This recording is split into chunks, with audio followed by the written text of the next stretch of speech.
everyone. We are so excited to have you here today, and we'd like to welcome you to the Public Health Students of African Descent's Annual Health Equity Conference. My name is Brea Hicks, and my co-chair is Eni Ubong, and we'll be moderating this conference today as well as tomorrow. I am a first-year master's candidate at the University of Michigan School of Public Health, and Eni is a second-year master's candidate as well. We are both studying in the Department of Health Behavior and Health Education. This conference is offered with support from the Region 5 Public Health Training Center and the Office of Student Engagement and Practice at the University of Michigan School of Public Health. We want to say thank you to both Danny at OSEP and Danny at OSEP and Donnie at Region 5 for all of their help. Before we get started, I'd like to go over a couple of housekeeping rules for you. This conference is being recorded and all participants are in listen-only mode. Please add your questions for our speakers into the chat box during their presentations, and we will answer them at the end of each session. We will not be using the Q&A or raise your hand function in this conference. If you have any technology-related questions, please direct them to Donnie's email. I'll now pass it over to Eni, and she'll introduce our American Sign Language interpreters and share a little bit about our organization. Thanks, Brea. Hello, everyone. I wanted to give us a quick background into who we are as Public Health Students of African Descent. We're the oldest sponsored student organization at the University of Michigan School of Public Health, and our membership includes both undergrads and graduate students. And as an organization, we strive to create and foster a sense of community for students of African descent in the School of Public Health. The mission of Public Health Students of African Descent, or FASAD, is to create an atmosphere where the academic and professional excellence can coincide with the interests of populations of African descent. We strive to disseminate and exchange information regarding the concerns of marginalized groups in the field of public health and to serve as a network and support system for educational and professional purposes at the University of Michigan and beyond. Our main principles are support, advocacy, and service. I wanted to share a little bit more about FASAD's history and past conferences. So those are our past themes. And Donna, if you could click to the next slide, I found a couple of pictures going even further back in FASAD's history. So this is our conference from 1991. And if we can click to the next slides, present FASAD members, you may recognize yourselves. Donna, if we could keep going through the next slides and show a few more pictures. I just want to thank all past and present FASAD members for their help in making the student organization a place where we can share public health issues that may not be at the forefront of popular thought in public health, but still need to be talked about. And finally, I'd like to introduce Kim Muhammad and Akia Peoples, our American Sign Language interpreters for the day. Kim Muhammad, aka That Signing Sister, is first and foremost the mother of 4 beautiful children. She was blessed to attend Morgan State University for undergraduate studies and Gallaudet University for graduate school. Since Gallaudet is the only university dedicated to educating and working with predominantly deaf and hard of hearing individuals, she had the unique experience of being immersed in the culture and language of our deaf community. She was able to see firsthand the beauty and magnitude of learning and using American Sign Language on a daily basis. Kim subsequently became an interpreter and has had the honor and privilege of interacting with the deaf community for more than 20 years by way of a variety of settings, including medical, educational, stage and platform, and mental health. Currently, she is a co-founder of Access LLC, where the focus is on teaching ASL, as well as providing mentorship and learning experiences for interpreters. Kim also volunteers using Facebook Live to interpret lectures, study groups, and in other inspirational meetings. Akia Peoples is a Louisiana native. She began learning sign language in high school and went on to attain both her associate's and bachelor's degrees in interpretation, ASL and English, with a minor in educational interpreting. She has worked as a professional interpreter since 2008 and has worked in a variety of settings, including cruise interpreting. In addition to interpreting, Akia also teaches community ASL classes in hopes of educating as many hearing people as possible about ASL and the deaf culture. Thank you so much to Kim and Akia for providing us access to the deaf and hard of hearing community. And now I will take us to our topic, prison abolition. With this year's Health Equity Conference, we aim to center the health of incarcerated people and show how prison abolition is necessary to achieve health equity. While the prison abolition movement is not new, police violence during the summer of 2020 and beyond, and the treatment of incarcerated people throughout the COVID-19 pandemic have brought abolitionist demands to the forefront of political thought and popular culture. In a policy statement from October 2020, the American Public Health Association recommended the abolition of carceral systems. I want to reiterate that prison abolition is not just a thought experiment, but something both necessary and achievable. Attendees today will learn why prison abolition is necessary for achieving health equity, how incarceration exacerbates disability, and how to incorporate abolitionist principles into your public health work. Today, we have very knowledgeable experts in their respective fields here to equip you with tools to move you from discussions about health inequities to action. I'll pass it over to Brea to introduce our speakers for the day. Our keynote address is delivered by Erica Huggins. Dr. Nazgal, presenting on COVID-19 and the carceral system. And to close us out for today, Justin Gibson and Azla Al-Tarafi will be discussing health and disability in the carceral state for session 2. Back to you, Amy. All right. Donnie, if we could go to the next slide. We are getting ready for our keynote. Our learning objectives for today, participants will be able to describe the prison industrial complex and its impact on health disparities, as well as explain alternate approaches towards criminal justice, such as prison abolition and its connection to health equity.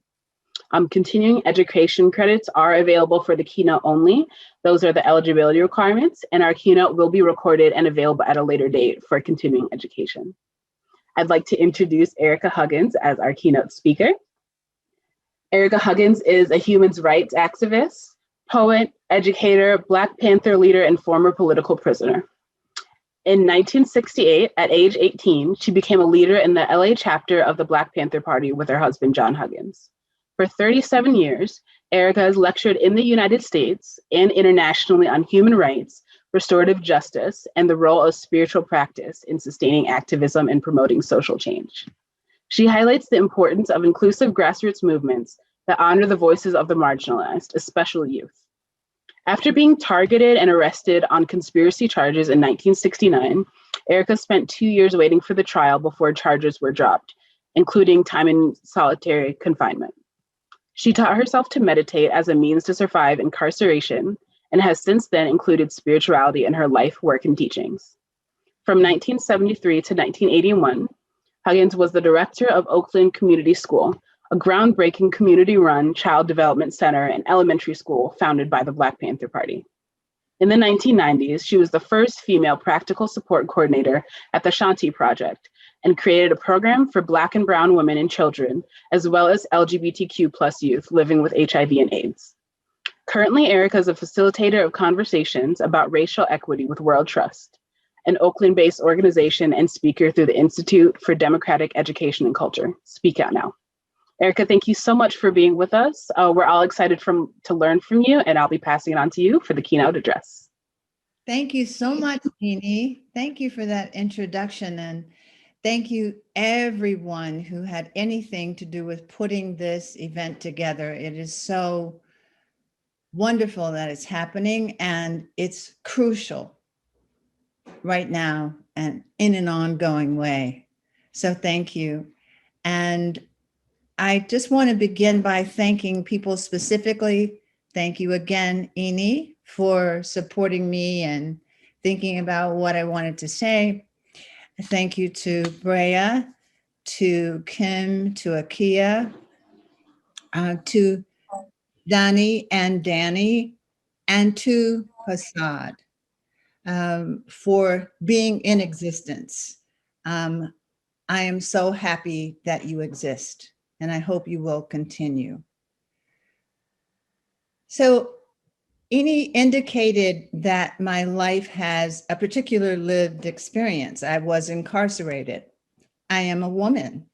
I was incarcerated as a mother, a young mother. My baby was 3 months old when I was incarcerated. And since we're talking about health equity, I want to acknowledge that there was nothing healthy about my incarceration. I think we tend to think about physical health first and emotional, mental, and spiritual health later. But I want to say that all of those healthy outcomes of living are diminished when people are isolated from their beloveds, when they cannot see their children, when, for instance, in solitary confinement, there is no one to talk to but oneself. I used it for good. I had conversations with myself that led me to get a book on meditation and keep my sanity. But that is not always the case. So what is the point of what I'm saying? The point is that I think that when we talk about abolition of any kind, that we have to remember the people who are sitting there in those prisons with limited programs and support, but they are there. And it is those people that we have to keep in mind as we think about policy change, as we think about structural change, which is so needed.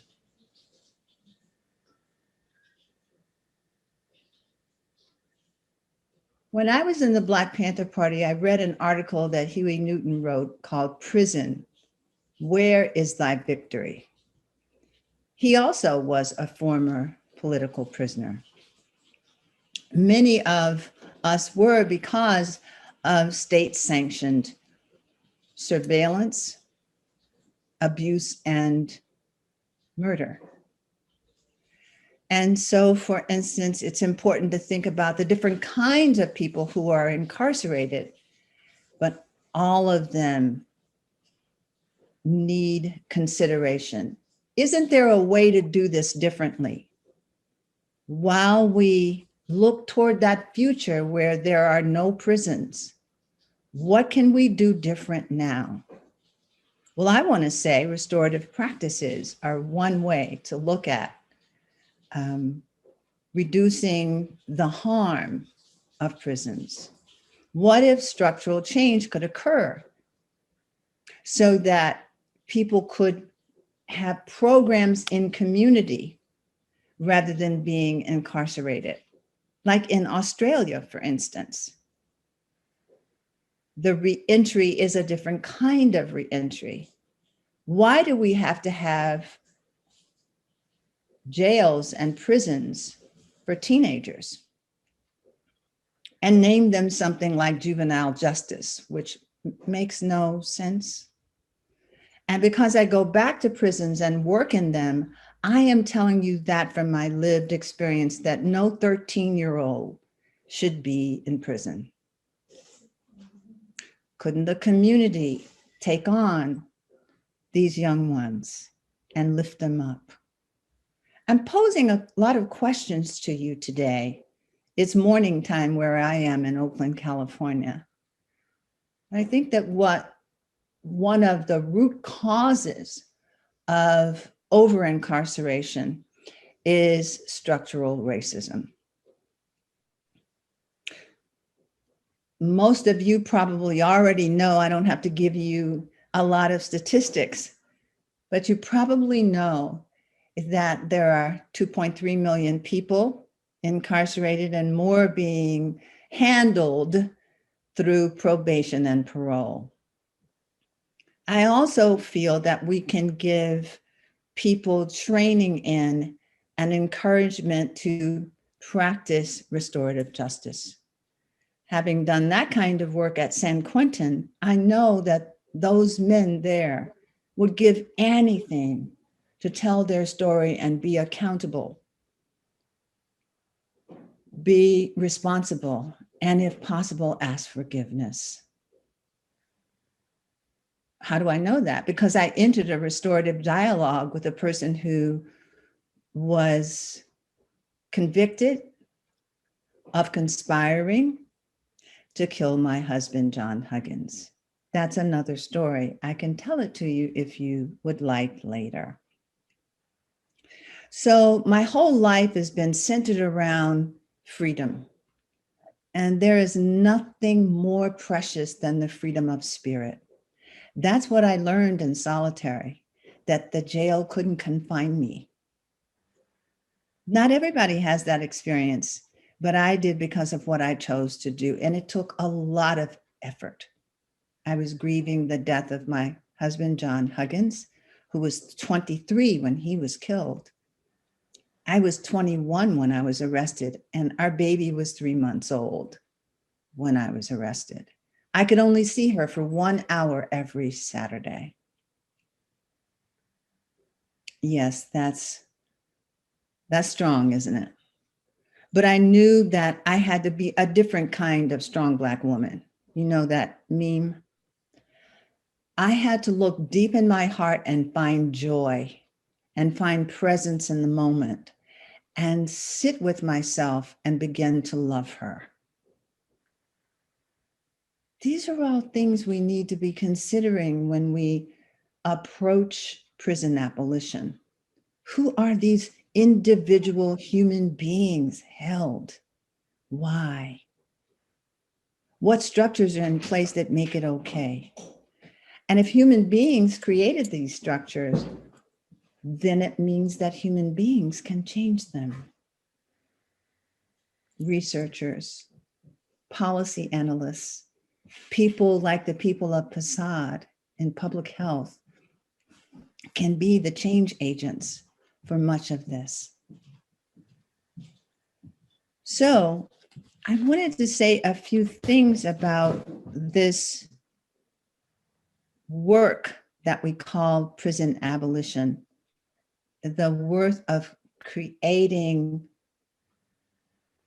equitable health outcomes for those who are incarcerated.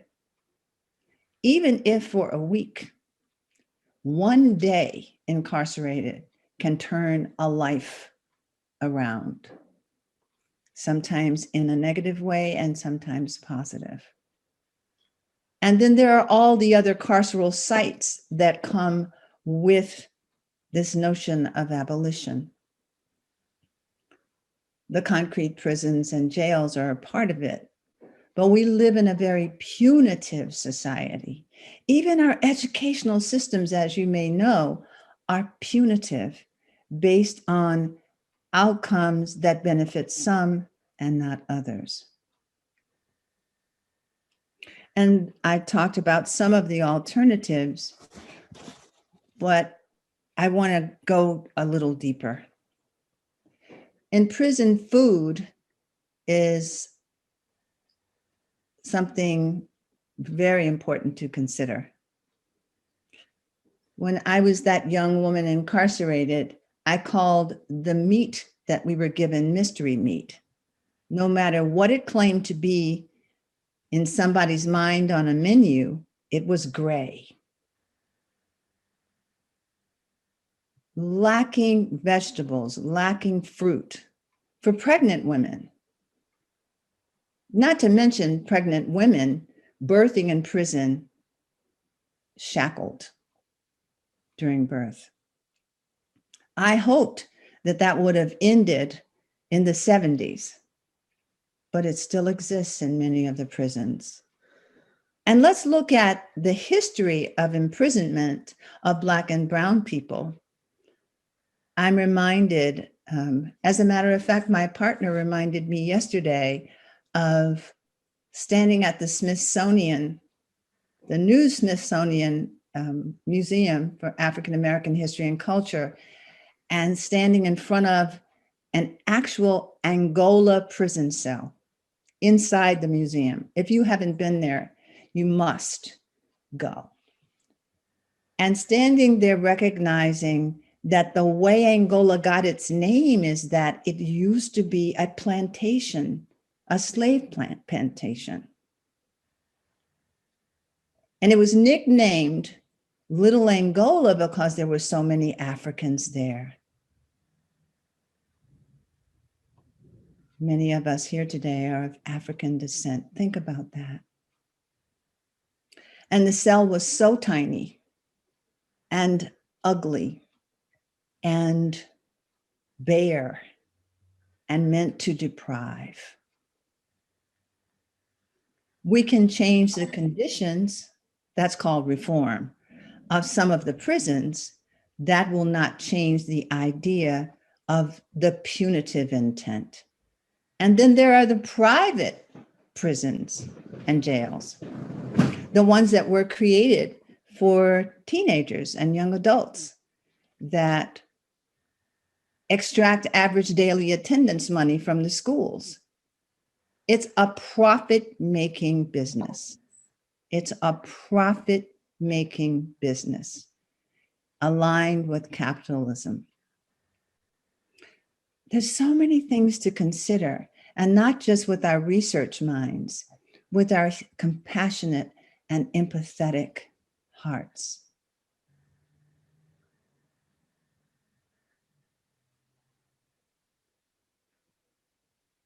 Yesterday, I got an email that Mumia, I don't think I need to tell you who he is, Mumia Abu-Jamal, who is suffering with congestive heart failure, the results of uninterrupted, unhealed diabetes and COVID. There is danger that he will die. And he has been the voice of prisoners for decades. He's not being treated. Now, we can make excuses for why, but it is very intentional because of who he is. There are people that would rather let him die alone in a prison cell. They brought him back from hospital, sick as he was, sick as he is, to the prison infirmary where he is. Violence. That is what mass incarceration is. Solitary confinement is violence. Let me translate it for you in the law.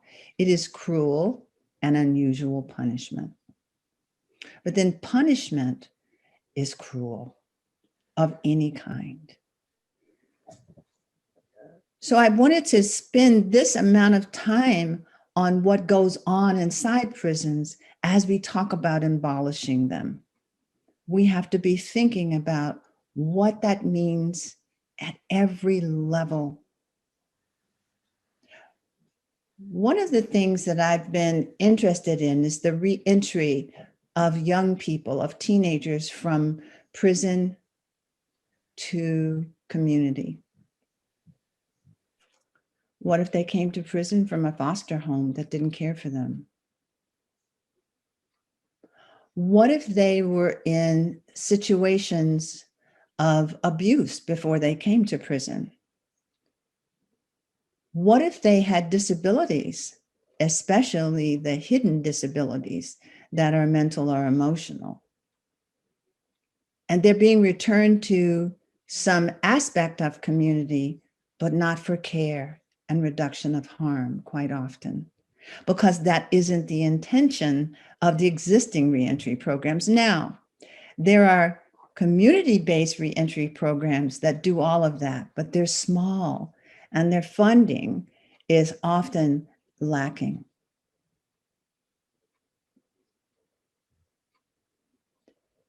They need housing, they need food, they need clothing, they need justice, they need peace. Those were the words in the Black Panther Party 10-point program from 1966 and the revised one from 1972. This is what we all deserve and need. But our structures are, our policies and our structures are being held by, sometimes by people who do not understand this history. So we need to make it plain.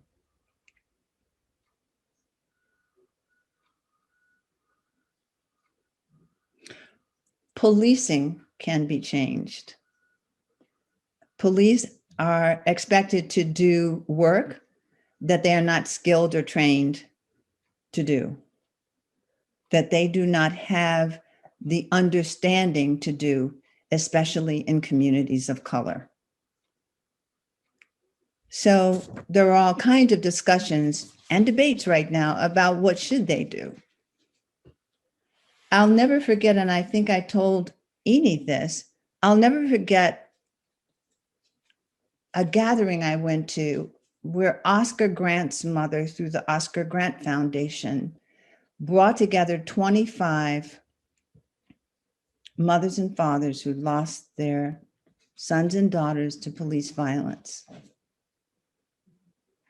And 3 of them stand out to me. All of them were amazing.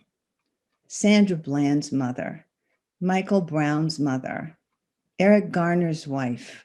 It went on and on and on. I will never forget this gathering. But what I want to tell you now is about disabilities. That 3 of them stood, each of the 25 parents stood to tell the story, which was remarkable and so poignant and heartbreaking. But 3 of them told the story of being at home, calling the police, thinking that the police could help them with their son or daughter who was having a psychotic episode.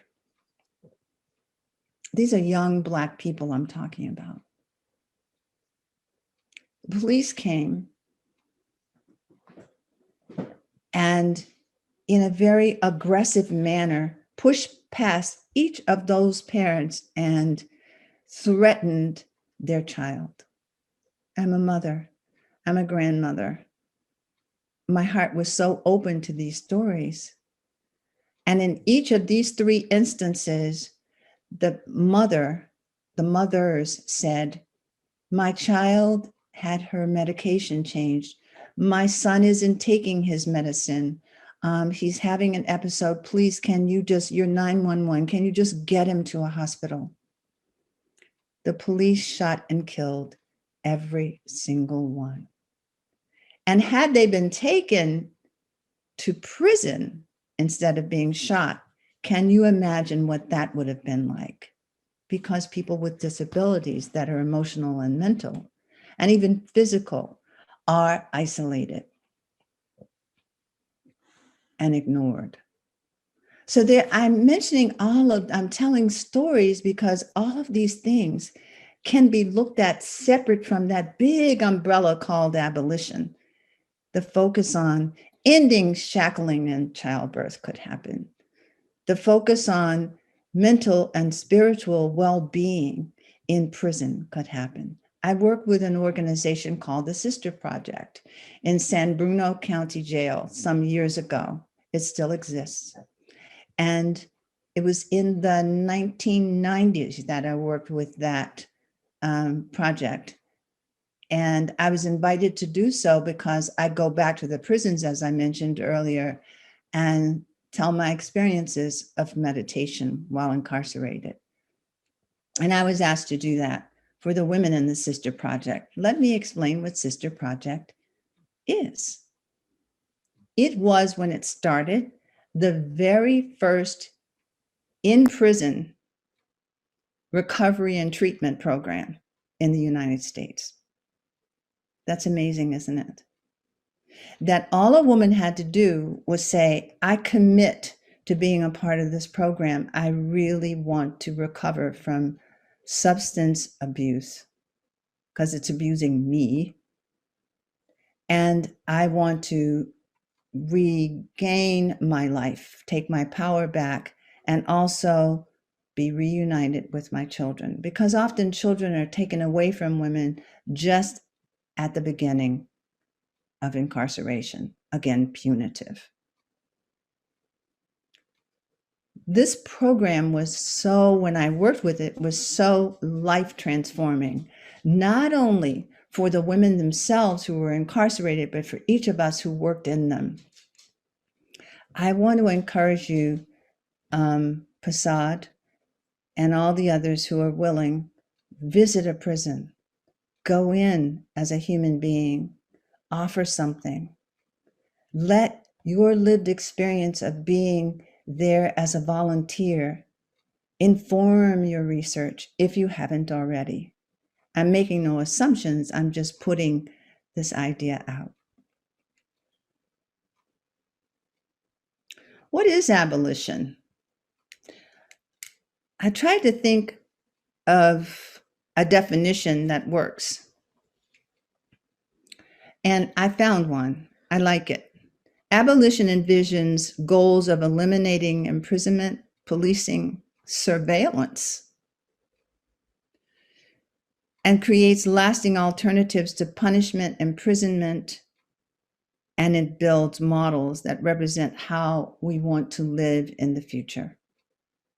So private prisons would end, youth prisons would end, immigrant detention centers of brown people and Asian people and African people would end. And also, and it's being worked on right now, the idea of those baby prisons at the borders of our United States could never happen again. Abolition is not reformist, and all reform is not a waste of energy. There are various reforms that can happen as we are considering abolition. We tend to put things in boxes, but I'm talking to you from having been there. I would have appreciated any reform that helped me when I was incarcerated. And the Sister Project is an example of a revolutionary kind of reform. As a result of the Sister Project in Northern California, a lot of prisons and jails established in prison, in jail treatment and recovery programs.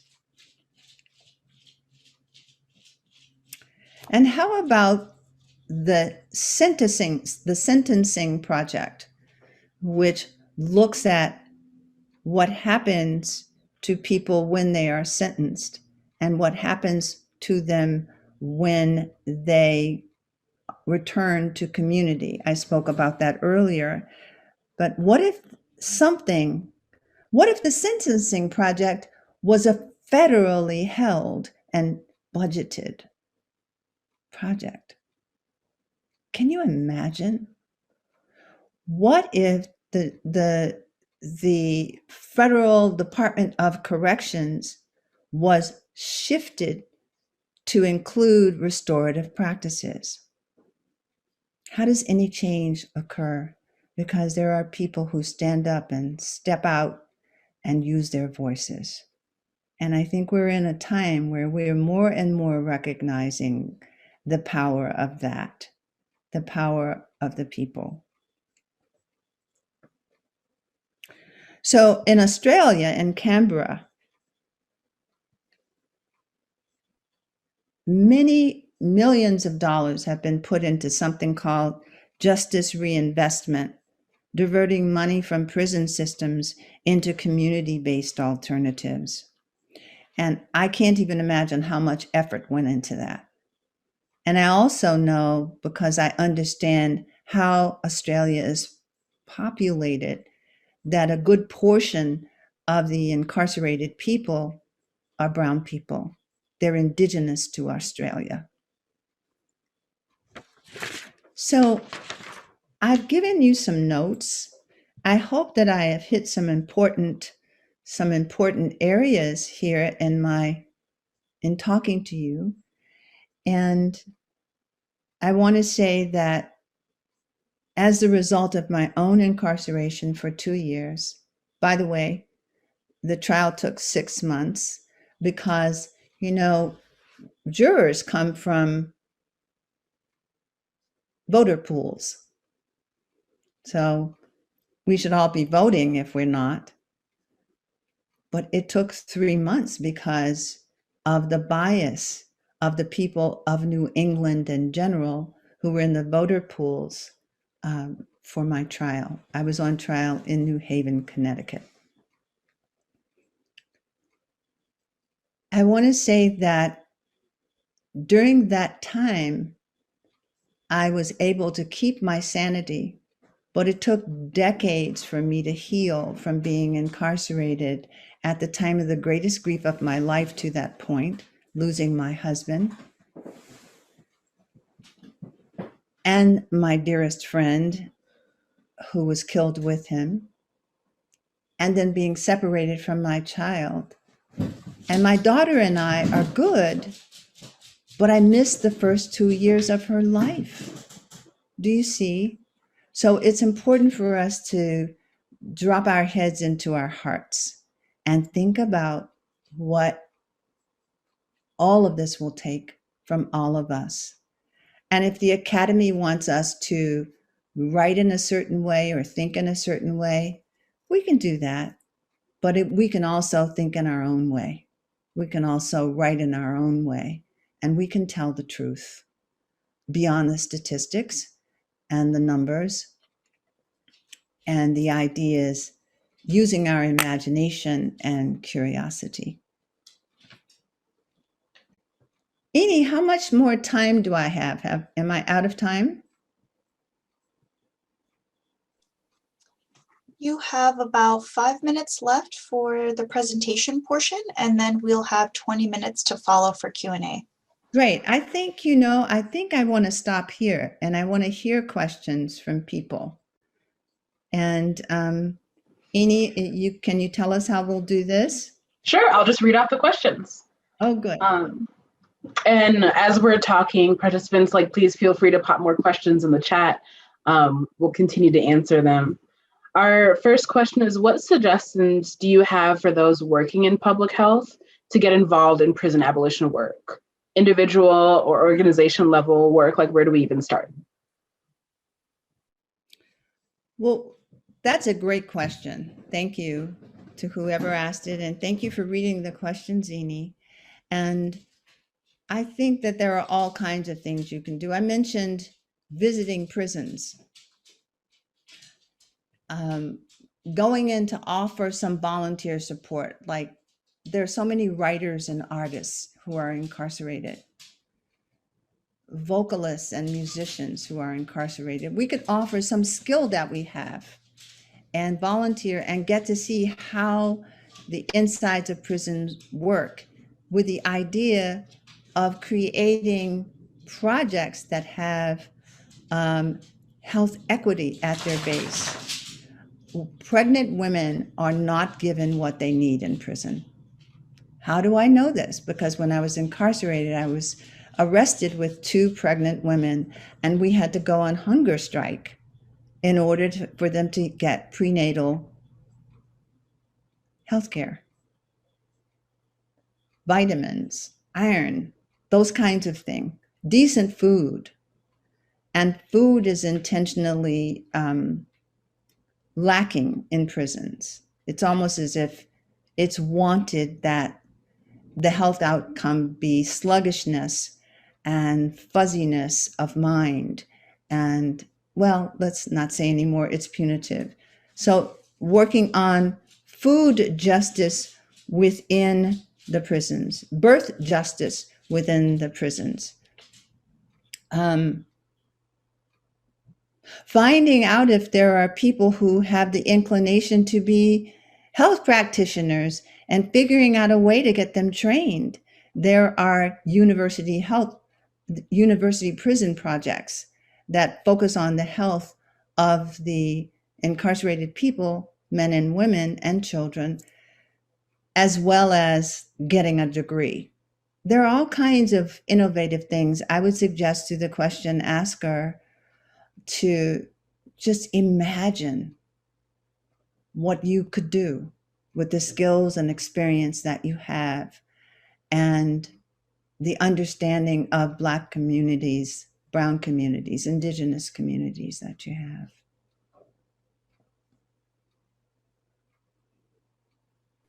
Thank you. Our next question was, someone would love to hear more about how food can be used as a reformative tool towards abolition. It can be decent food. I recently was connected with a project that's looking at prison food. What do incarcerated people eat? And there'd been this whole research study on the quality of the food, the cooking of the food, the additives in the food, and so on. And it wasn't coming from the standpoint of that it be all organic and, pure diet or something, that it be living food, that it hasn't been sitting somewhere. Quite often, incarcerated people are served, I want to say, rotten food. That's how I thought of it when I was incarcerated.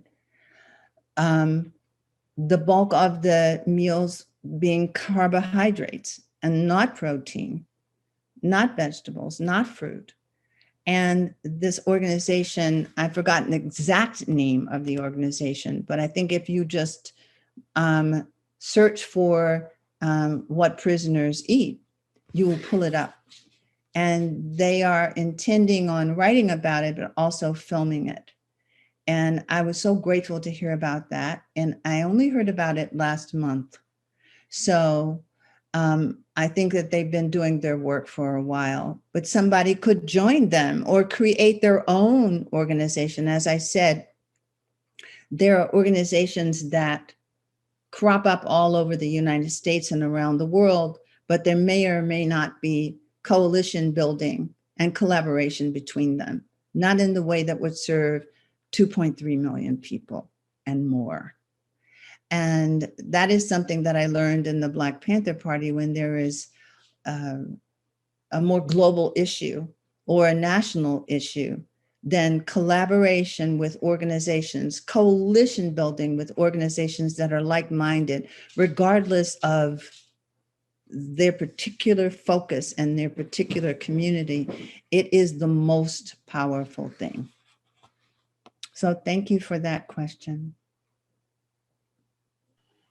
Thank you for your answer.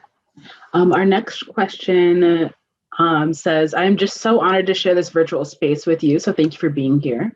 In relation to reproductive justice in the carceral setting, how do you think that we can convince other individuals that this is a pressing public health issue?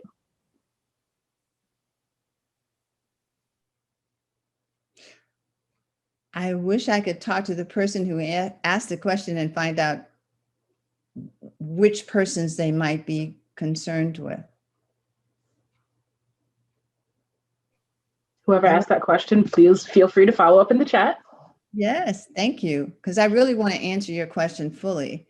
And are you talking about prison wardens and guards? Are you talking about people who are in the departments of corrections? Are you talking about all of them? Or are you talking about people who just don't think that incarcerated women deserve this kind of good treatment? So I'm curious to know, and I'll answer your question as soon as there's something that directs me. Okay, we will wait for a follow-up on that question, and I think jump to another one if that's okay. Yeah, that's fine with me. All right. I do want to go back though to that. Oh, question. absolutely. Our next question says that prison reform and abolition have been presented to me as directly opposed concepts. Can you talk about sitting at the intersection of those concepts and how to make an impact as an abolitionist?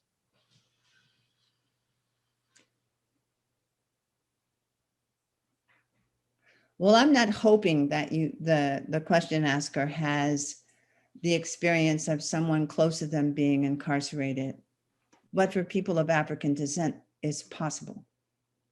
It's possible. That's how many people are incarcerated or on probation or parole.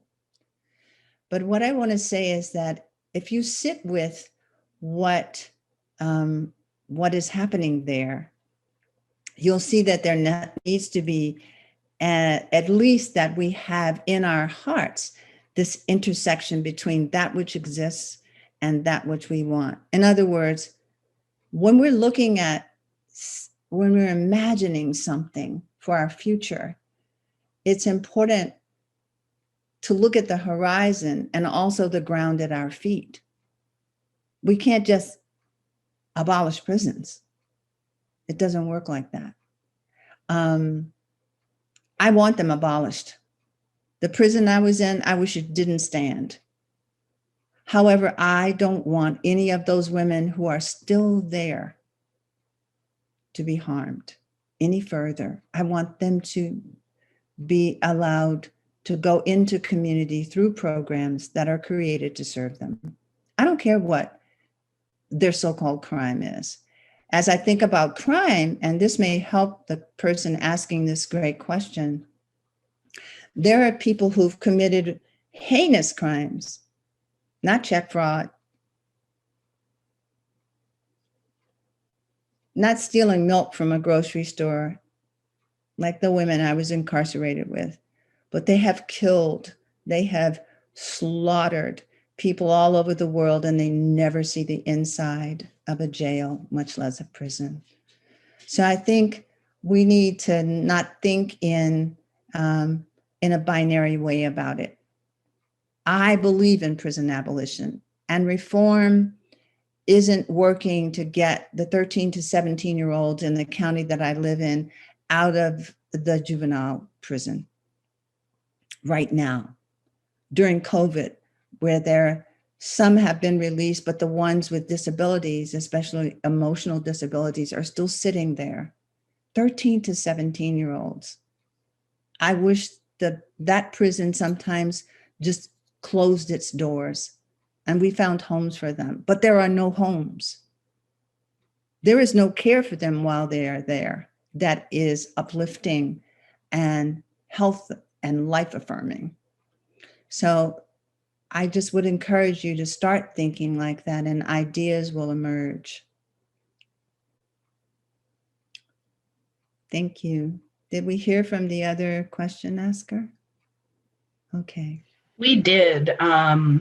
So I'll just read their question again. In relation to reproductive justice in the carceral setting, how do you think that we can convince the general public and policymakers that this is a public health issue and a pressing one? But if we have the ability to reach policymakers with our research and the lived experience, that's key, the lived experience of women who have birthed inside the jails and prisons, that will help. I think there need to be community forums or town halls or classes in universities or symposia that bring this subject to the fore. We read about this in Assata Shakur's, 70s autobiography, Assata, that she was shackled in childbirth. And we can even say things like, and it's still in existence. I was hoping that when I read that book again more recently, that shackling in childbirth did not still exist. It does.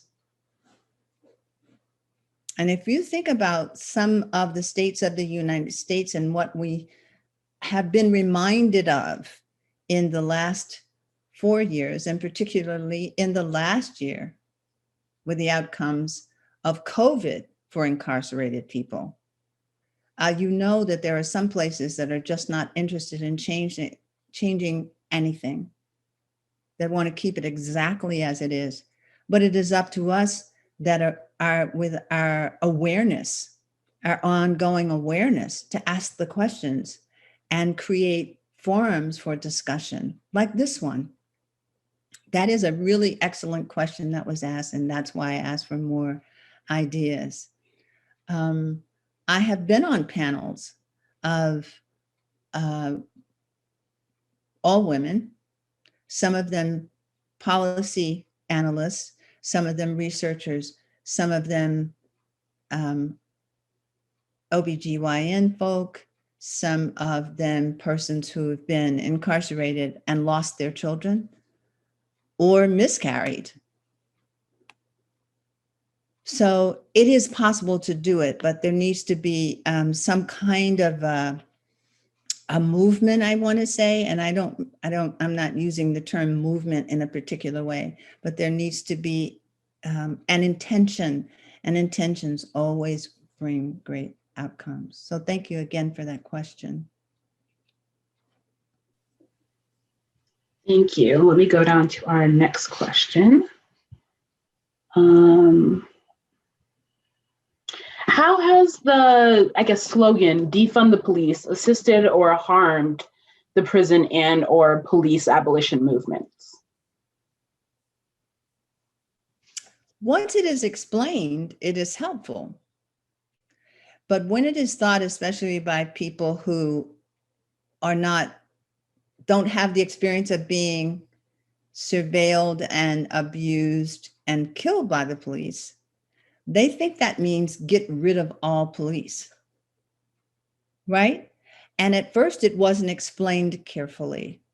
Now it is being explained. As a matter of fact, in my neighborhood where I live in Oakland, California, there was a little chart that showed all of the different buckets of work that police do.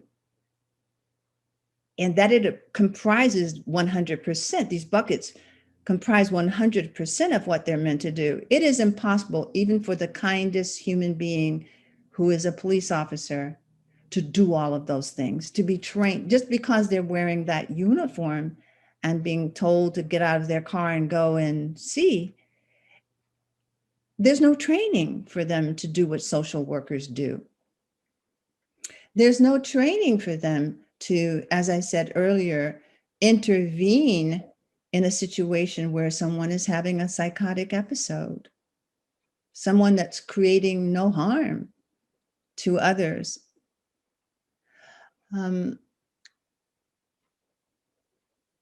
Also, police need training. In addition to the work they do that they are not skilled to do, they need training in working in communities of color. It is so central that just about every year somebody reaches out to me and says, we're putting together a curriculum to train the police. And it never goes anywhere because the push is small. It's great, it's profound, and it's small. And the idea, it hasn't been an idea that was seen as one that's good. But right now we're in this time where things can move. I really believe that. At the same time that we're suffering and there are horrible things going on with the parallel pandemics of COVID and the expressions of unattended structural racism, there is also great opportunity to change. Great opportunity to change. So I would say that we need to look carefully at what the police do and look at it logically and think about the people who have had harm caused to them. I don't wish that harm on communities that are never touched by it, but I do know that it happens personally.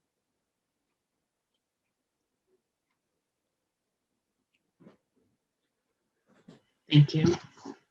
Our next question asks, are there any prison systems that offer or give or allow prenatal care education for pregnant women?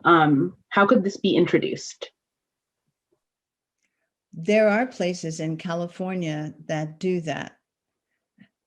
It could be introduced through, if we're talking at a broader than just California or New York or Chicago, that there be a national effort, that it needs to be proposed and money be raised to support it.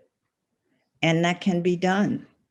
I remember being in the Black Panther Party when we realized that doctors were treating sickle cell anemia. This was in the 70s, treating sickle cell anemia, or in the same way that they would treat pernicious anemia, because it impacts people of African descent and Mediterranean peoples. They didn't understand it.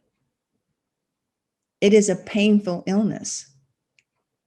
And so we went out on the street corners with little card tables, folding tables, and pinpricks, and tested people and did education based on the existing research in other parts of the world, in Brazil, in Africa, and some other parts of the world, and also the slow movement to bring it to the fore. As a result of some of the work that we did, just because nobody was stepping out, we stepped out all across the country to change this.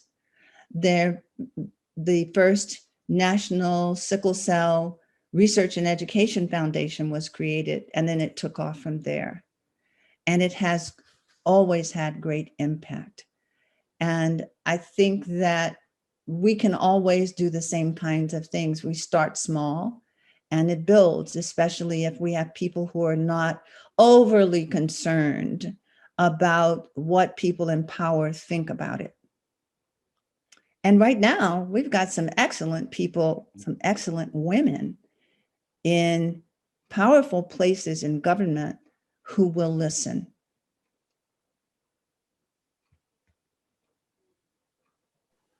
Thank you. Our next question asks, do you think prison abolition relies too heavily on empathy? A lot of people do not have empathy for criminals, and outside of caring for other beings and community, how do you communicate that prison abolition will positively impact society? It will reduce the federal budget.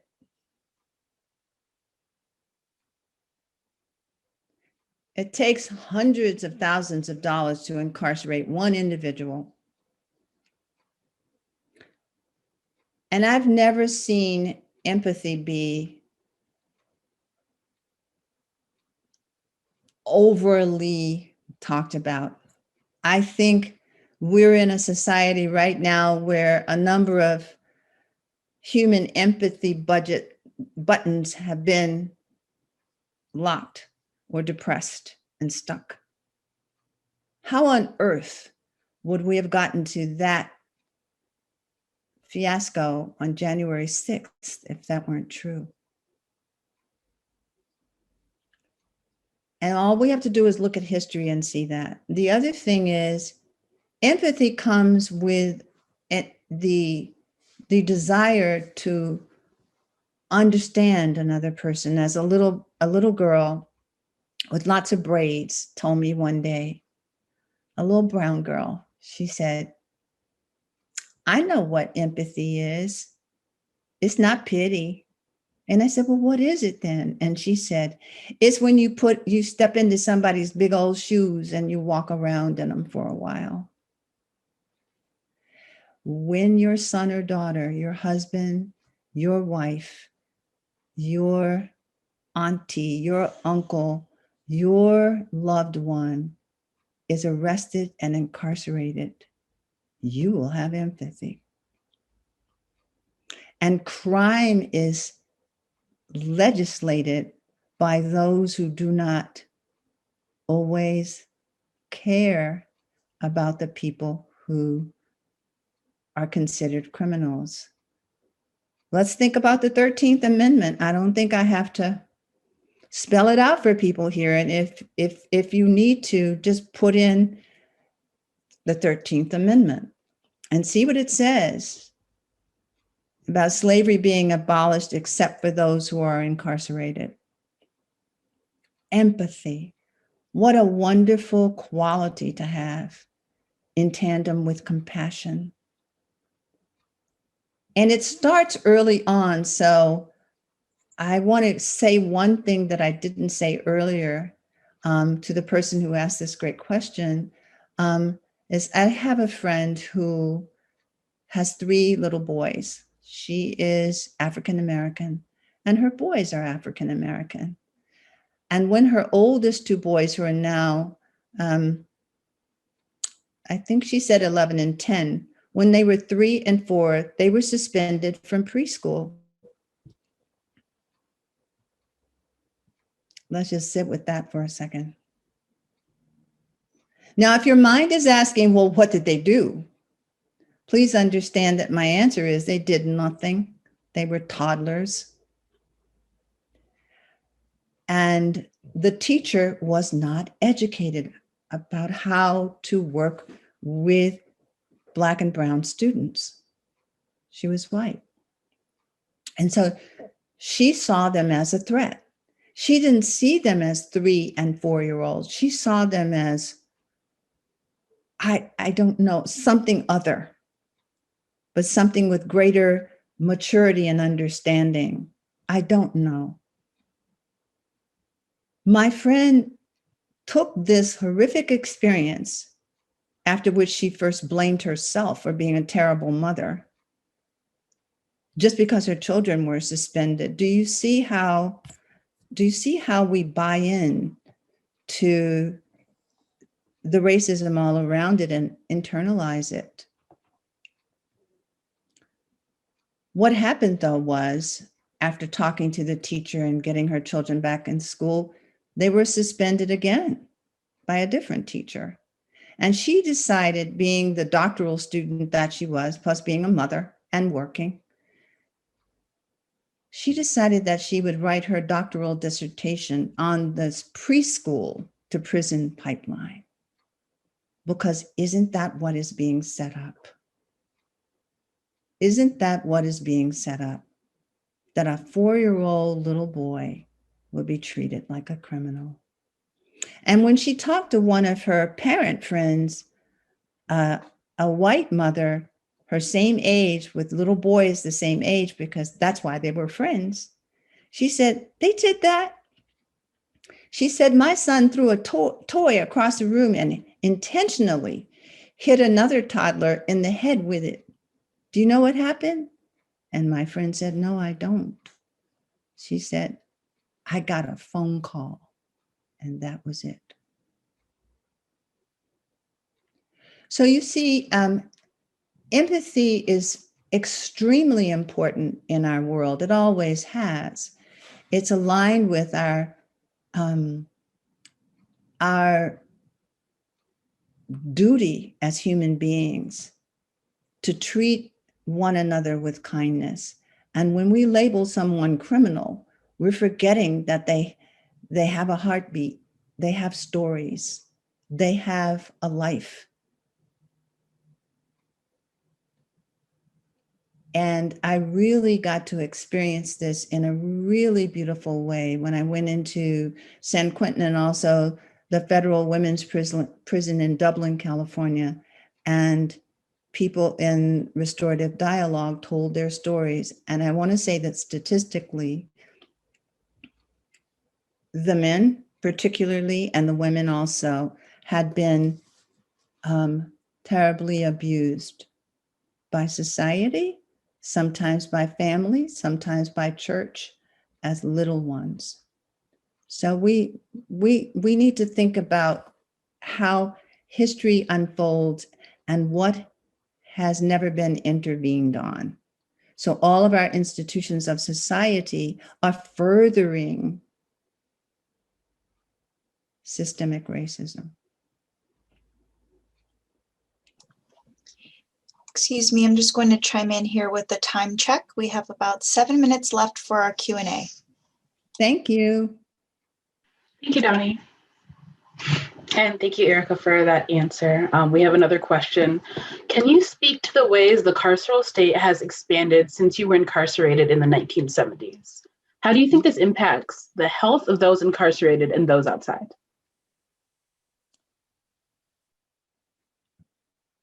I remember when I was in a prison symposium with a man who created a map of the United States.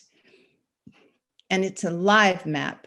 By that I mean it's videotaped so that you get to see the dots where there are a number of prisons in the 70s, and then in the 80s, and then in the 90s, and then in the 2000s. This map that he did now in the 2000s, I think I saw this video in about 2011 or 2012. At that time, the dots on that map only covered portions of the United States in the 1970s, and now there is no open space in the United States without a dot, meaning a prison.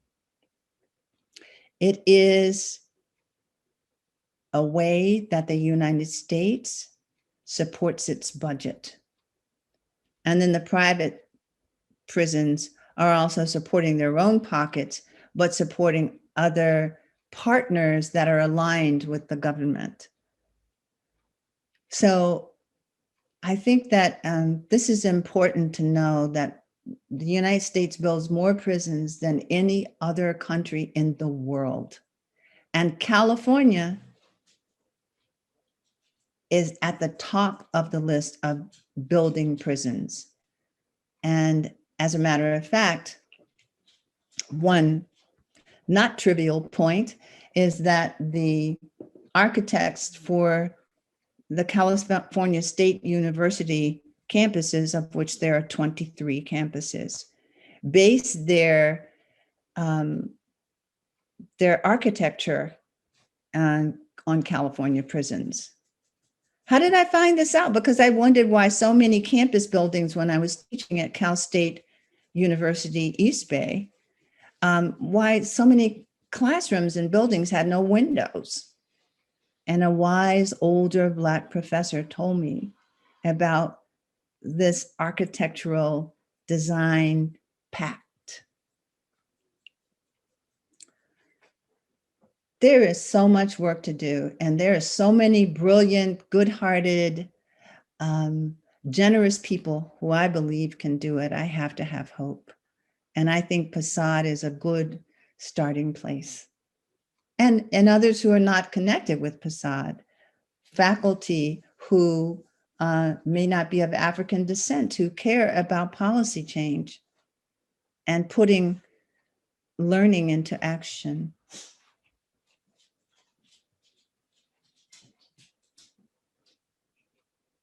Thank you. All right, we have 3 more minutes left. Our next question. Oh, yeah, sorry. No, not my question, but I mean, we have one more question, you think? I think so. Okay. Oof.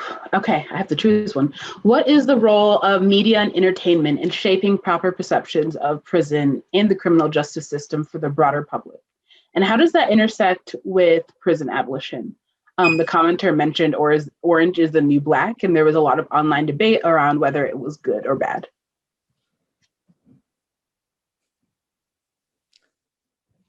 So can you, that's like, thank you for that question, Eni, and for the person who wrote it, but there are like 4 questions in that question. So can you start with first of all, I'll start backwards. I'll talk about Orange is the New Black. That didn't look like any prison that I know. I'm just saying, okay? And I'm not part of that debate, but that is not the prison I was in, and that is not the women's prisons that I have done work in. I think as TV and media often do, things get sensationalized, and particularly people of color are represented by the people who do the writing. And this has nothing to do with the actors or actresses who assume those roles. I don't mean that at all. I don't feel that way about it. But I do know that it's important that media have within it very skilled,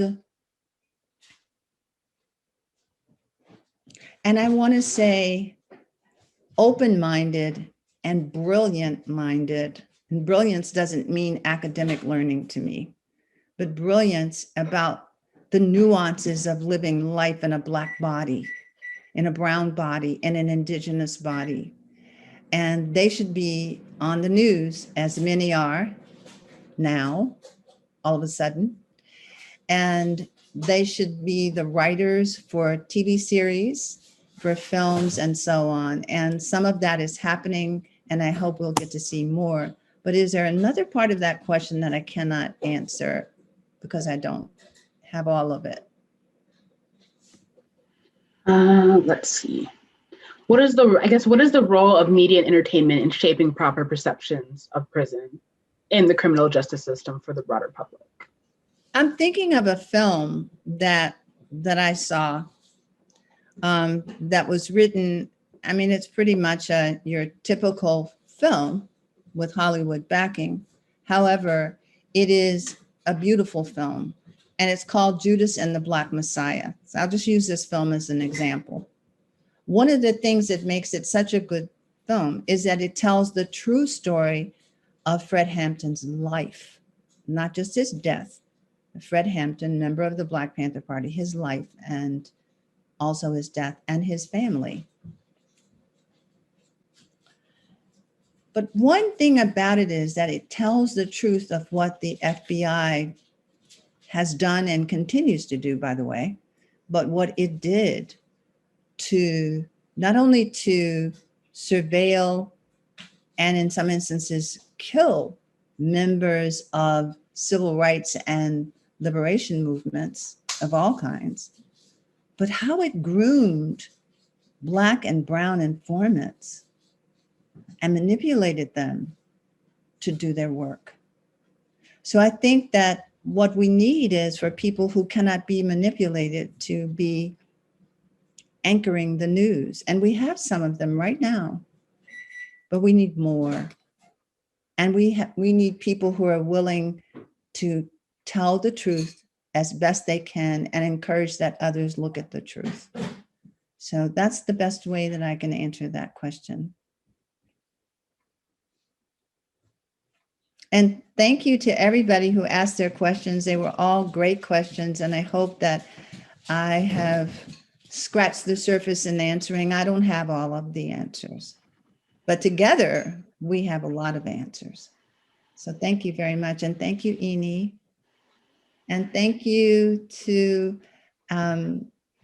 both of the wonderful interpreters. Thank you. All right, Erica, thank you so much. I believe that is the end of our keynote address. Thank you everyone for your questions. And thank you again, Erica, for your time and expertise. We'll be taking a break, so everyone stretch, grab some water, do what you gotta do. And join us back here at 2:20 for our first session led by Dr. Nazgal Gandush. Thanks everyone. Thank you.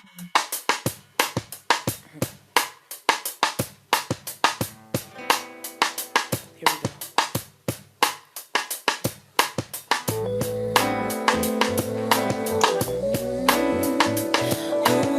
To keep it so I say thank you. I found it.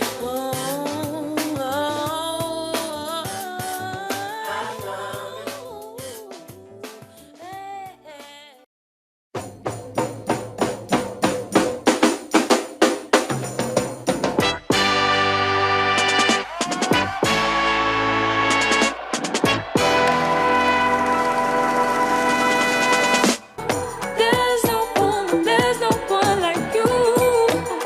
Long as I'm standing, we could never lose. I will always fight for you. Welcome back, everyone. We will now begin our first session. Today's session is titled COVID-19 in the Carceral State and will be presented by Dr. Gandush. Dr. Gandush earned an undergraduate degree from the University of Pennsylvania and a doctorate in sociology from the University of California, Los Angeles. Her dissertation, Challenging Mass Incarceration, a California Group's Advocacy for Parole Release Life to Term Prisoners, was an in-depth study of a South Los Angeles-based group challenging life imprisonment.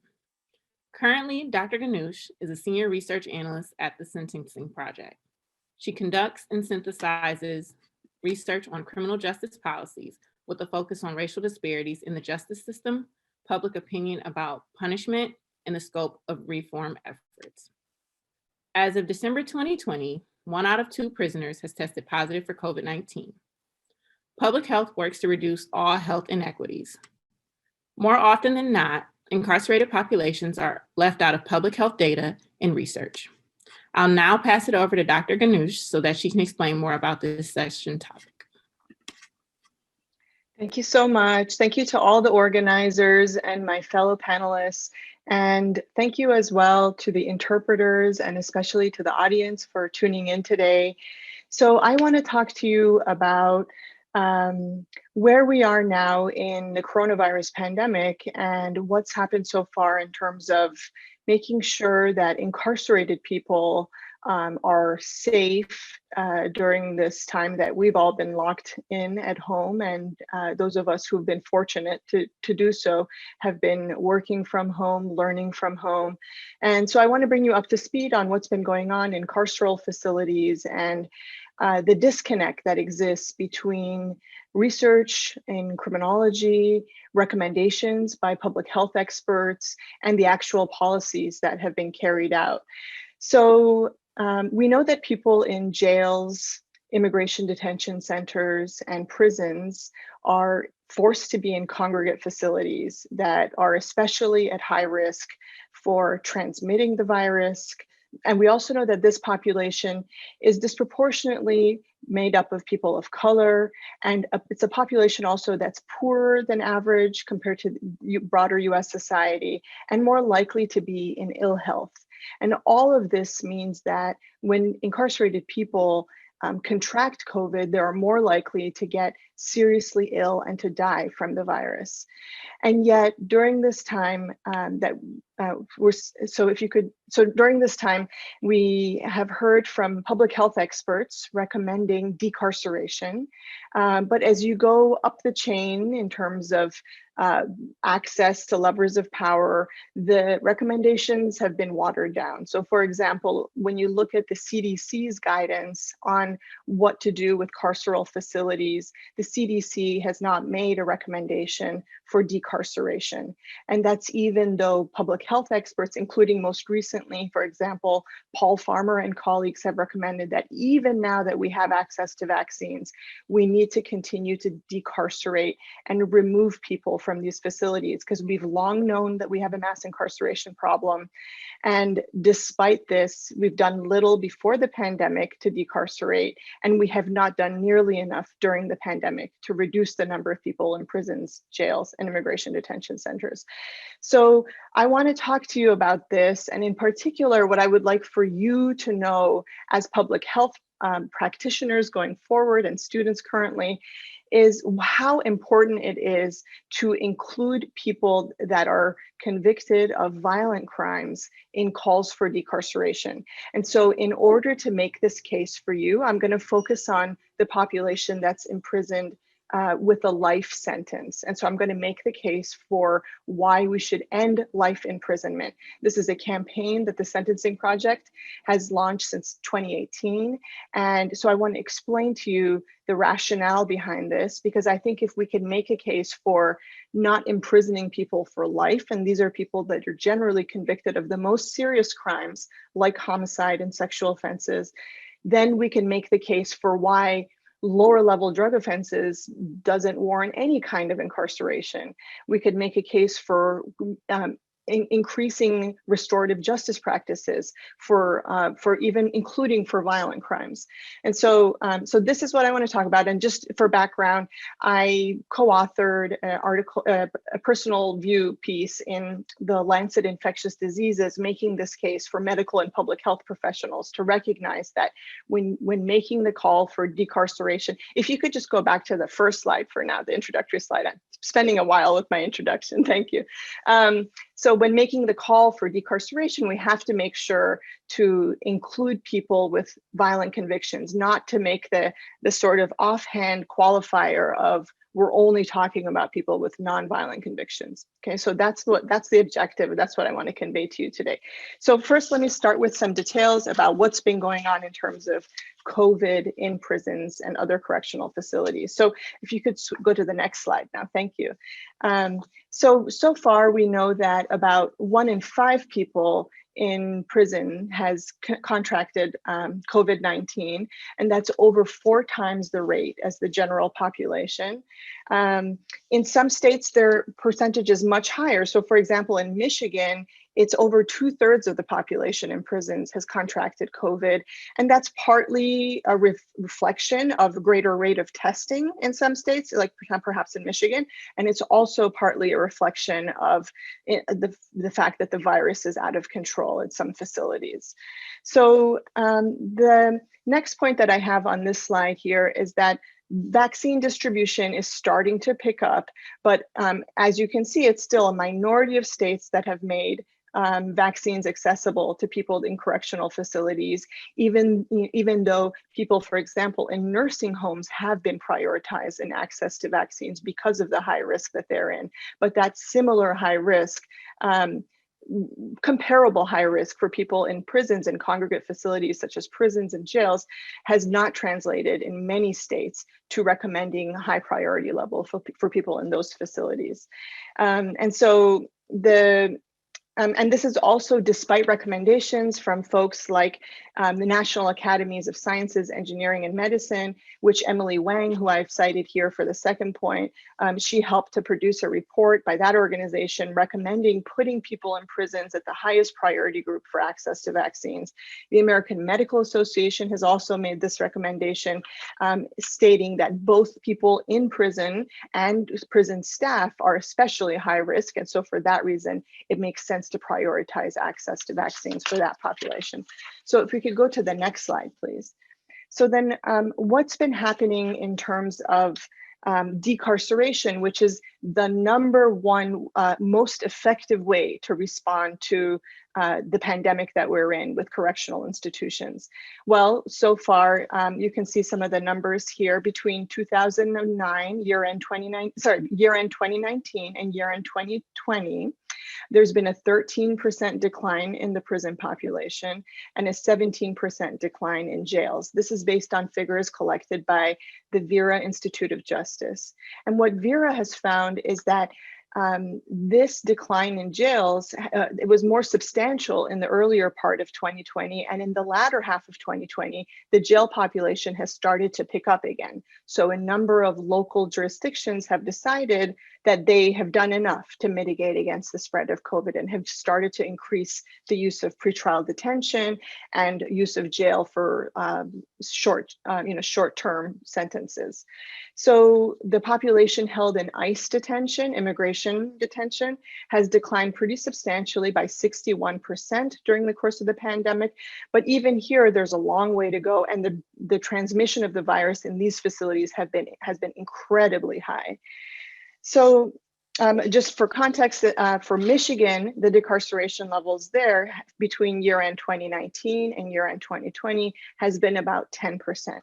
So that's where we're at now. Let me take a step back and talk to you about what we know about decarceration up until the point of the pandemic, how much progress that we've made in the criminal justice reform movement, and how much more work there is still to do, given the limited decarceration that's happened in the pandemic, and the signs that suggest that once the pandemic is over, some of these reductions may start to turn around. The number of people sent to prison, held in prison, may start to go back up to undo some of the reduction that's happened during the pandemic. So next slide, please. So this is a slide that a lot of people that think about incarceration are very familiar with, and this shows you just the prison population and the dramatic increase in the prison population in the United States. So what you can see here is that between the 1920s until the 1970s, the United States generally incarcerated fewer than 200,000 people every year in prisons. So this is not counting right now the jail population. So for example, most recently we're about 1.4 million people in prison in the United States.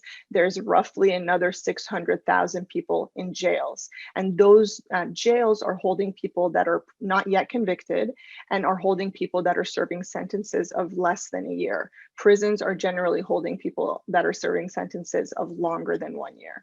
So you can see the dramatic increase in the level of incarceration in the United States, and that began in 1973, and it persisted for almost 40 years. Every single year, the prison population went up. And that continued until the year 2009, when the prison population reached its peak level. And since then, the number of people in prison has been declining, and that decline has been really modest. So between 2009 and 2019, which is the last year that we have federal data for, there's been an 11% reduction in the prison population nationwide. So that's after a 500% increase in the number of people held in prisons. So let me just, as background, let you know about what's happened with crime rates during this period.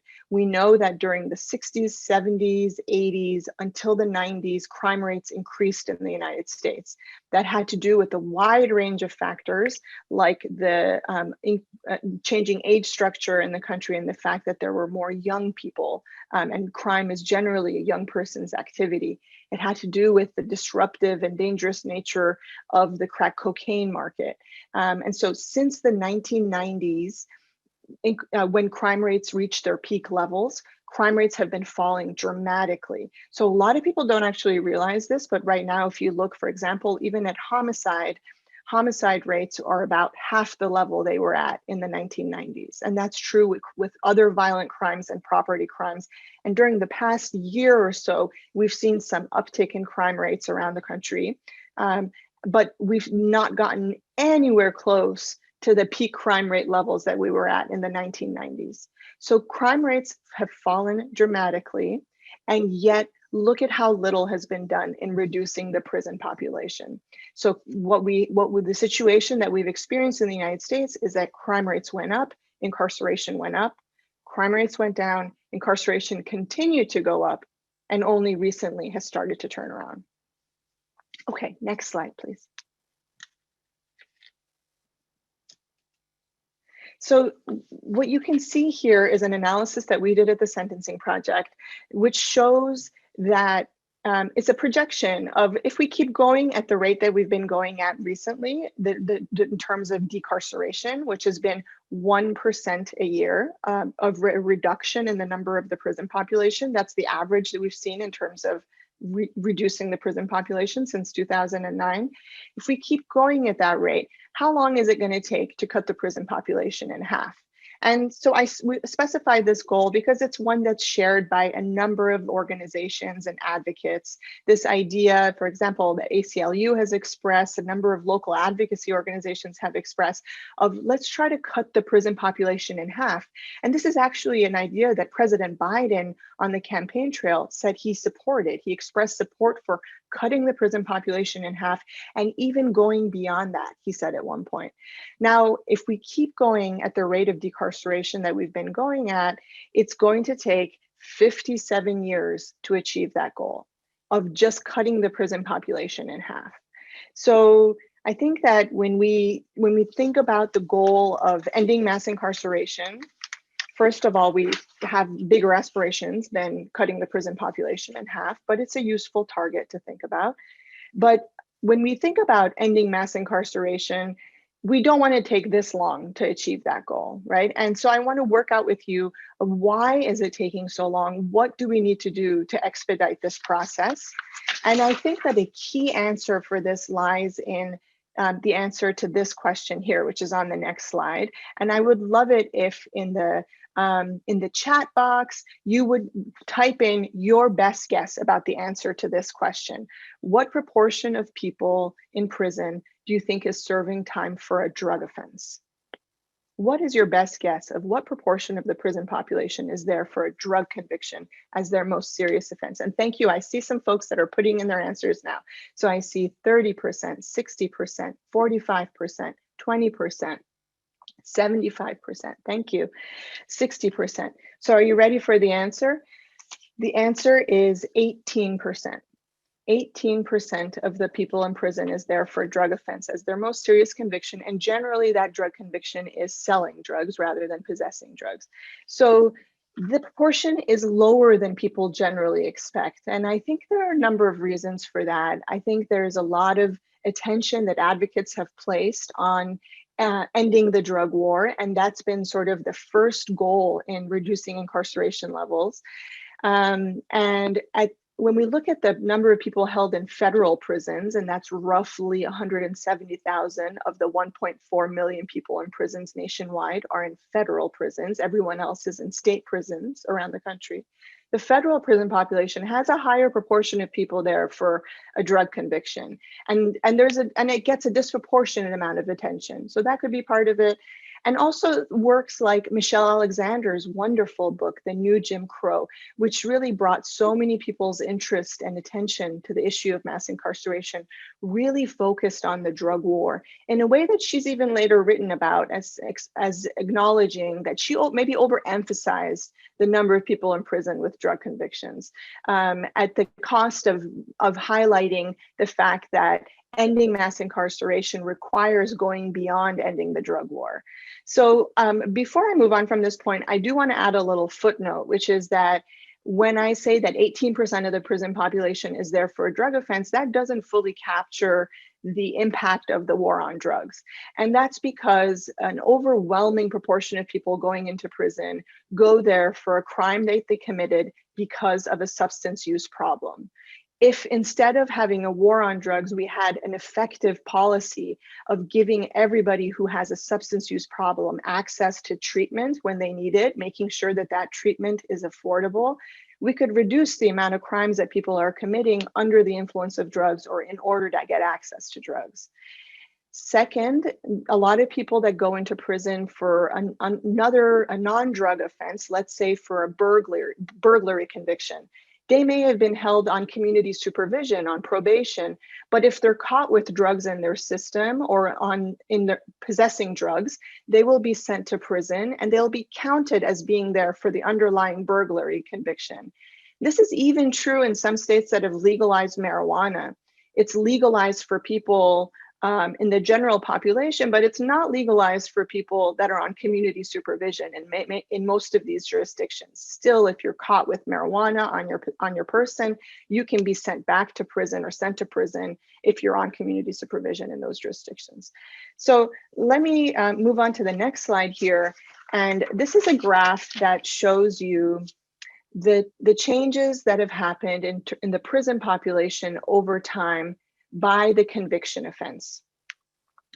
So the line at the top shows how many people are in prison with a violent crime as their most serious offense. The orange line shows how many people are in prison with a drug offense as their most serious crime. And the blue line shows how many people are there for a property conviction. So what you can see is that the violent crime line is the highest line. Because half of the prison population at this point is there for a violent crime conviction. That line is higher than all the others, and then you can see the other lines as well are much lower. So it represents a smaller proportion of people in prison.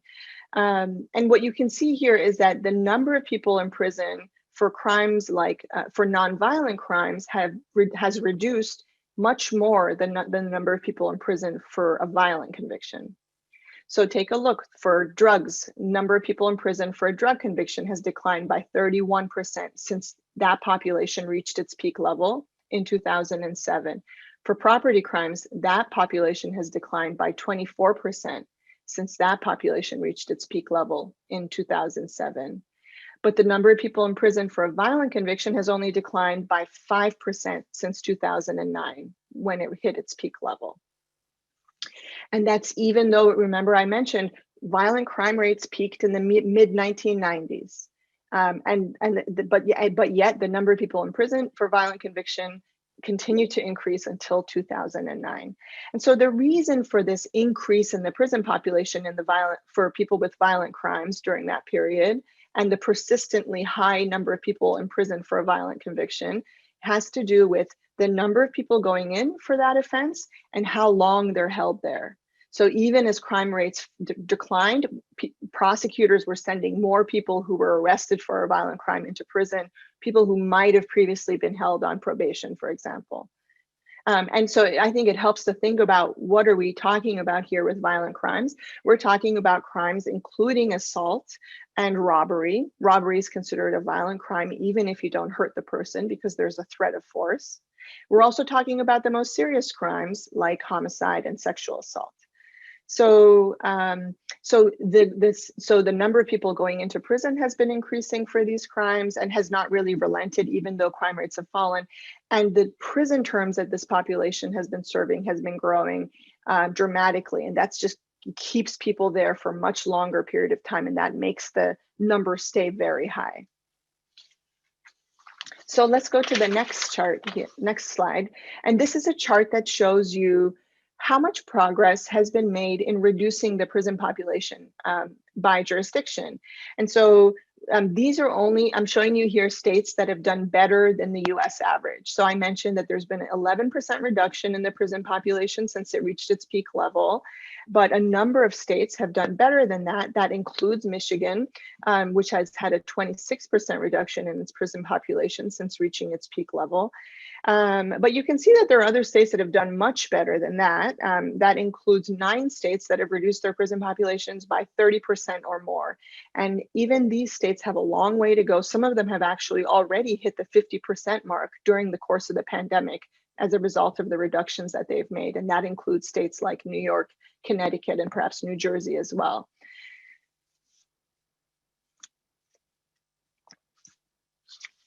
So let's go to the next slide, and let me tell you about our campaign to end life imprisonment. So I wanted to mention actually earlier that, one of the reasons that I want to focus on this during this conversation that is really oriented towards issues around COVID is because if you look at the elder prison population, the population that is, let's say, there are different cutoffs you can use for what's considered elderly in prison. But if you look at the population that's over age 55 in prison, 2/3 of them have a violent conviction. And that's because people who go to prison for a violent crime are likely to stay there for a very long time. And so in particular, we look at people serving life sentences. So that includes sentences that are life with the possibility of parole, life without the possibility of parole, and what are considered virtual life sentences of 50 years or longer. When you look at that population, what you see is that 1 in 7 people in prison is serving a life sentence. 1 in 7 people. In Michigan prisons, for example, it's 15% of the prison population is serving a life sentence. So what do we know about the population serving life sentences? We know that half of them are African American. And when you add people of other people of color to that count, you get to 2/3 of that population is comprised of people of color. Among the population serving life sentences, 1/3 are already age 55 or older. And some of these individuals still have decades to serve before they become eligible for parole or before they're granted parole. And some of them have life without parole sentences, or such long terms that they will never be released from prison before dying. And so we at the Sentencing Project, based on our assessment of criminological research, which is shared by many other experts in this field, have recommended ending life imprisonment completely and limiting prison terms to 20 years maximum.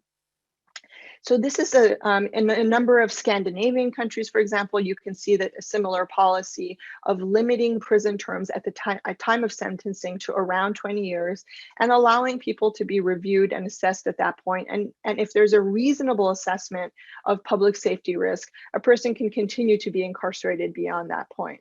But if there's not, we should not at the time of sentencing decide to hold people longer than 20 years. And that's because the criminological research is clear that people age out of crime as they grow older, that long sentences are not an effective deterrent for other people who might consider committing crimes. And what long sentences like life sentences do is that they hold people in prison in their elderly years when it's extremely expensive to incarcerate them, not just because they're getting the kind of medical care they would get anywhere else, but because that medical care can mean off-site care with multiple guards accompanying them for that care. And so instead of spending the exorbitant rates that we spend to incarcerate people in extreme old age when they're no longer a public safety threat, those are resources that we could invest much more effectively in public safety, into expanding access to drug treatment, in expanding high quality early education programs in our country, in addressing residential segregation, racial segregation. These are in figuring out what to do about the proliferation of guns. These are all things that we could do that's forward looking and would prevent crime and that would yield a much more effective result of our investment in public safety instead of incarcerating people in old age until they die in prison. So next slide, please.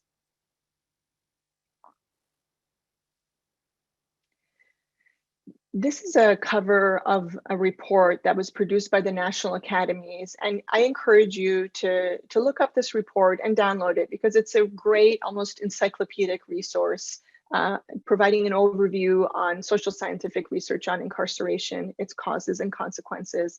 And it echoes what I'm saying, which is that long sentences have promoted neither deterrence in terms of discouraging others from committing crime, nor are they effective in terms of incapacitation, which means holding people behind bars that are considered immediate public safety risk. So let me just say a little bit about this deterrence point.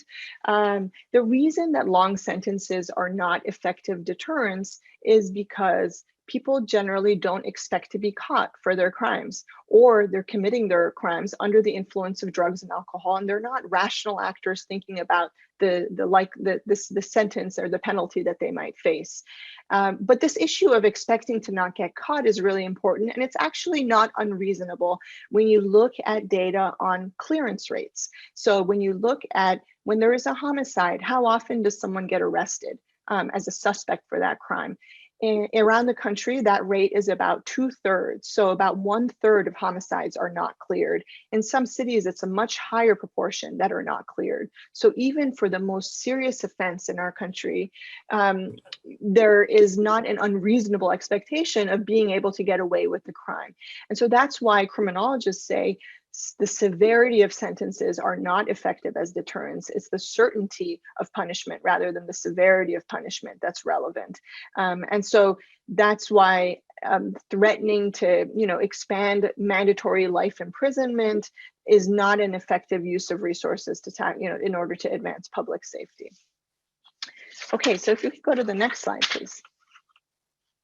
So I want to show you this picture, which is a picture of a group of people that were released from prisons in Maryland as a result of the Unger versus Maryland case that was decided in 2012. And this was a case that found that these individuals, when they were convicted and sentenced, there was a problem in the instructions that the jurors received, and they were able to get retried and resentenced. And that helped them to bypass the broken parole process that exists in Maryland. Maryland is among a handful of states where if you have a life with the possibility of parole sentence, California is similar in this regard, if a parole board grants you parole, you are not necessarily going to be released. That decision gets second guessed by the governor, and the governor has to approve that decision in order for you to be released. So in California, in some years, this has meant that a number of parole grants by the parole board are overturned. In Maryland, this has meant that the parole board just issues very few parole grants because they don't expect the governor to approve their decision. So if it were not for this court case, all of these individuals would likely still be incarcerated if they were alive right now in Maryland. And so what I want you, so this is a group of about, this is a subset of a group of about 200 people that were released in Maryland as a result of this case. And what you can see from this picture is that this is a population that's disproportionately male, disproportionately African-American, and they're overwhelmingly elderly. And I think that this image is really important to see because when people think of, who's going into prison for very serious crimes, who's serving life sentences, a lot of times the image that we have in mind is what that person looked like at the time of their mugshot when they were first brought in for their offense. But a lot of times that misses in terms of our imagination is what's happened to that person over the course of the decades that they've spent in prison. How they've matured, how they've changed, how they're walking around with canes now and very unlikely to recidivate. And so in fact, among this population, there's been, among the 200 that have been released, only 5 of them have been arrested for a new offense. None of them have been re-imprisoned with a conviction for a new crime. And that's a much lower rate of recidivism compared to the overall population released from prison in the state of Maryland. And this is something that you find over and over again when you look very generally at people that are released from prison. People with violent convictions, first of all, have lower recidivism rates than people with non-violent convictions. And that's because they're held in prison longer. By the time they're released, they're unlikely to recidivate. And people who've served life sentences or very long sentences have what some scholars in California have described has been a minuscule rate of recidivism because they're elderly. They're long past the era of what criminologists characterize as their criminal careers, which they've noted generally last 10 years. And yet our criminal justice system often, very often incarcerates people well past that point.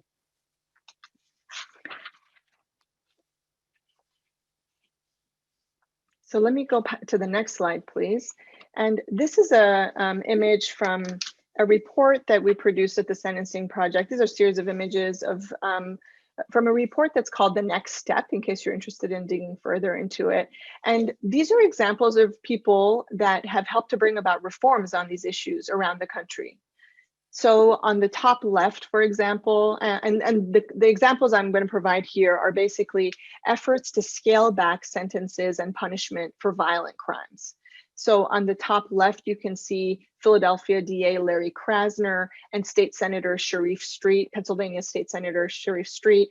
And they have, State Senator Street has proposed a second look bill allowing people who have been serving life without parole sentences to come to request resentencing, something that DC, where I live, has actually recently been able to pass for people convicted of crimes as under the age of 25.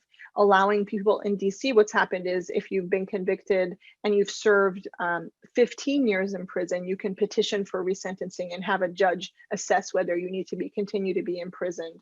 And Larry Krasner in Philadelphia, in addition to the reforms that he's implemented in his office, has endorsed this piece of legislation for the state of Pennsylvania. On the right, you can see Bryan Stevenson, who successfully argued a number of cases before the Supreme Court to scale back the use of juvenile life without parole.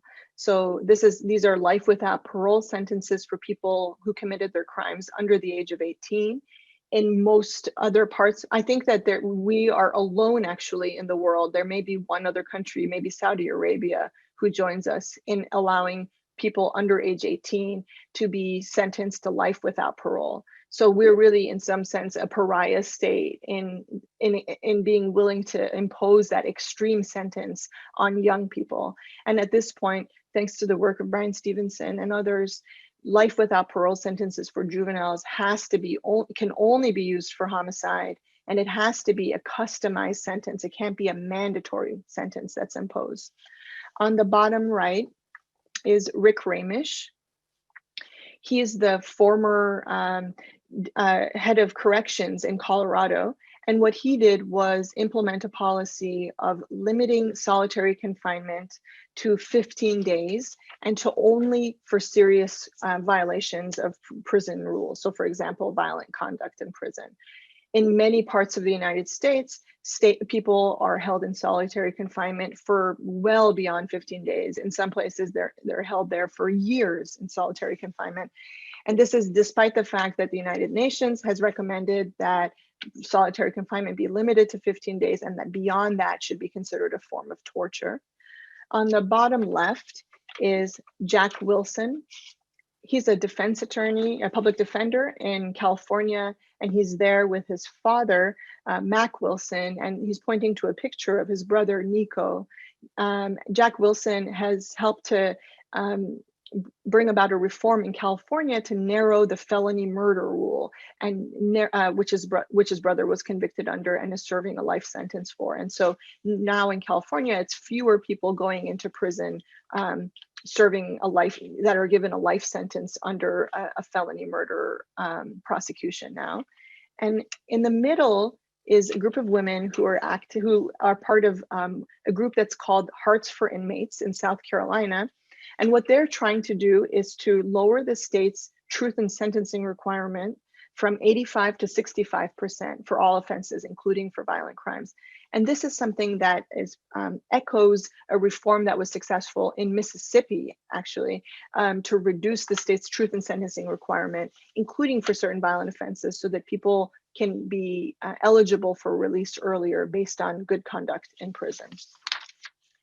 So I'm really looking forward to getting your questions. Before I open it up for that, I just want to give you a preview of the next slide here, which is a cover of a report that I authored at the Sentencing Project a couple of years ago, and it focuses on racial disparities in incarceration. If you're interested, I would encourage you to look at that, where I outline the 4 drivers of racial disparities from within the criminal justice system.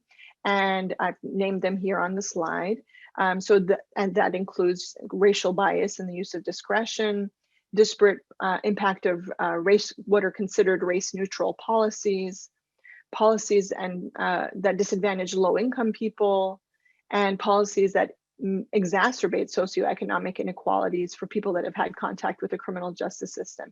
And what I try to do in that report is to give very concrete examples of the steps that are being taken around the country to try to tackle these sources of disparity, so that hopefully if more jurisdictions follow this blueprint, implement some of these reforms, implement as many of these reforms as possible, we can further reduce racial disparities in incarceration. So I'll stop there, and I really look forward to your questions. Thank you very much, Dr. Ghannouch, for providing a very informative presentation. We'll now start with our first question. So our first question states, how do you account for the crimes of necessity, like people with people without access to social determinants of health, having to engage in activities that have been criminalized to survive, unequal criminalization of different charges like sentencing around crack versus cocaine in the 80s, and the differences between harm and crime in your analysis?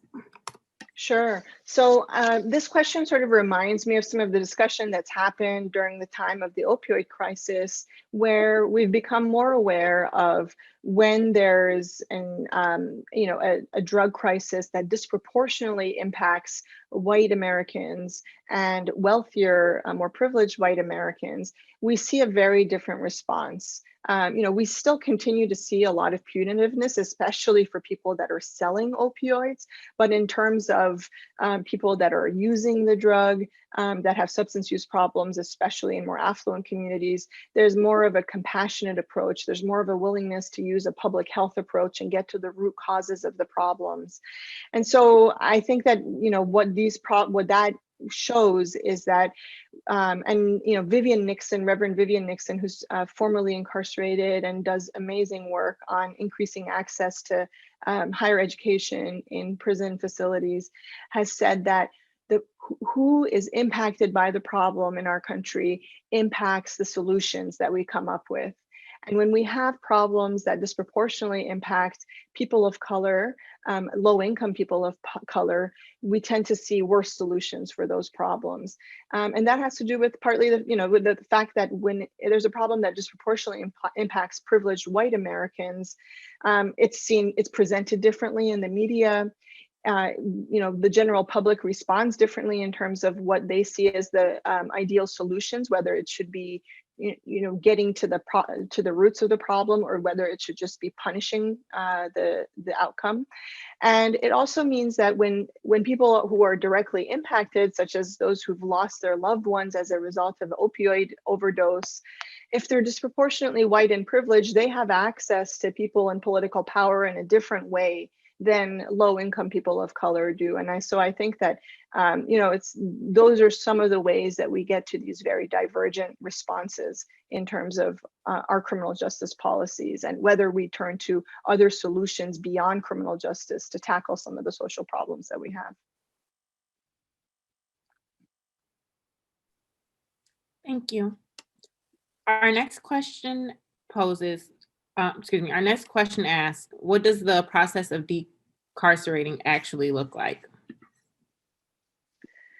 So the process of decarcerating includes, first of all, not incarcerating people who do not need to be incarcerated. So that includes dramatically scaling back the use of incarceration for not just people with nonviolent crimes, but also for people with violent convictions as well, and directing them towards restorative justice programs.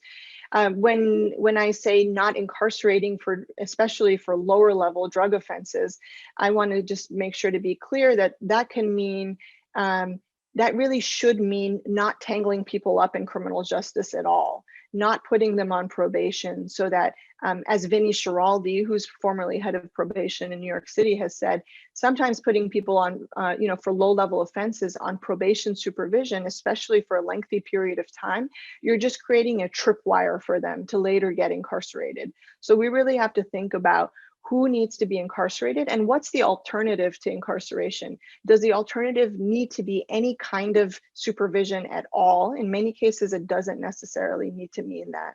So for people who are incarcerated, decarceration means reducing the dramatic increase that's happened in prison terms.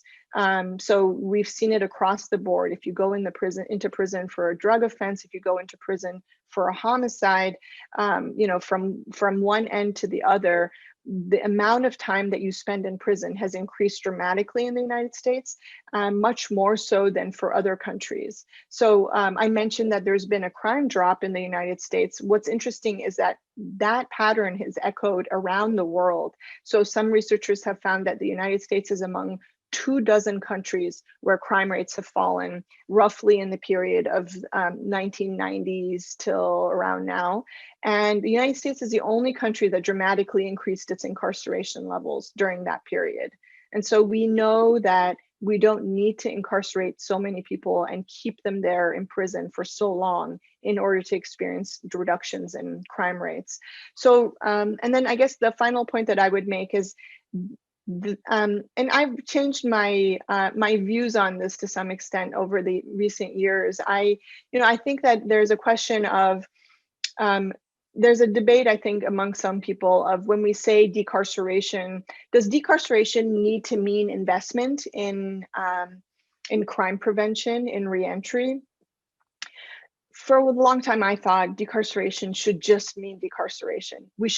It would be lovely to do those investments. We definitely need to do those investments, but we can't hold up the goal of decarceration to achieving that other goal.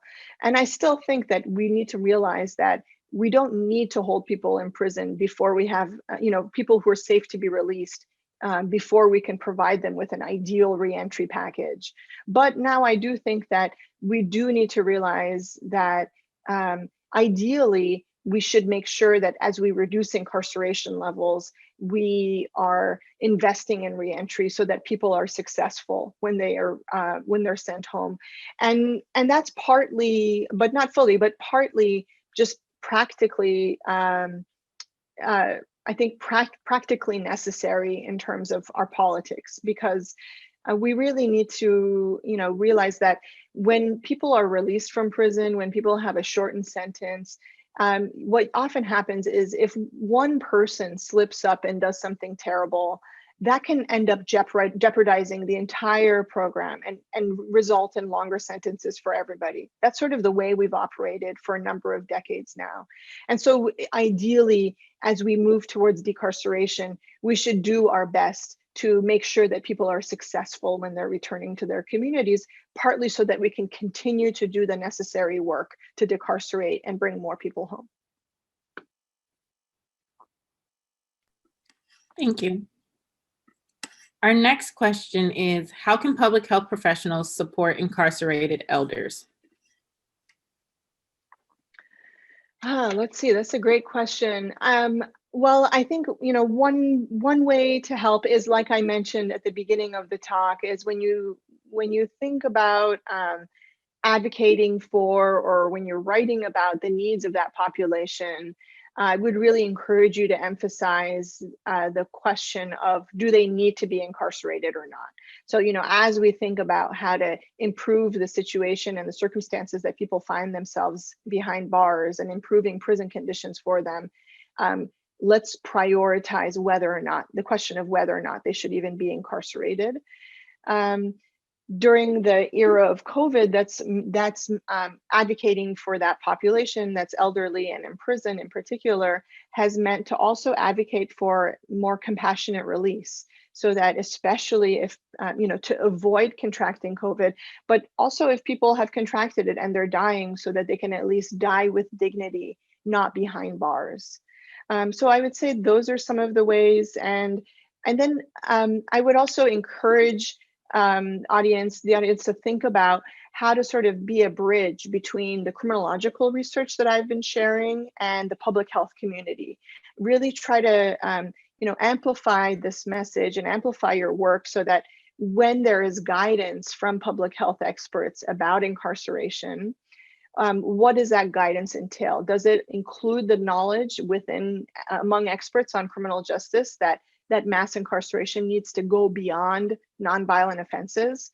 I think that getting as many people on board with that insight, and maybe also bringing into that message people who are focused on elderly populations but not necessarily on incarceration, so sort of serving as a bridge to bring different communities together around this issue, can help to make this the message louder and more likely to be heard and received.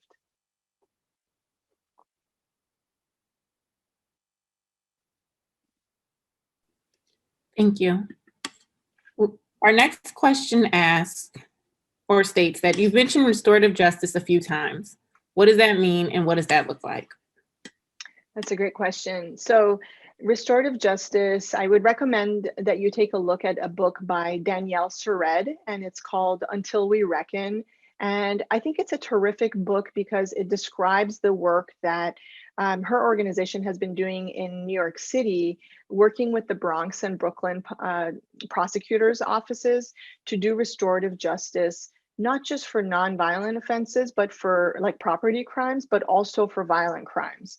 So for example, including for hate crimes. So what that program does is that it gives people who are victims or survivors of crimes an opportunity to opt out of choosing incarceration for the person that harmed them, and an opportunity to instead meet with, if they would want to, the person that harmed them, and come up with a customized plan for that person to demonstrate remorse and do what is expected of them, to make amends for what they've done and help to harm the damage that they've caused.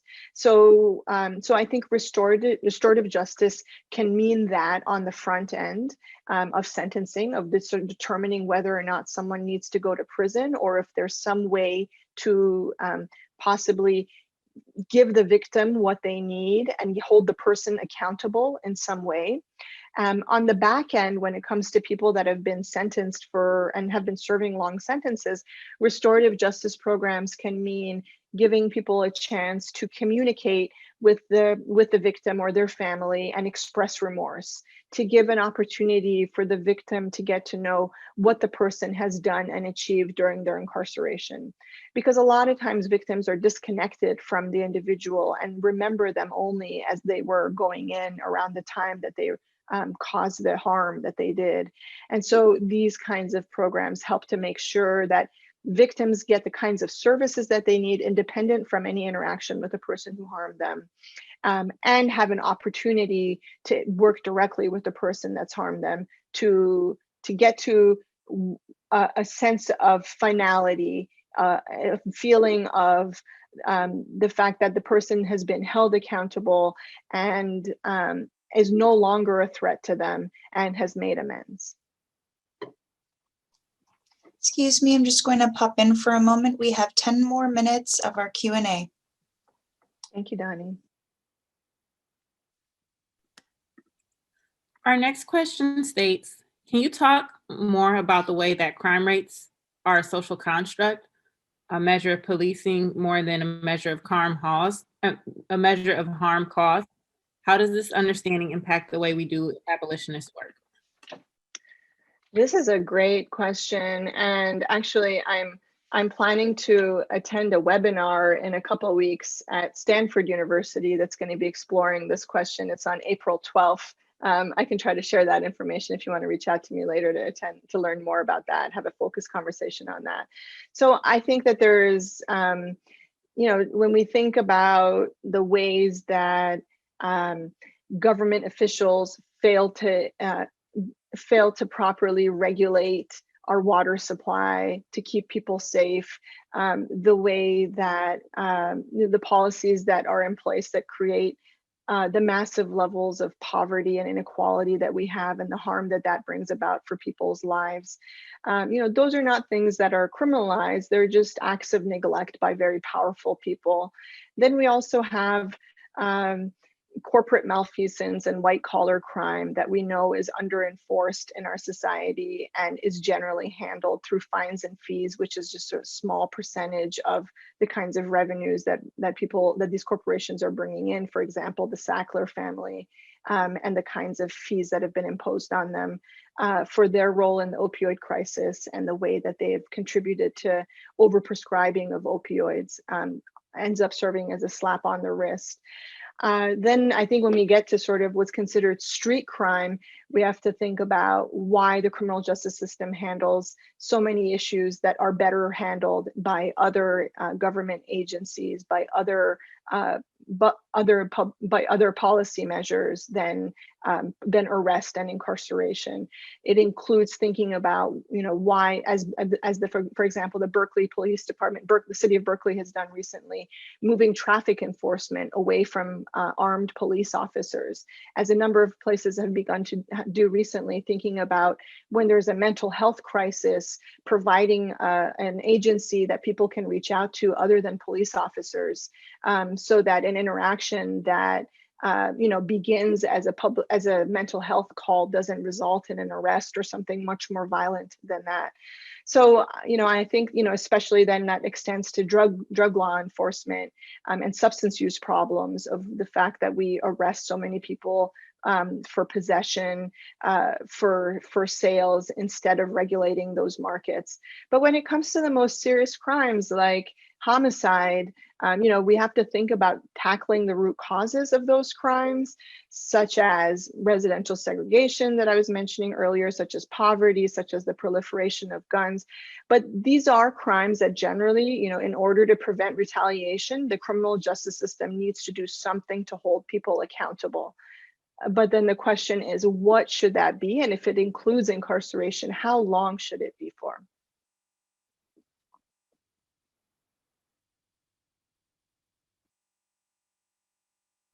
Thank you.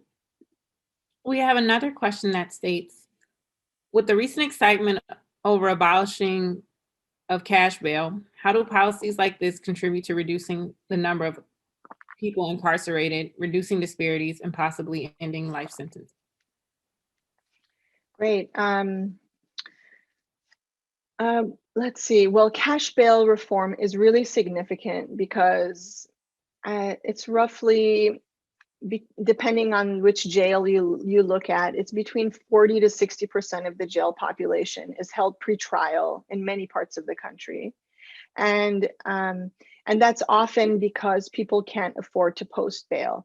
And so if we moved away from a cash bail system, so that people who were held pre-trial were really just people that are a public safety risk or a flight risk, we could dramatically reduce pretrial detention.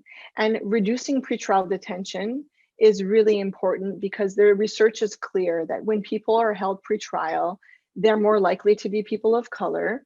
That's partly because people of color are less likely to be able to afford the bail amount that's imposed on them. They're more likely to be assessed at a high, they're more likely to be required to post a higher bail amount and less likely to be able to afford it. And when people are held pre-trial, they're more likely to accept worse plea offers. So most people in prison in the United States are there as a result of a plea deal, not as a result of a trial. It's like overwhelming number of convictions in the United States, like 95% of convictions are the result of a plea deal, not as a result of a trial. So when you're held pre-trial, you're more likely to accept a plea deal that includes maybe some prison or jail sentence because you're already there anyways, or you might be more likely to accept a probation sentence, whereas if you were able to negotiate the outcome of your case outside of jail, you could have avoided that, and you might have avoided an outcome that eventually leads to incarceration. So, so it's incredibly important in terms of, it's an important driver of that leads people to incarceration, and that ends up creates really disparate racial outcomes in terms of who's incarcerated and what prison terms and what plea offers they're accepting. Thank you. Our last question is, when advocating for compassionate release, how do you avoid creating a binary that elderly and frail prisoners don't deserve to be in prison, unlike the other people who do deserve to be in prison, when decarceration is still the overarching goal? Yeah, that's a great question. And let me just share in the chat here a link to that Stanford webinar in case others are interested in joining me on that. So,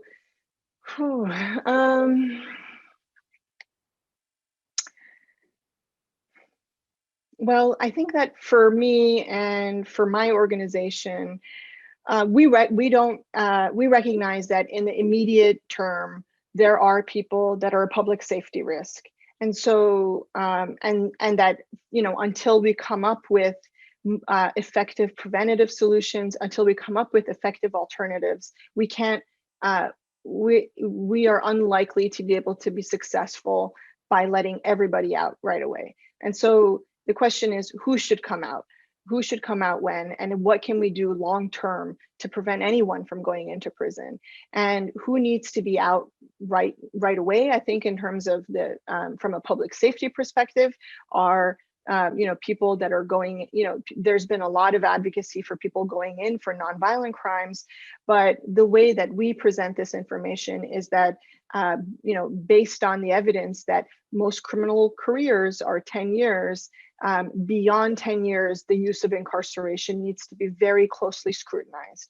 So that means if someone went in at the age of 20, then by age 30, there needs to be a very serious assessment of whether they need to be incarcerated. But then especially when you look at people that are very old, I think that, then it becomes even more incumbent on us as a society to think about the harms of imprisonment for that population. And that would be counterbalanced with the fact that a lot of these older people have committed very serious crimes, but we need to sort of think about it from with reason and evidence that yes, they did something terrible, but that was a long time ago. They're very different people. And if we want to prevent those kinds of terrible things from happening again, keeping these individuals behind bars is not the way to get there. So that's the way that that I think about it, and that so I'll stop there.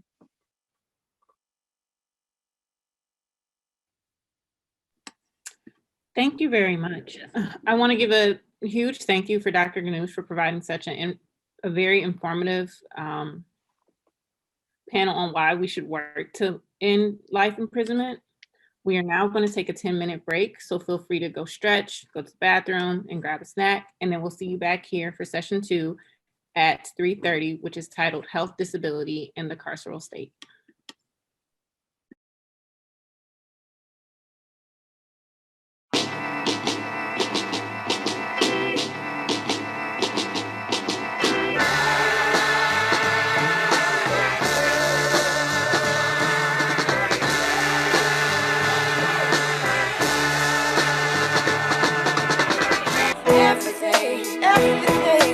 Everything is everything.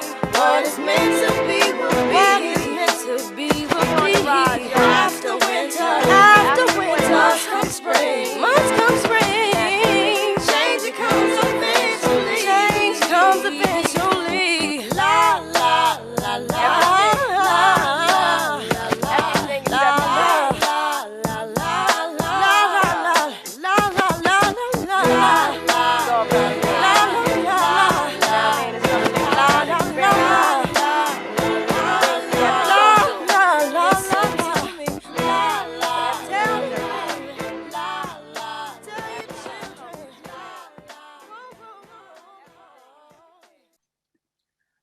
Welcome back, everyone.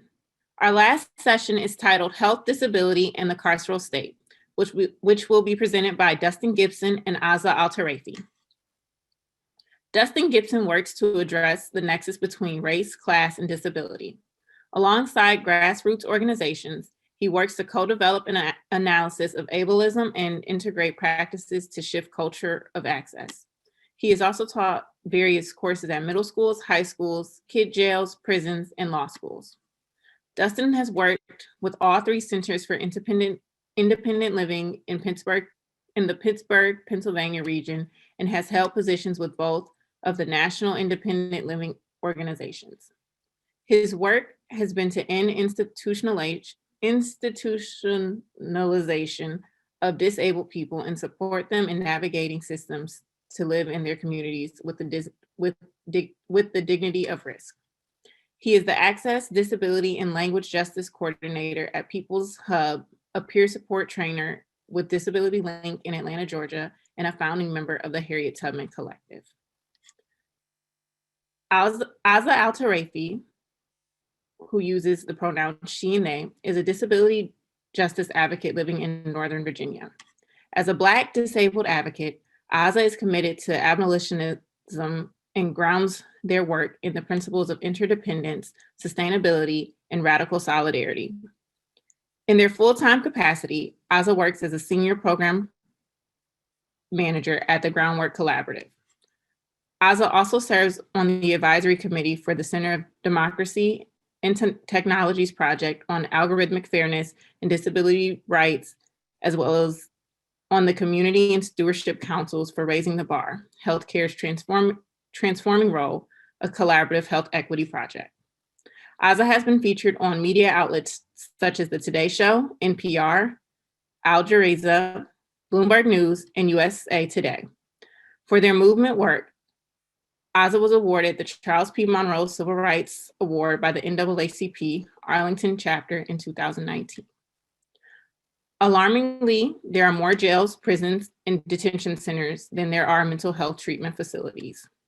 According to the Bureau of Justice Statistics, people behind bars in state and federal prisons are nearly 3 times more likely to report having a disability than in the non-incarcerated population. Countless people in the carceral system are deprived of medical care, need support services, and accommodations. I'll now pass it over to Dustin and Azza so they can shed light on the problems that exist regarding health, disability, and disability within the carceral state.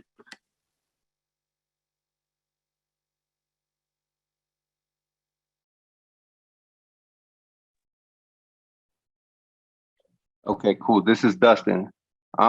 So as we begin, I just want to say that the content that we're covering, it is heavy. We'll do our best to not be as graphic as possible. But in the times where we do describe conditions that people are existing in or have existed in, we do so with the importance of understanding like what is actually happening to people. And we also carry with it that people on this call today might be impacted in different ways. I know for myself, I'm a survivor of institutions. I'll let Azza speak for their self. So I want to say, as like we go through this, to breathe, however you need to do that. So sometimes I take deep breaths. I think about like tension that I hold in my jaws. Sometimes like I wiggle my fingers or toes because my hands are balled up. And I remember that I also have like a body that's connected to my mind, and do whatever we need to do to take care of ourselves while we're in the space. I'll pass it over to Azza. Thank you, Dustin. This is Azza. It is so good to be in shared space with all of you. Just going to give a quick visual description of myself. I'm a Black femme presenting person. I'm wearing a yellow shirt and brown earrings, have curls peeking out of my floral wrapped scarf. But visible behind me is a desk and plant and guitar that is not mine in the corner of the room. And I just want to echo and uplift everything Dustin said. Please be present in this space in whatever ways you need to be. Some of the content we'll cover is heavy. Like Dustin, I also am a survivor of medical incarceration in institutions. And so we will be thoughtful in the way that we talk about and approach this. And so Dustin, if it's good with you, I'm just going to dive right in. And, oh, good, awesome. So I want to start just talking a little bit about some of the historical context for the systems that we are talking about today and that you all have been talking about throughout this entire conference. And so often when we talk about the crisis of ableism and the ways that it impacts and it shapes and it undergirds these other systems of oppression, people are divorcing that from the long history, the centuries over which those institutional arrangements were formed. So I'm going to try and cover that history very, very quickly, but in a way that'll help ground us for the rest of the conversation. So the first thing to understand is that ableism, in the simplest way I can describe it, is a structure that seeks to rank and categorize body minds as either normative or deviant, as either valuable and desirable or disposable and unworthy of freedom and unworthy of living. And that is a project that is necessarily and fundamentally anti-Black and racist, is necessarily and fundamentally about capitalistic exploitation. These are not structures that were developed separately from one another. They undergird and amplify each other. Indeed, they are codependent structures. And we see this in the history of enslavement in this country. From the very beginning, slavery was an institution that was wrapped up in and leveraged ableism, capitalism, and anti-Blackness in order to create wealth for white landowning people in this country, right? And to consolidate wealth and power in those hands. And it did so through a variety of means. One example some people might know, for instance, is that one of the first examples of pathologization of Black resistance happens to protect the institution of slavery when a psychiatrist calls the quote unquote, uses the term, I believe, troubling, but the acts that enslaved people would take in order to free themselves, whether it was escaping, resisting, fighting their masters, enslavers, described that as being drapetomania, a pathology that required correction through brutal means. Right. And so we see there the use of ableism in order to entrench anti-Blackness and the institution of slavery and protect the capitalistic, the anti-Black interests of the state.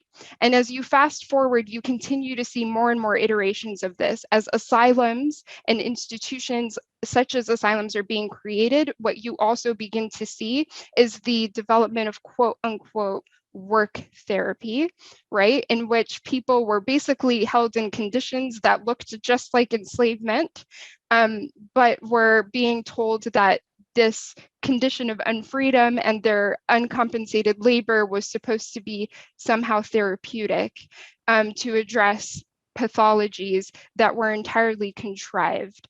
And this is not something that's of the distant past. We continue to see this as a through line to the present. There is a tendency to want to describe jails and prisons today as somehow the new asylums. This is false.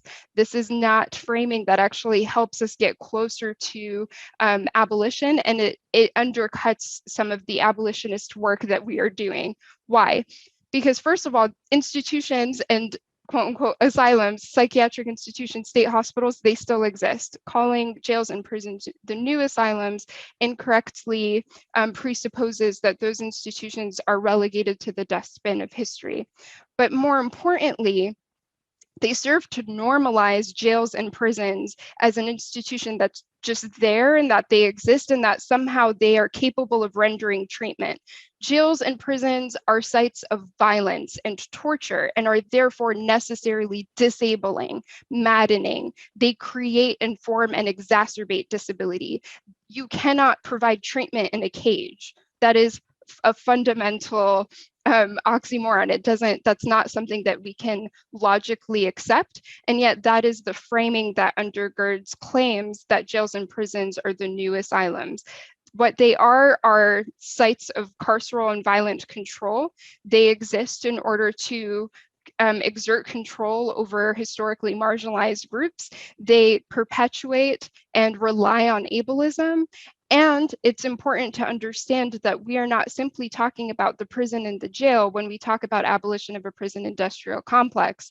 We are talking about all forms of carcerality, because the scope and the expanse of the prison industrial complex extends beyond those walls. It includes the nursing facility where people are held and confined and have no agency. It includes the state psychiatric facilities in which people are confined for, and sometimes their entire lives, and are subject to inhumane and degrading and violent treatment. And it also involves the ways in which we internalize and reinforce carceral logics and internalize and replicate acts of policing each other within our communities and within our movement spaces. And so I want to challenge us to therefore think about these systems as working together in order to exert carceral control, violent control over Black and Brown disabled body minds, and use it as a way to think more expansively about what it means to adopt abolition as both a praxis and a long-term goal. So with that kind of quick grounding and framing in place, I'll kick it over to Dustin to talk a little bit about the differences between disability justice and disability rights.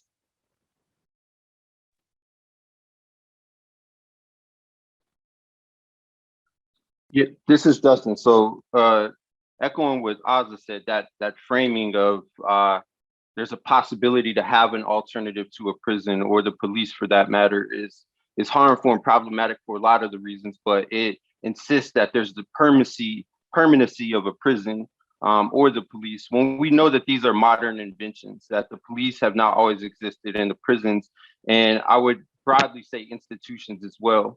And just for like a point of reference, when I'm referring to an institution, I'm referring to basically anywhere where you don't have freedom of mobility or the ability to, in disability communities, the test that we use is, can you get a burrito at 3 a.m.?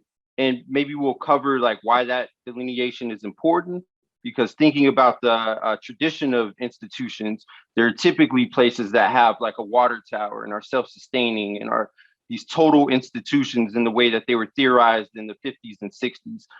But what we see now is different forms of institutionalization in the same way that we see different forms of incarceration through surveillance and the tracking of people. But I do want to talk a bit about like that challenge to the reforms that Azza said, like thinking about prison as a site of violence within and of itself, and it's designed to be that way. There's somebody named Salim Holbrook, Saleem. He spent decades in prison. While he was in solitary, Salim wrote an article called High Tech Control Units. And he's using a lot of the language in which he learned from Dr. Mutulu Shakur in talking about solitary is a device that is designed to restrict sensory, and it's designed to deprive ourselves of sensory. So when I often hear like, what are some of the reforms that we can do for, say, like autistic people in prison? If the goal of the prison itself is to deprive people of sensory, then it creates like a conflict when we're talking about providing accommodations. So that's one of the reasons that we're looking at like reforms is not a viable option to actually getting the type of progress that we want. Along with the mention of like police training, this is one of the important delineations between a rights-based framework that we use in the US and a framework of justice, which folks coined the term, Black Indigenous folks did about 10, 15 years ago. And it talks to the idea that we are a whole people, and ableism is a construct that is dependent upon all of the other systems of oppression. So it's the reason that women can be institutionalized for quote unquote being hysterical, or it's the reason that Black people are deemed to be insane or idiotic using the language of the state in large numbers when they're free during the period of enslavement. Some of the ways in which that manifests is saying that any attorney will tell you, don't talk to the police. There's nothing good that could happen from that interaction while being detained or arrested or questioned. But when it comes to deaf folks, hearing people will say deaf people need interpreters to be able to talk to the police.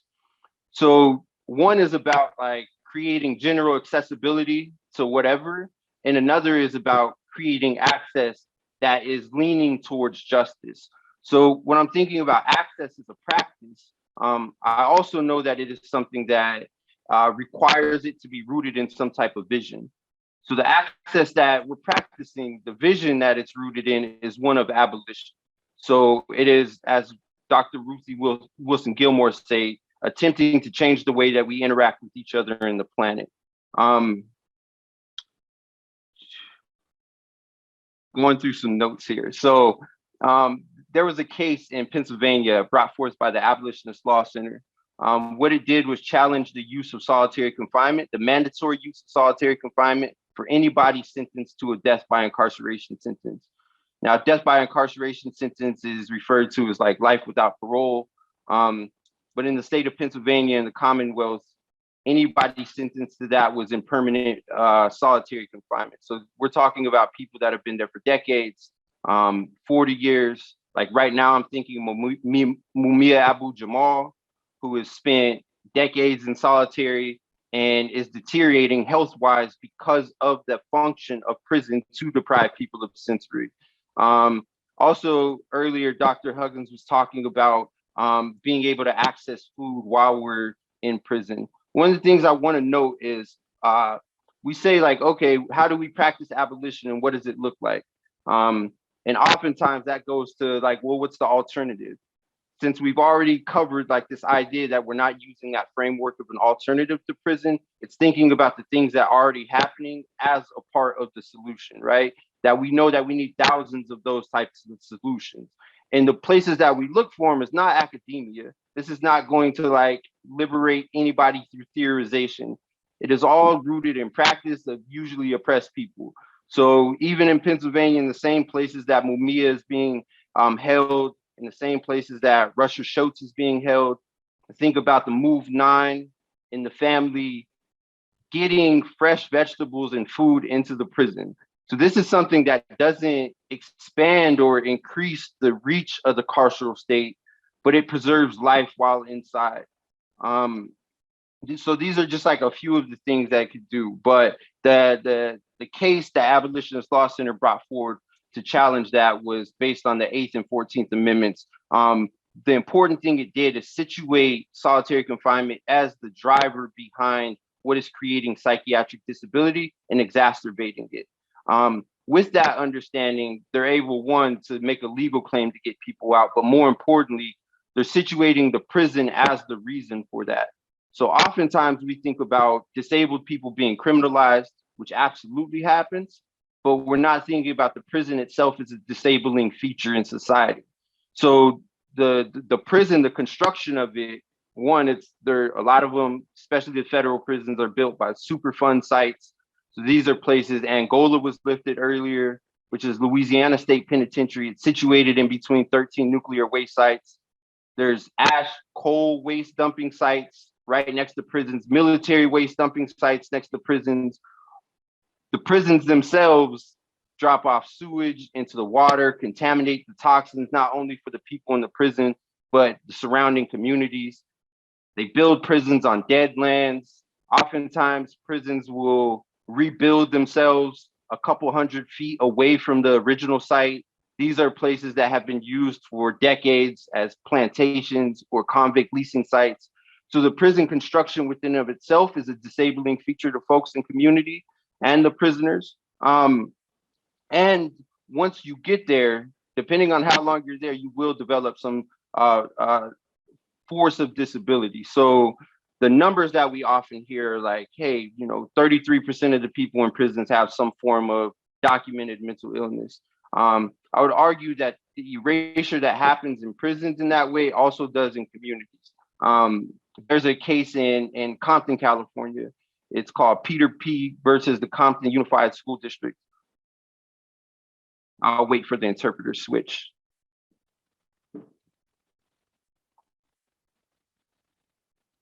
So the case basically did a study and research to find out that 85–90% of the children in this community have some form of complex post-traumatic stress disorder. And what we know about kid jails across the US, 90% of them have some form of documented psychiatric disability once they enter the jail, but only a third of them are receiving services related to the disability while they're in the schools. So Compton, just like St. Louis, just like Baltimore, just like Pittsburgh, just like any place where you find oppressed folks on reservations, it'll tell you that they have the same rates of disability that, and when I say they, I mean the census, the same rates of disability that people do in Boulder, Colorado, or Portland, Oregon, or Greenwich, Connecticut, or places that are white and wealthy. And they're not experiencing those things. So the prison itself, situated next to the toxic lands and waste in the same way that oppressed communities are and ghettos are and barrios are in the US.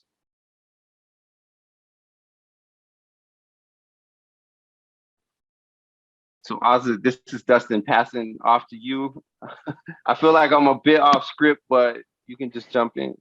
No, you are fine. This is Azad. So one thing I want to kind of bring us back to is we talk about ableism as a structure as being a form of exerting violent social control, right? And Dustin was just talking about this through line that we see in terms of students in schools, communities that are being disrupted, destabilized, and harmed because of the large and long shadow of the carceral system.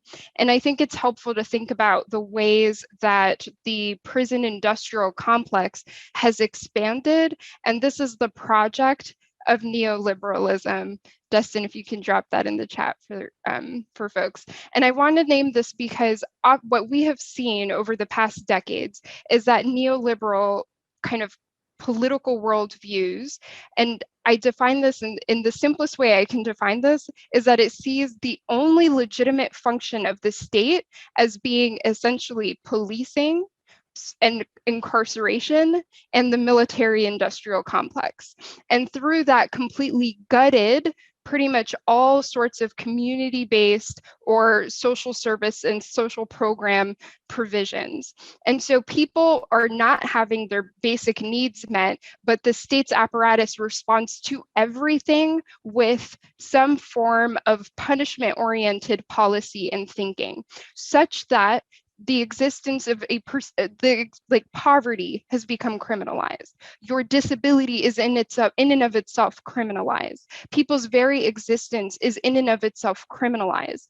People who are not within the actual carceral system necessarily, who are not themselves police officers, not themselves correctional officers, are still being deputized by the state to act in that capacity. And this is where those connections between ableism and anti-Blackness and capitalism become particularly clear and resonant. One example, for instance, is in Florida. There was a case about 4 or 5 years ago now, in which a Black woman, and this interaction was caught on camera, a Black woman is interacting with a police officer who is harassing her. He is harassing her and engaging in kind of violent, aggressive behavior towards her. But there is no legal justification he is able to come up with in order to detain her.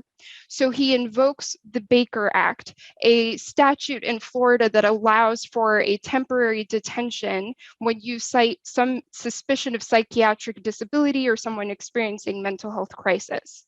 And he invokes the saying, let's Baker Act her in order to strip her of her freedom and confine her. So he leveraged ableism in a way that allowed him to be able to confine and detain this Black woman when he would not otherwise have been able to. And the fact that this is a tool in the toolbox of officers who are engaged in this act of wanting to exert control over the space that she was in, right? And over her as a Black woman, this is the kind of connection that helps clarify that the prison industrial complex is something bigger than just a jail or a prison, right? And further still, when we talk about the ways that these systems are operating codependently, we think also about the fact that for people who have been subject to psychiatric confinement, for example, social workers and other people within that system have been deputized such that they have to contact law enforcement. They work hand in hand with law enforcement in order to subject people to what I can only call coercive treatment, but that's a misnomer because treatment cannot be coercive. That is not healing. That is by its very nature harmful and disabling. And so I want us to think expansively about that because it then calls upon us to conceptualize and understand our responsibility when we talk about abolition to similarly be expansive, right? So Dr. Ruth Wilson Gilmore talks about how abolition requires that we change only one thing, and that's everything, because we have to fundamentally reimagine and reorient our thinking. And we have to transform every part of this system because of the way that carcerality it is embedded in every kind of institutional arrangement and interaction in our cultural thinking around how we relate to one another. And so these ideas about quote unquote public safety, or these notions of whether or not there are some people who should be confined to prison and we should only release others, those are the kinds of reformist reforms that actually expand and legitimize the scope of the prison industrial complex. And so what we want to be doing is instead thinking about abolition in a way that captures the totality of the ways that the state exerts carceral control over people, destabilizing their communities, extracting the wealth, and engaging in a project of concentrating wealth and power in ever fewer and wider hands. And that necessarily means we have to understand abolition as internationalist in its scope. It is not limited or relegated simply to the settler colonial imposed borders of the United States. It means that we have to understand that the massive explosion in the number of people who are subject to carceral confinement is also a function of US imperialism and settler colonization. It is about the violent enforcement of US borders such that people are held in immigrant detention, that migrants are criminalized on lands that they are indigenous to, that the US is engaged in war making, and that the war making machine, the military industrial complex, is the institutional arrangement from which we began to develop an understanding of the prison industrial complex and took that name. And so abolition needs to be as broadly understood as the reach of the military and prison industrial complex is itself. And so with that, want to kick it back to Dustin to kind of talk us through some of the ways that we can apply this in praxis and kind of bring it back down to what this means for us as individuals as we fight to get more and more people out from under the thumb of carceral control and to transform our relationships with one another so that we can be basically engaged in little experiments of the abolitionist reality that we are building towards.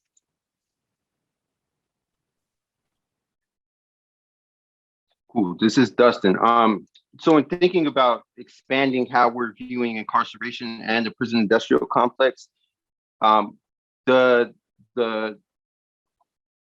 work of abolition is like one of, presence, and it's not absence. So what we often see is like when we're not situating prisons and other forms of institutions in the same context, then we're attempting to come up with different solutions. So what will happen is the social workers become deputized to then be the police and police people in a way that the police would typically do. The only difference between them are just a phone call. So in the same way that the Black woman in Florida got Baker Acted, that happens across the US on a daily basis, right? We call that involuntary commitment, civil commitment, 302s, 5150s. This happens in the Natasha McKenna in Virginia. This happens quite often. So I just wanted to note that is a way that social workers have been deputized to be those people that take people to jail and prison or take away people's freedom. Because one of the things about psychiatric confinement is people are held indefinitely, and you're at the whim of medical professionals rather than cops or courts in the same way. But viewing abolition as something of presence, one of the fights that I've been engaged in for the better part of a decade is transitioning people out of nursing facilities. So right now we have long-term care facilities that are less than a percentage of the population, but account for 34% of the deaths related to COVID. And that's not including all of the staff and the other ways in which people have been connected to nursing facilities or long-term care facilities and also died or contracted and gave to other folks. So we would probably be safe to bet that over half of the deaths in the US are directly related to nursing facilities somehow. So the reasons that people are there are not just because folks are elderly or they're getting some type of care. I would refer to it as an uncare system. It's a place where viruses have always broken out. It's a place that people are always with infections. And it's also a place that people are going because there isn't home and community-based services or adequate services. So what I mean by that is personal care attendants. The reasons in which people don't have that is, one, there's profiteers behind the nursing facilities.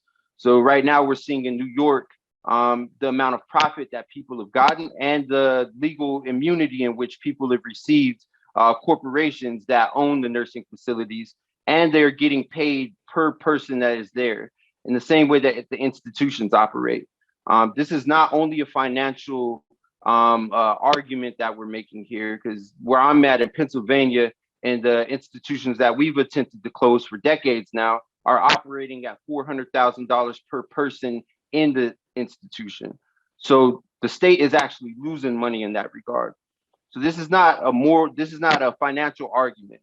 What Isla said was important in the historical grounding. We have always found ways to remove and displace disabled people from communities. So that has happened as almshouses, that has happened in poorhouses, that has happened in different forms of institutions. And one of the things that we have to reckon with, earlier there was conversations about empathy, that people are deeply uncomfortable with the presence of disabled people in society. But there's there's moments of, I mean, that's been, legislated, or it's been put into law through codes. I think of the Black codes. I think of what some folks might refer to as the ugly laws. And these are not off the books. Like, this is not a ancient thing. Like, ugly laws came off the books in some cities in the late 2010s. So this is something that still exists. It still exists through homeless sweeps when the police come through and remove people off the street when festivals are coming in or the Super Bowl happens. So this happens in a lot of different ways, but there's points of solidarity there. Judith Butler talks about the ability to assemble and to deliberate and come together being central to participating in a democracy. For disabled people, because of inaccessibility, we haven't been able to do that. But Black folks haven't been able to exist in public either. Trans folks haven't been able to exist in public. Women are not able to exist in public free from harassment. So there's points of solidarity to say that if our goal is to change how we interact with each other, and the way that we do that is by interacting with each other, then abolition is finding the ways to remove those barriers and create connection. So one of the things that I think is important, and we'd be remiss not to say, is that constant communication with people that are in prison and that are in institutions is one of the most important things that we could do as folks that are on the outside. That's not just for solidarity purposes, but that's for the benefit of all of us. If we're actually concerned about prisons as an ecological disaster, if we're concerned about prisons as siphoning resources from communities, if we're concerned about prisons because our loved ones or ourselves might be there, then we need to know what is happening on the inside. And the only way that we've ever been able to know that is by communicating with folks. So this poses a different type of threat when we're thinking about institutions. The way in which we've been able to do that, like during a period of deinstitutionalization, we have Christmas in Purgatory or a report on Willowbrook, where people are sneaking in cameras to get pictures of the horrible conditions in which people are in and reporting on that. We don't have that in the same way today.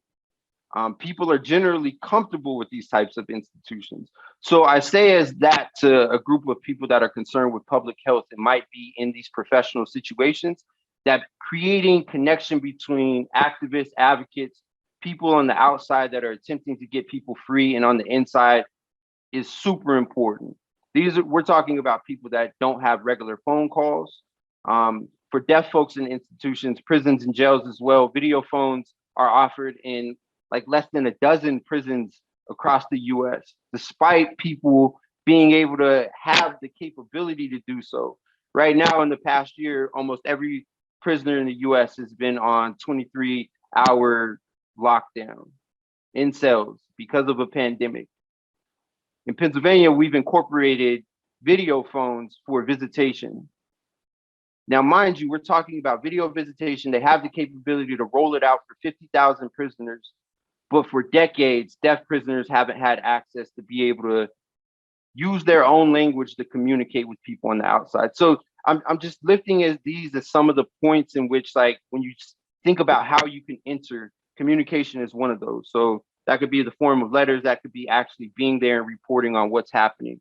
And also that disability rights, although there's a delineation between those frameworks of disability rights and justice, I would think about disability rights as something that is defining disability to us based on a limitation, saying that you have some condition or impairment that limits a major life function, right? So that's eating, thinking, breathing, walking, it's not working per the Supreme Court, but it's a lot of different impairments is what we're talking about. Disability justice recognizes that disability is a natural part of the human experience. So it's something that we can't actually get rid of. A prison in itself is a eugenics project. Institutions is a project of eugenics. It's attempting to eradicate an entire group of people on the basis of disability, criminality being largely a social construct. So earlier there was conversations about who should be in prison and who shouldn't be based on whatever crime people were purported to commit. I would caution that that's a dangerous way to actually think about who should have access to what. That's what the prison system already does. It decides on who has access to freedom based on what we call crime. And more importantly, what we call danger as well. The dangerous tests that exist in courts are extremely ableist, racist, misogynistic, and they're determining people's freedom in an indefinite way in the institutions. And Azza, I feel like you wanted to jump in. Yes, this is Azza. I just wanted to kind of jump in on that point in particular, because dangerousness is a criterion that is constructed by the state and used in order to exert control. So, for example, within the realm of kind of the psychiatric confinement, dangerousness is often something that's used in order to justify extreme forms of surveillance and coercion against people who are labeled mentally ill, people whose behavior and whose ways of moving through the world are determined or perceived as somehow deviant or threatening, right? And that is an extremely broad and powerful tool that the state uses in order to disappear people. I mean, I am 20 miles away from St. Elizabeth's, a state psychiatric institution, which was just in the news in my area, in my region, because a bunch of people were left to die of COVID-19 without any treatment.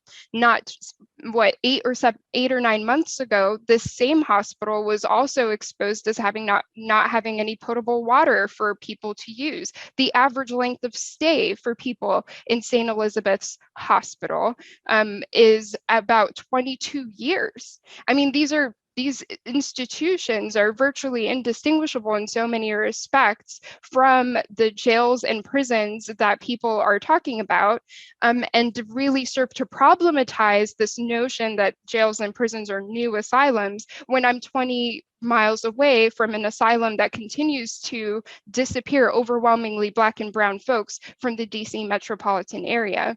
And further, when we talk about things like dangerousness and criminality, criminality is entirely a construct of the state. It is a tool that it uses to determine who has value and who's deserving of freedom, and who is deserving of the protection of the state. Criminality and harm are not synonymous. Lots of harms are not criminal. Consider wage theft.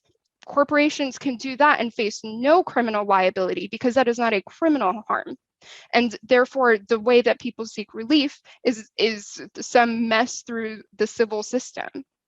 But somehow, if a mother who doesn't have enough money because we have criminalized poverty and made it impossible for people to access and have their basic needs met, takes a gallon of milk from the 7-Eleven, that is criminal.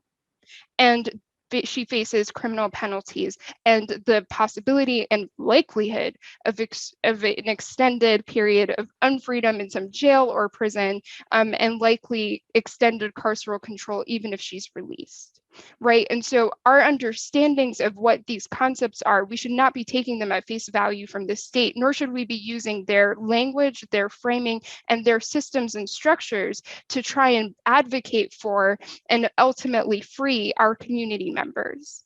We should not take that at face value. We do not have to have these systems. These systems are new, they are not permanent, and they are not inevitable. And so I wanted to amplify those examples and amplify what Dustin said so well, because we have to, our task is to be imaginative and to imagine something other than this cruel system of punishment. And the last thing I'll say on this piece too, because I keep talking about the criminalization of poverty and disability, is that this process of criminalization, it is necessarily a racist and ableist process, and it is a classed project too. It is a classist project, and we see this throughout COVID-19. The state determines like that entire swaths of people are so-called essential workers, but they're as people, they're entirely disposable. This is all about the state creating systems and structures in order to more efficiently extract more and more labor and profit from people, and leaving them completely without supports and rendering them disposable in the process. We can't replicate those politics and logics of eugenics and disposability by making our approach to decarceration and abolition be rooted in ideas of who's dangerous and who deserves it and who doesn't. We have to reject that as a frame or an entry point into the work.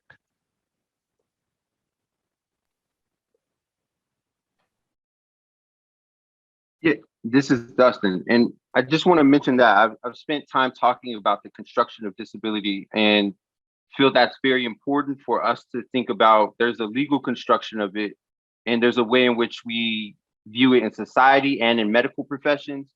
But in order to get to where we want to be, like that needs to be more expansive because it's not capturing all of us.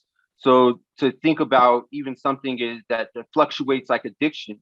In order to receive services or relief based on addiction, you have to have a record of having such quote unquote impairment. The people that have a record of that are people that have been able to access care, which Azza lifted. This is a class-based situation. It's a racialized one as well. And at the same token, when we say like shit like, oh, 80% of the people that are in jails have some documented form of mental illness or addiction, and then we call them a hospital, it's knowing that that place is, one, not providing any type of treatment, but treatment has always been conflated with punishment. I would say that we can read a medical apartheid to think about the ways that that happened during slavery and post-slavery. Think about that during periods of racial apartheid in the US. But because that conflatement happens, like we're viewing jails as that place, but there's legal challenges that could be made if we're viewing disability to be more expansive. So if under the ADA, which is the Americans with Disabilities Act, which takes its language from the Rehabilitation Act, the 504, which I should say is only possible because Black organizers and Black frameworks from Mississippi were deployed and used and then supported folks in the Bay Area to organize in order to get the legislation passed, which is very important to mention because as we think about the context of social movements for disability or around disability, it's often presented to us as this white-led effort, when in reality, it comes out of Black radical traditions. And it is just not Black folks naming disability. Because one, I mean, we face a lot of different consequences by being labeled as disabled. So the project here is not to just like label more people disabled, but to expand our understanding of what it is. So then we're able to actually bring a challenge to say that an accommodation in a jail setting is actually decarcerating and getting people out of jail and prison because there's no way to actually provide support for addiction while you're in jail, nor on the outside mandating them to some type of quote unquote treatment, which is over 50% of the recovery centers are court mandated. So I just want to lift all of those up as tensions. And when we're thinking about disability, to do it much more expansively. And then that allows for us to use the legislation from movements to make different types of challenges. Like one recent example, 2 years ago, when the concentration camps on the border popped up and became visible to folks that weren't in the camps, the 504 was leveraged to say that anybody in those camps could request a reasonable accommodation. So you could sue the federal government to say that you're putting people in situations that is exacerbating disability, which is literally every single person in those detention prisons. So when we're thinking about that, like in the role in which not only attorneys or legal sectors play in that, but the people that are articulating what is disability, how it's being exacerbated, how it's being created, and what treatment really is. So like to lift again, Mumia's treatment could only be released from prison. The prison has showed for decades that they have no interest in preserving his life. They fought him for his Hep C case. When people organized and galvanized around that and why Hep C was an important treatment for the conditions that he had or the medication was, it wasn't just Mumia that got Hep C treatment. It was thousands of prisoners in the state of Pennsylvania. So when we think about centering disability and then creating inroads for people to get access, it is going to lift it up for other folks as well.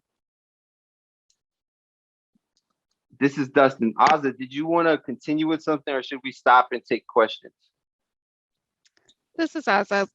I've been dropping it in the chat, but want to stop and see if other folks have questions. I feel like that's a good stopping point.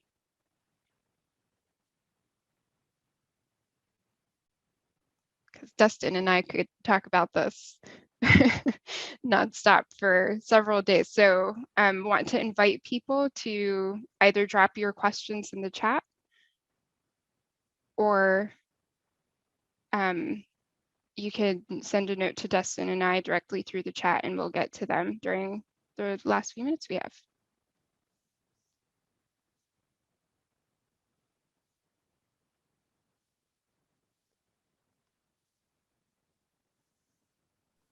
Hey, this is Dustin. Azza, there is one question about, could you define the military industrial complex or maybe give an example? Yes, so that is a great question. I've also dropped it in the chat for folks as well. But when we talk about the military industrial complex, and this is where the term prison industrial complex borrows from, we're talking about what's essentially this unholy informal alliance between the nation's military, right? The Pentagon and its actual like branches of the military, and the very expansive defense industry that cropped up to supply and support that military and the state's war-making machine. And so it's the symbiotic relationship wherein the military and this defense industry are deriving profit from war and are therefore war making, expanding the US's imperial footprint throughout the globe and profiteering from the constant destabilization of other countries. It's the expansive use of and placement of military bases throughout the world. The United States has more military bases than the next 20 countries combined. And so It is that entire system that is then referred to as the military industrial complex.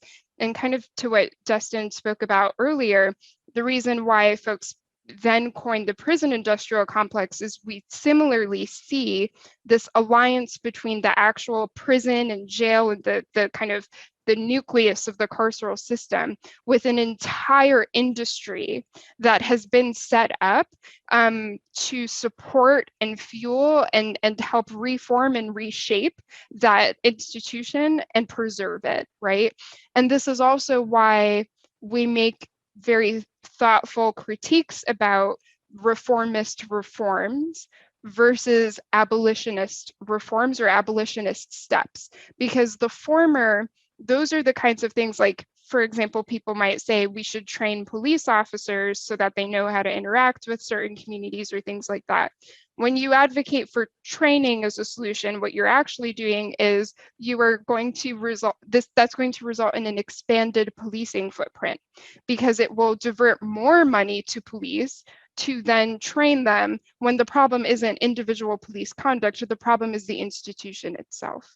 And so the industrial complex is really the key part of both of those terms in understanding its scope and also understanding what kinds of solutions are needed to finally kind of be able to get to that end point of abolition.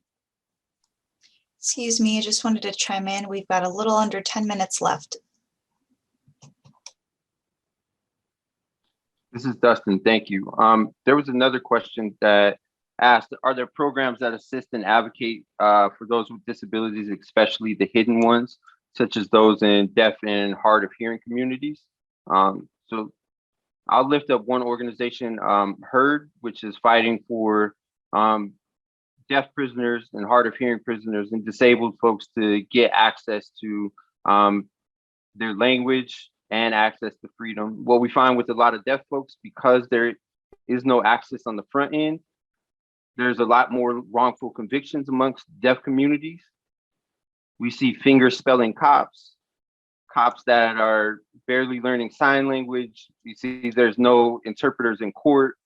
The interpreters themselves are 95% white. The court interpreters are like 99% white. So there's communication barriers amongst the interpreters, and the interpreters are bringing their own bias. They're not neutral into court settings. So deaf folks are essentially having the entire weight of the state leveraged against them without any support. So once they get to prison, oftentimes the relief mechanisms don't work in the same way. I even think about something as important as the Prison Rape Elimination Act, or PREA. PREA is something that if you experience some type of violence, which a lot of people do while they're in prison, you get relief by calling a hotline. For deaf folks, you can't call a hotline. And if you do somehow communicate with guards, so there's like, it becomes this situation of where you can't communicate with people on the outside, you can't communicate with people on the inside, and then you're just deprived of a lot of things. So I say HEARD, at their core, they fight for communication access because of that, to find out what is happening. The Federal Bureau of Prisons, the state DOCs, none of them have a list of the deaf prisoners that exist in the system. HEARD, an all volunteer organization, has built a list out, the only existing list. So that kind of shows you the priority of the state itself in like figuring out what is actually happening. So I would lift them up as people that are doing that work.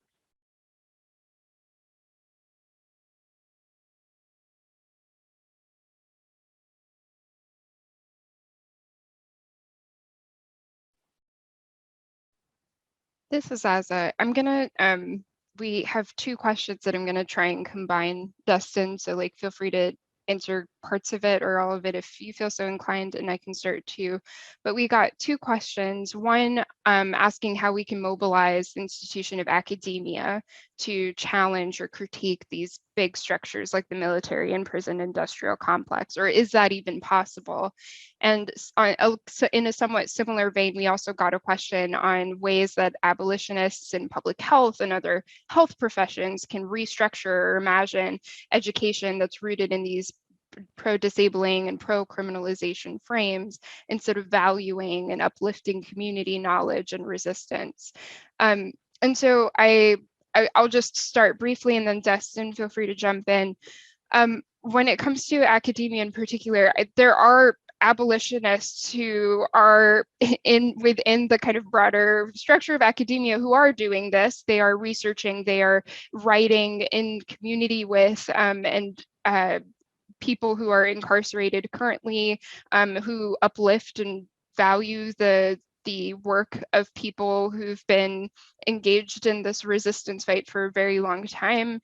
I think of Dr. Joy James, I think of Garrett Felber. There are many people who are doing this work within academia, and they will also be the first to say that academia as an institution is not structured or equipped to deliver liberation. It's just, that's not what it's designed to do. That's not what it's for. In fact, it is a place where a lot of the language that liberation movements create are themselves kind of co-opted and then made inaccessible, and through that process can actually result in a watering down of the radical underpinnings and kind of the grounding of those movements. And so what I would say basically is that individuals can really push to amplify and to center and to do this work in a way that is consistent with an abolitionist praxis within those institutions. But we need to be clear-eyed on the fact that those institutions are not themselves designed to or equipped to be able to advance abolition or to deliver liberation for historically marginalized groups. And then the last thing I'll say is, and credit to Professor Liat Ben-Moshe, who also is an abolitionist and whose work speaks to this. But when I talk about kind of social control and carceral control, the ways that happens is often through the schooling and education system, through a process of socialization within that. And if that doesn't work, then it kind of reverts to a process of medicalization and pathologization, and then punishment. And so understanding that school settings, whether higher ed and academia or the K through 12 school system, are actually part of the state's project. And this is what we mean when we talk about its expansiveness, the prison industrial complex. But that doesn't preclude radical movements and solidarity building within the communities that are in those spaces. Destin, do you have anything you want to add there? Yeah, thank you. I would just add that there's a through line between both of those questions. One is how can you do something that's rooted in community education, and then can you transport that to the academy? So one of the ways is to stop citing the same 10 white people when it comes to disability. And I say that jokingly, but really to think about the production of knowledge being something that is coming from people that are practicing abolition. And the way to do that is by joining organizations that are attempting to find solutions to violence, find solutions to harm, finding things that mitigate. We know that putting resources and money into the police and prisons and continuing to reform only bolsters it. And we know that by just looking at history. So for us to be building something else is important, and we do that in coalition and community with other people. So that's the biggest piece of advice I can give. And then saying that what type of abolitionist work is coming from those organizations are things that are legitimate and valid. And because it doesn't come from somebody with the Ivy League degree, doesn't mean that it is not legitimate. So I would say that's probably the most important thing. And to be practicing it, and also to be thinking about the ways that you already practice it. This is not some esoteric term or practice that we're talking about. We're talking about if people are disturbing you at 11 p.m. at night, that you go outside and you talk to them, and without calling the police. We practice abolition in our family. People commit harm in our family. We have conversations about it. We try different things, and that's a part of what abolition is. It's trying things and learning from what our mistakes are. This is Aza. Just one quick thing to add to that, as Dustin was saying, that it also reminded me, and this is a place where I really encourage people to learn from and read and amplify the learnings and teachings of sex workers in particular, who for an extremely long time have had to among themselves really learn and develop these practices of transformative justice, of ways in which they can resolve harm, protect themselves, protect each other, without turning to the police, without contacting the police, without using these carceral approaches, because they themselves are criminalized and are subject to violence by the state, right? And so I think through their work and their wisdom, there are so many lessons that we can all use in our everyday lives and in how we relate to and communicate with and interact with one another, to use non-carceral approaches to resolving harm and building community and being in community with one another.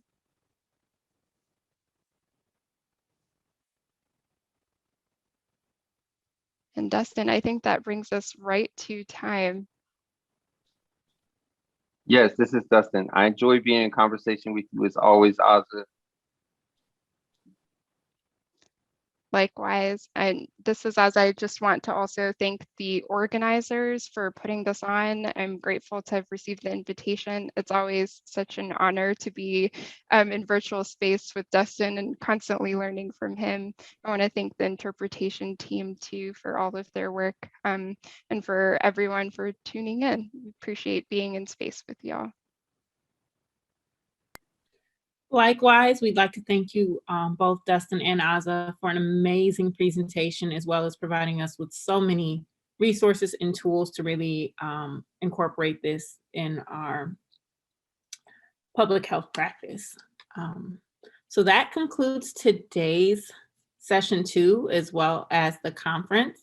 I'm going to turn it over to Eni, and we're going to wrap up the conference for today. Hi, everyone. This is Eni.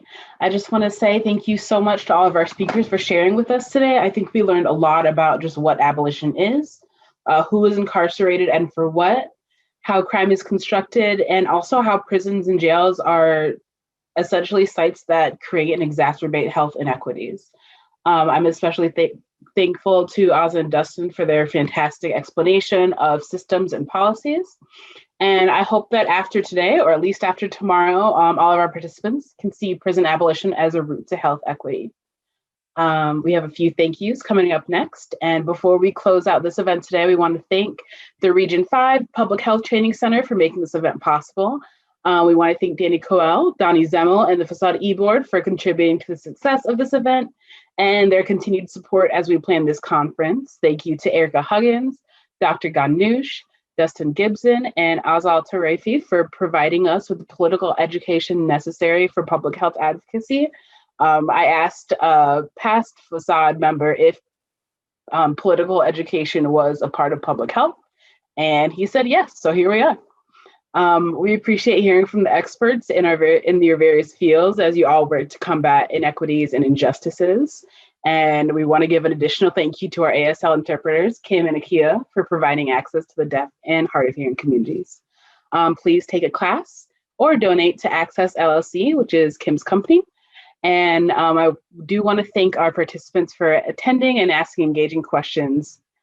And what's next is that you'll be receiving an email link tomorrow to evaluate the conference. We really do value your feedback and want to hear from you, so we can continue to improve these events moving forward. Once again, thank you all for spending this time with us. And I want to reiterate that this is a 2-day conference. So please join us tomorrow for our final panel. It will be at 11 a.m. to 12:30 p.m. EST. You can also check out our agenda, but tomorrow's panel is titled Abolition as a Practice, and we'll hear from local organizers and community members from Washtenaw and Wayne counties about how they incorporate the principles of abolition into their lives and work. I know a lot of the questions we had today are like, what can we do with public health? What should we do? And hopefully tomorrow we'll get even more answers than we did today. Donnie, if we could go back 2 slides, please. Please donate to all of the organizations that were represented here today. We are a student-run organization, Facade is, so we are accepting donations, as well as the Sentencing Project, HERD, Disability Link, all the organizations that people mentioned today. Their link should be in the chat. Thank you, Donnie, for that. And finally, the link for tomorrow's part of the conference is the same as the one today. So I just encourage you to remember that incarcerated people are part of your communities, disabled people are part of your communities, and that reducing health inequities is a collaborative effort. Thank you, everyone. Enjoy the rest of your day. Continue to stay safe and healthy. That's it for the day. Thank you.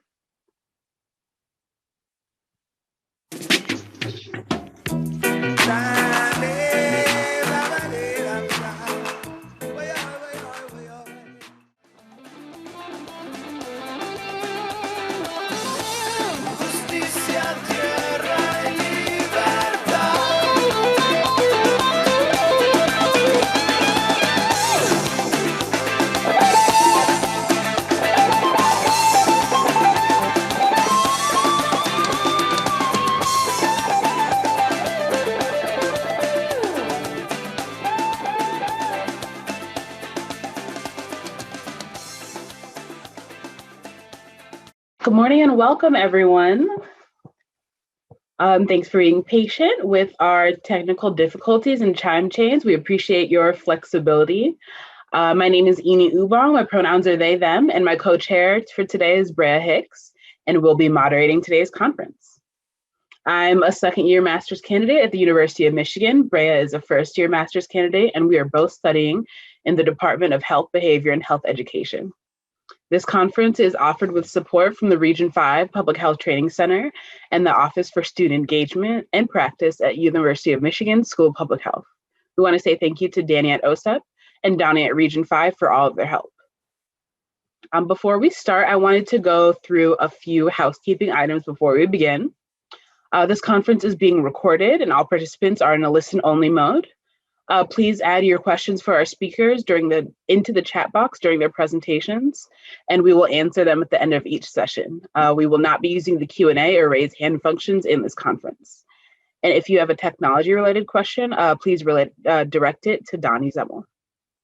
I will now pass it over to Brea to share a little bit about our organization and a little bit of our history. Thanks, Eni. The Public Health Students of African Descent, or Facade, is the oldest sponsored student organization in the University of Michigan School of Public Health.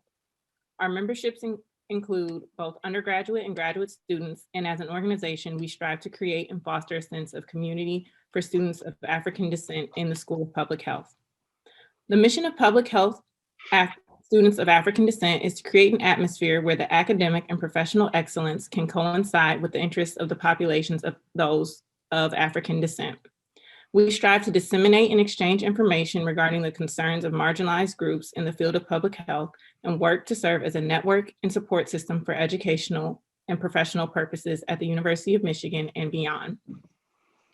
Our main principles are support, advocacy, and service. With this year's Health Equity Conference, we aim to center the health of incarcerated people and show how prison abolition is necessary to achieve health equity. Yesterday, we heard from Erica Huggins about the prison industrial complex and how important empathy and compassion are for liberation. Thanks to Dr. Ganush, we learned how crime is constructed and how prisons and health equity are fundamentally opposed. And Aza and Dustin finished us off yesterday with an analysis of the prison industrial complex that's linked with ableism, racism, and classism as interlocking systems that exist to extract value and wealth. We had a lot of questions yesterday about what we can do as public health professionals to support incarcerated people and advocate for abolition. Today, we're going to turn it inward, and next our speakers will share what abolition as a practice looks like in our daily lives. If you were here for yesterday's portion of the conference, would you mind sharing something that you learned or maybe something that surprised you in the chat? For me, it was something that Dustin Aza said about positioning jails and prisons as mental health providers. And I even had a slide that said like Cook County Jail in Chicago is the largest mental health provider in the US. But after their session, I learned that my statement was incorrect because incarcerated people are not receiving mental health care.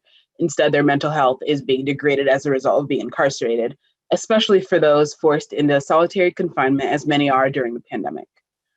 Please share like what surprised you, what you learned in the chat, and I'll read a few aloud to get us started.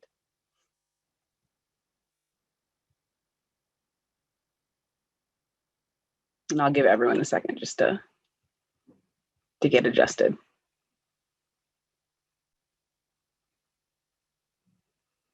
Oh, thank you so much, Kabisha, for sharing. Your comment is, I really appreciated the discussion on food justice, environmental justice, and reproductive justice being intertwined with prison abolition. Me too. If you haven't already, for anyone who is interested, check out the Prison Birth Project at the University of Michigan. Donnie said, it was a good reminder to hear that it's not up to academia to find the solutions. It's up to us to listen directly to those affected and those doing the work. You're absolutely right, Donnie, and thank you. I will give it just a second if anyone else wants to share. Thank you for those who did share.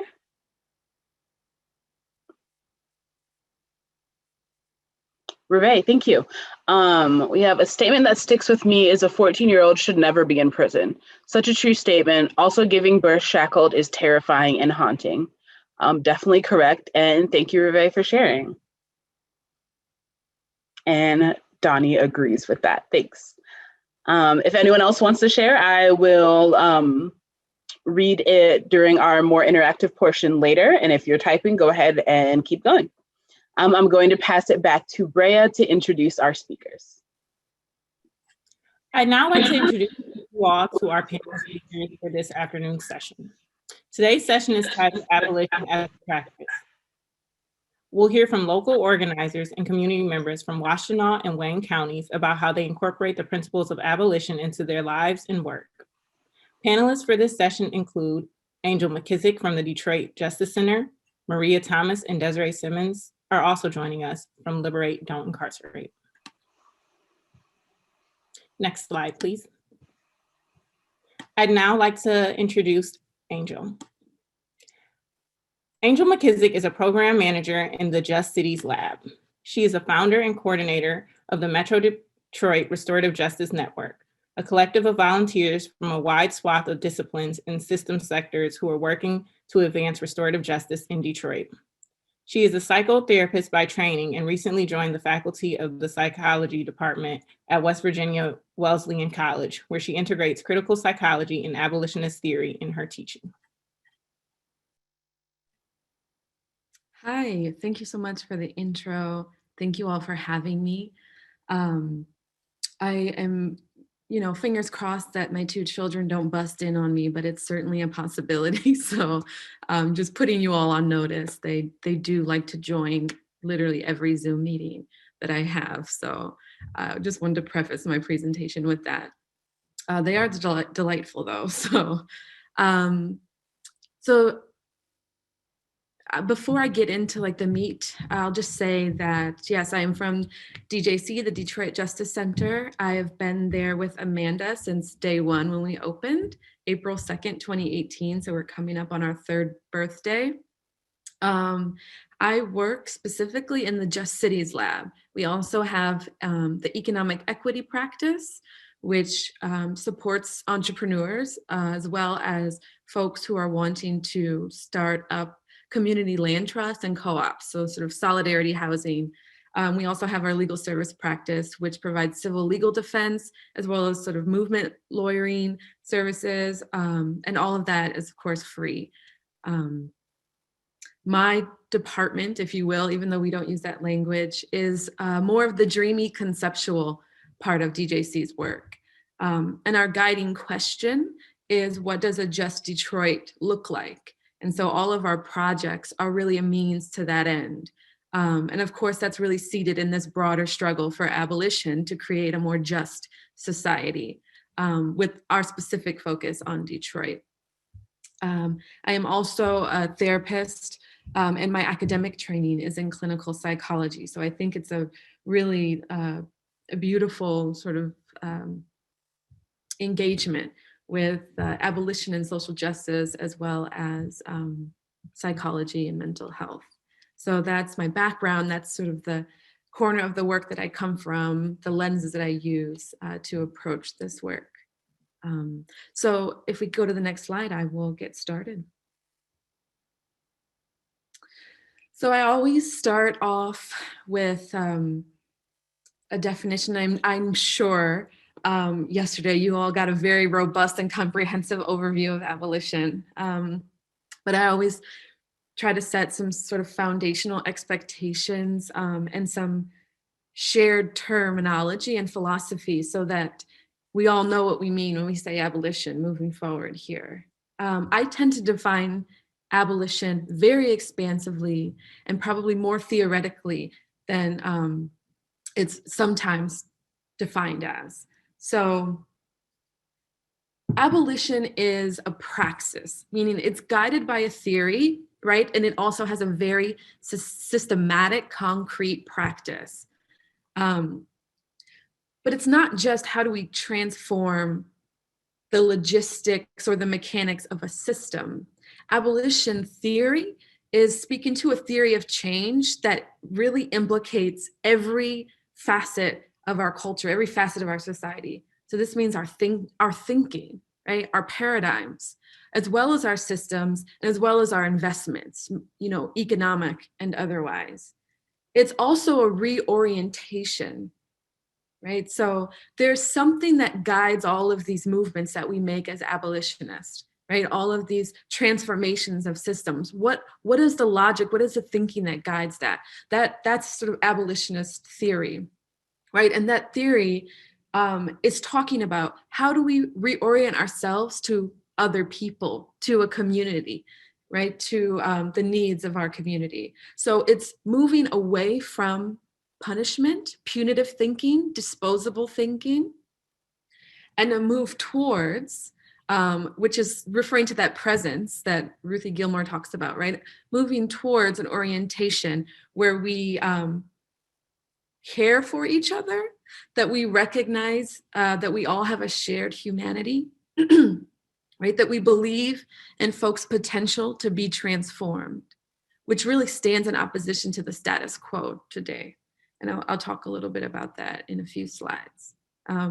So in this way, abolition provides us with a holistic, a comprehensive framework for trying to realize a vision of the future that's really, really directly and deeply informed by these principles and these values and this way of thinking and being with each other.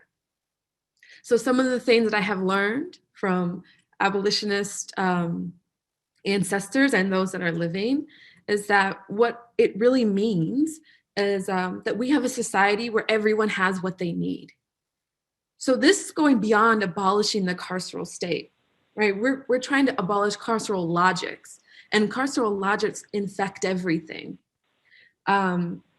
Social work is carceral often, right? Healthcare, if you think about mandatory hospitalization, hold, that is carceral. Schools take a carceral punitive approach. They punish, right? So abolition is about transforming carceral logic towards a care logic. So the logic that we use that says when someone does harm, they are irretrievably, right, condemnable. We define people by the worst thing that they've ever done, right? The harm is irreparable and we should just throw people away. That's the logic that we use, right? So the abolition is about transforming the logics that guide all of those systems.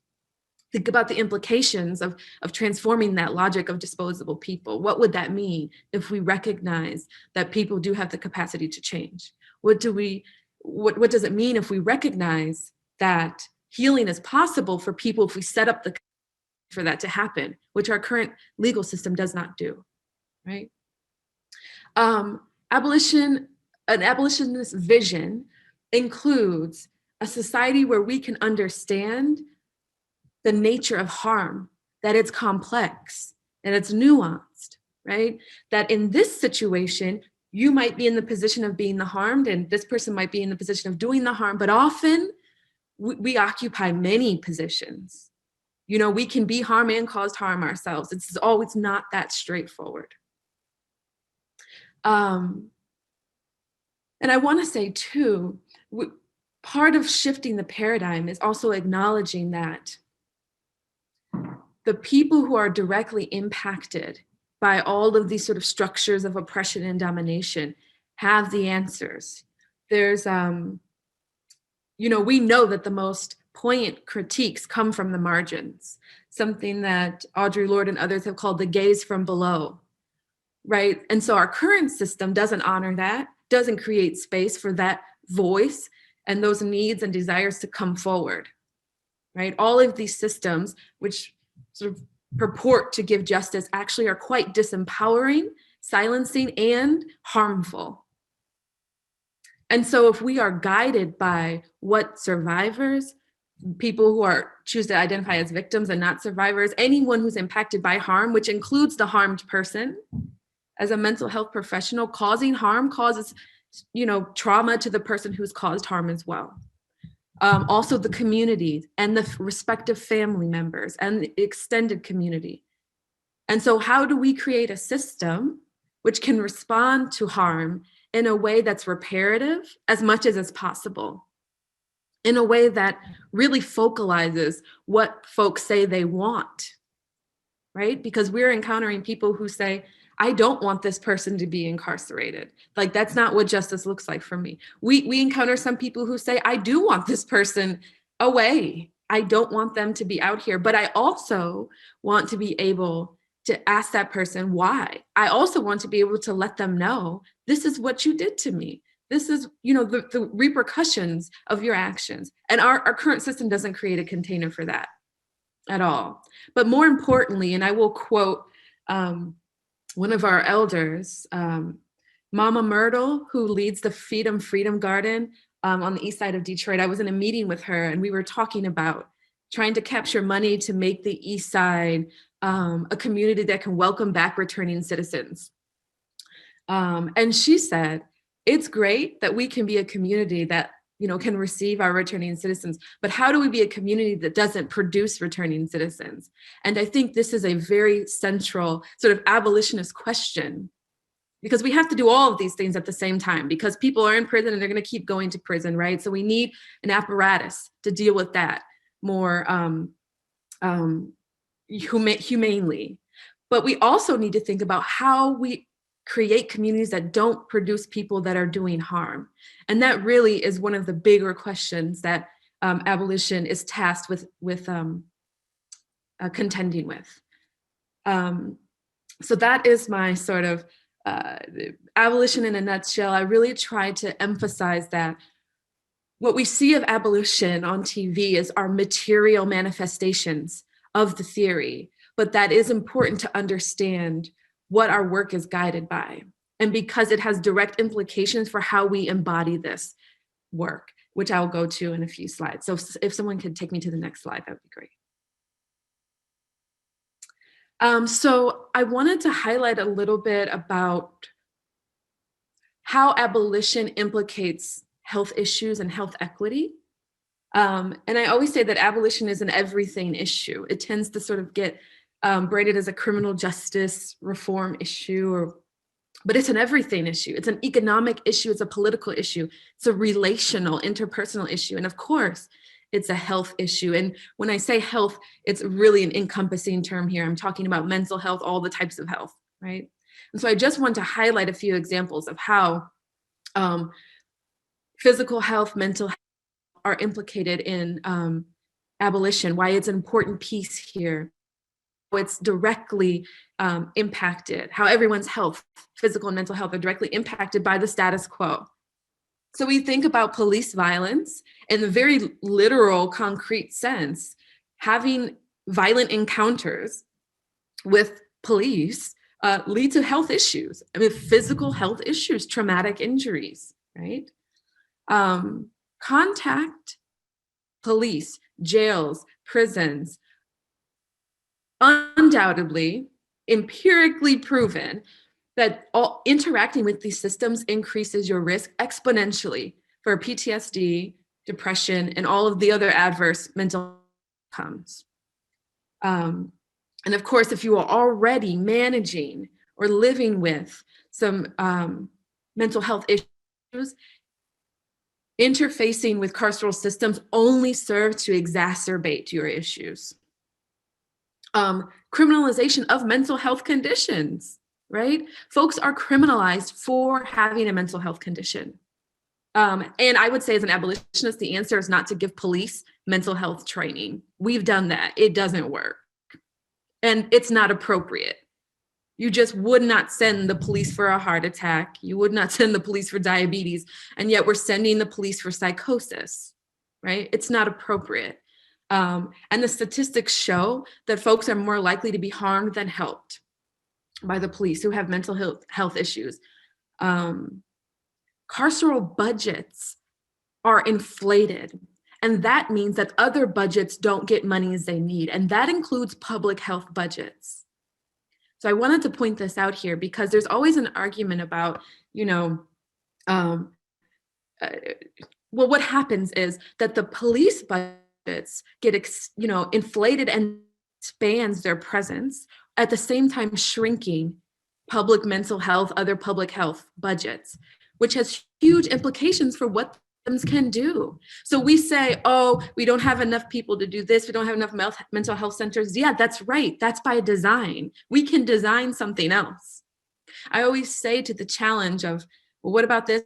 Or how would we do this? We have willed prison and police into existence. That's a man-made creation, a human-made creation, I should say. So we can will something else in its place. And we do that by starting to divest monies from carceral systems and reinvest them. But I'll say too, there's a caveat here. This can be co-opted, and it often is, as we've seen in the aftermath of the George Floyd Black Lives Matter protests, which have really reached a crescendo this summer. It gets co-opted, and what ends up happening is police say, oh, we'll redistribute ourselves, or we'll send social workers instead of police. That is not what we want. We want a complete transformation of how we encounter people who are dealing with physical, mental, economic, personal challenges. We can't just replace a person, right? And then have them serve in the same function, in the same capacity as a police officer, except for this person is a social worker. We still run the risk of reproducing the same, carceral mechanisms. And the reason why is we're still using the carceral logic, right? So I want to say the reinvestment also has to be something that's very calculated, very intentional, to not reproduce the same sort of mechanisms of, safety that we have. Also, of course, which should be obvious to anyone who's not a public health professional, is that just the conditions of being incarcerated, if you've ever been into a jail or prison, they're horrendous. They are not meant for human beings. And so, of course, any type of health issues, we saw it Huron Valley, we had a huge outbreak there of many, physical health conditions. And of course, it's a cesspool for COVID and any contagious disease. I mean, people are stacked on top of each other. You have to buy soap. Like this is, this is a recipe for widespread illness.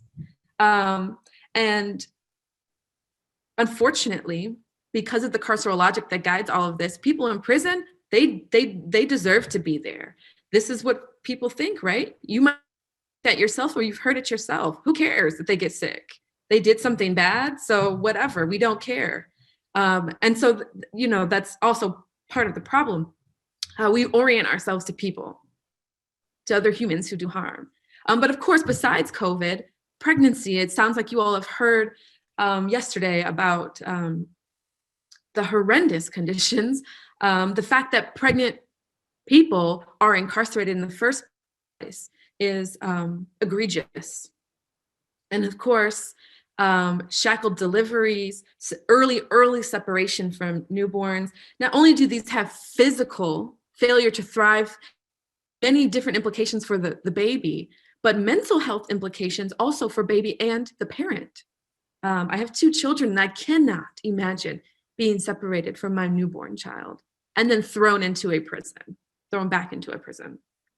And of course, mental health issues. If you didn't come with a mental health issue, you will leave with one. No one escapes prison without mental health issues because the conditions are inhumane. They are designed to be punitive. That's the carceral logic, right? That we use is deterrence. If we make this so horrible, people won't do harm because they won't want to come here. And of course, it doesn't work. It does not work because that's not the nature of harm. That's not the way these things work. So let's not make a mistake to say, let's reform prisons or whatever. No, they want them to be deplorable. They want it to be violent. They want it to be as aversive as possible because their logic is you will never want to come back here, so you'll never do harm again. And of course, that's a very deeply flawed logic. And it also harms people deeply in the process.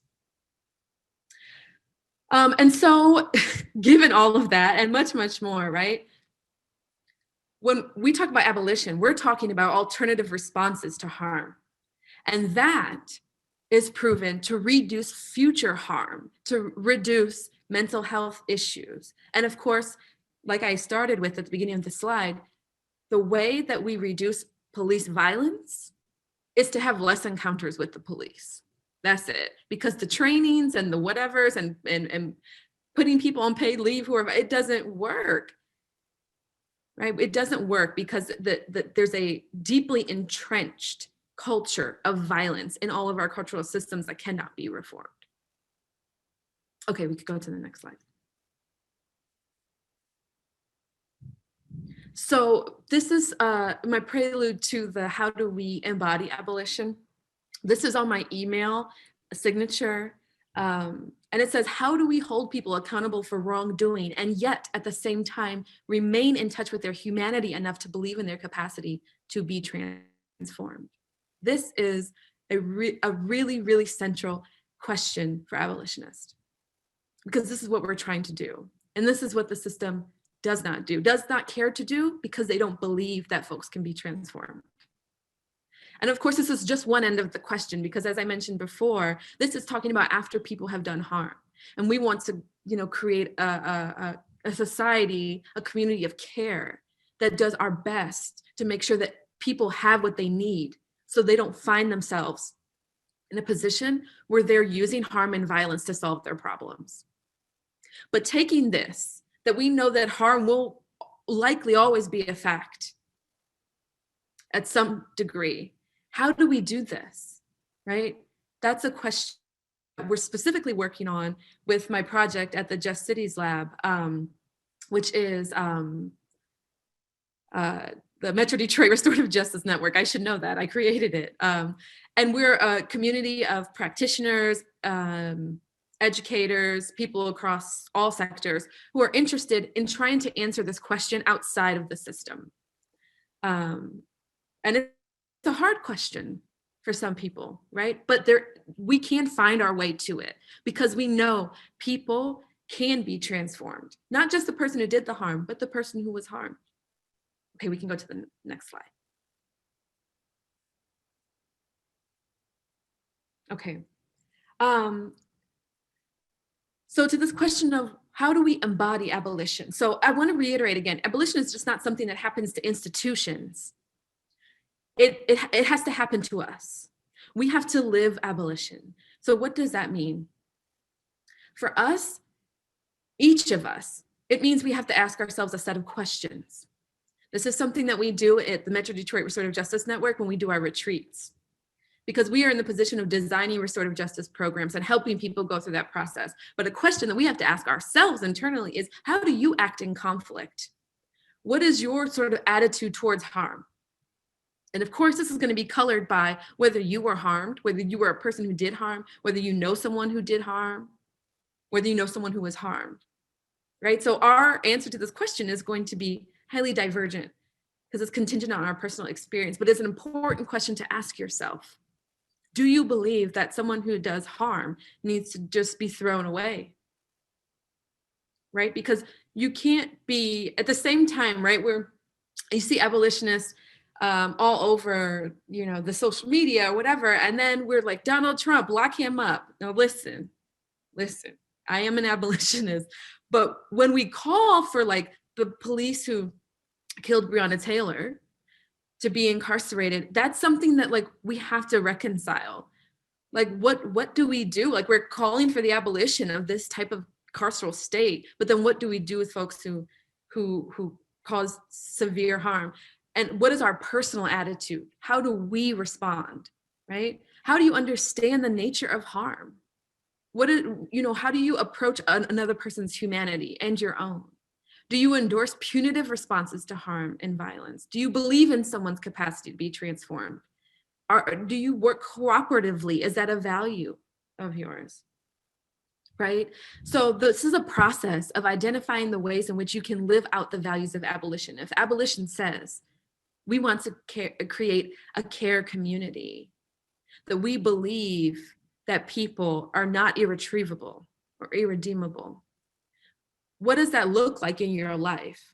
How can you practice that in your life, right? And also in your work.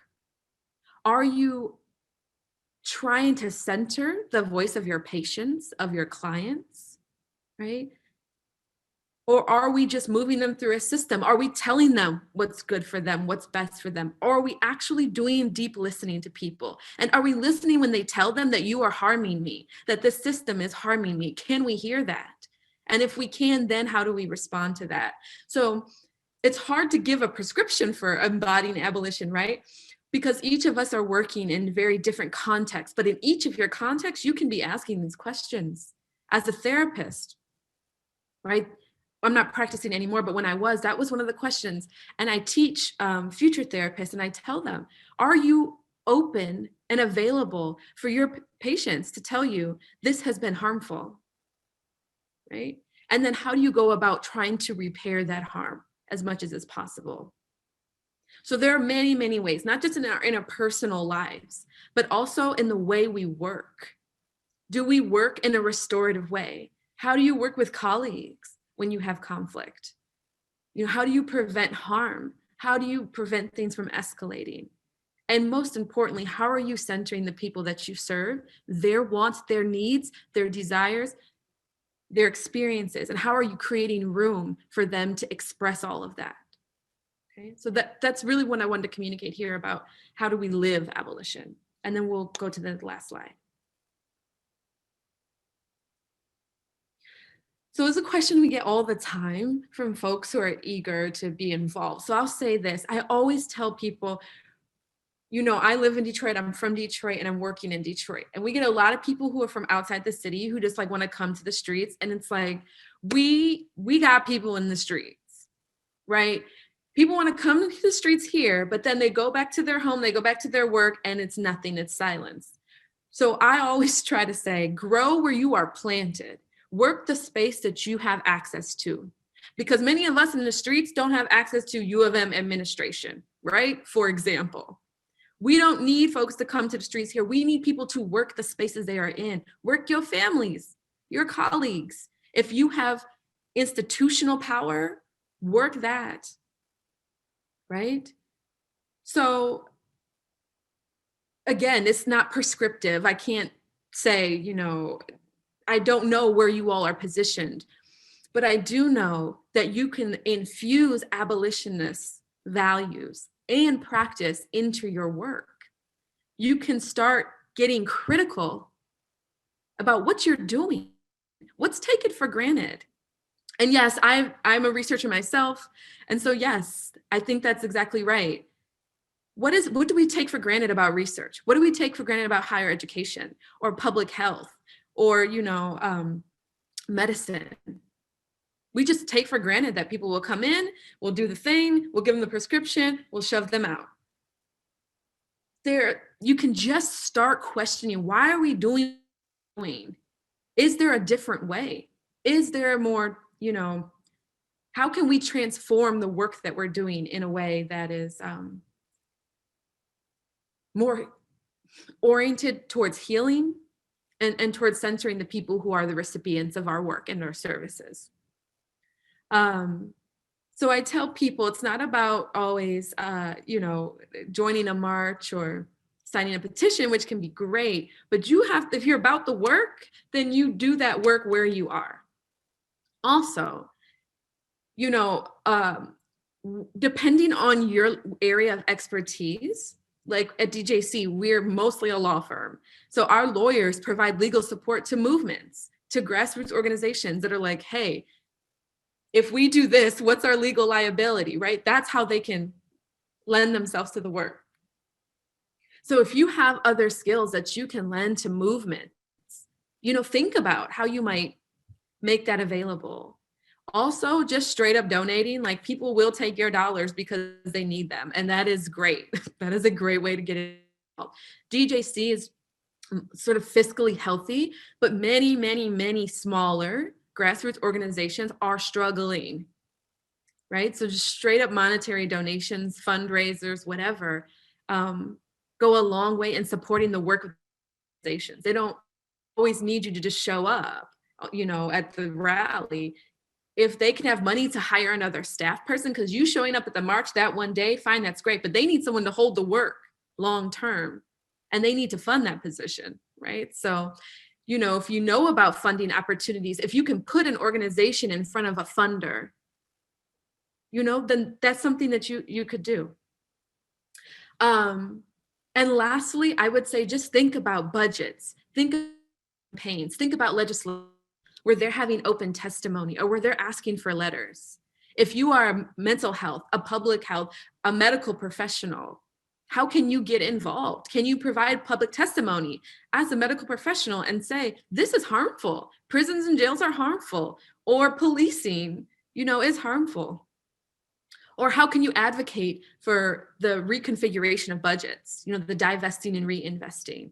So I think we could think really creatively about how you can get involved. But I just want to stress here, most importantly, is find opportunities where you are, because that's really what the movement needs. Is we need tentacles in all of the spaces. We need abolitionists in all of the spaces, because a lot of us are sort of shut out from many of the sort of, powerful institutions. And so if you are there, how can you sort of be a sleeper agent, if you will, to really push an abolitionist future and vision? And that is all for me. I think my last slide is just to thank you with my contact information.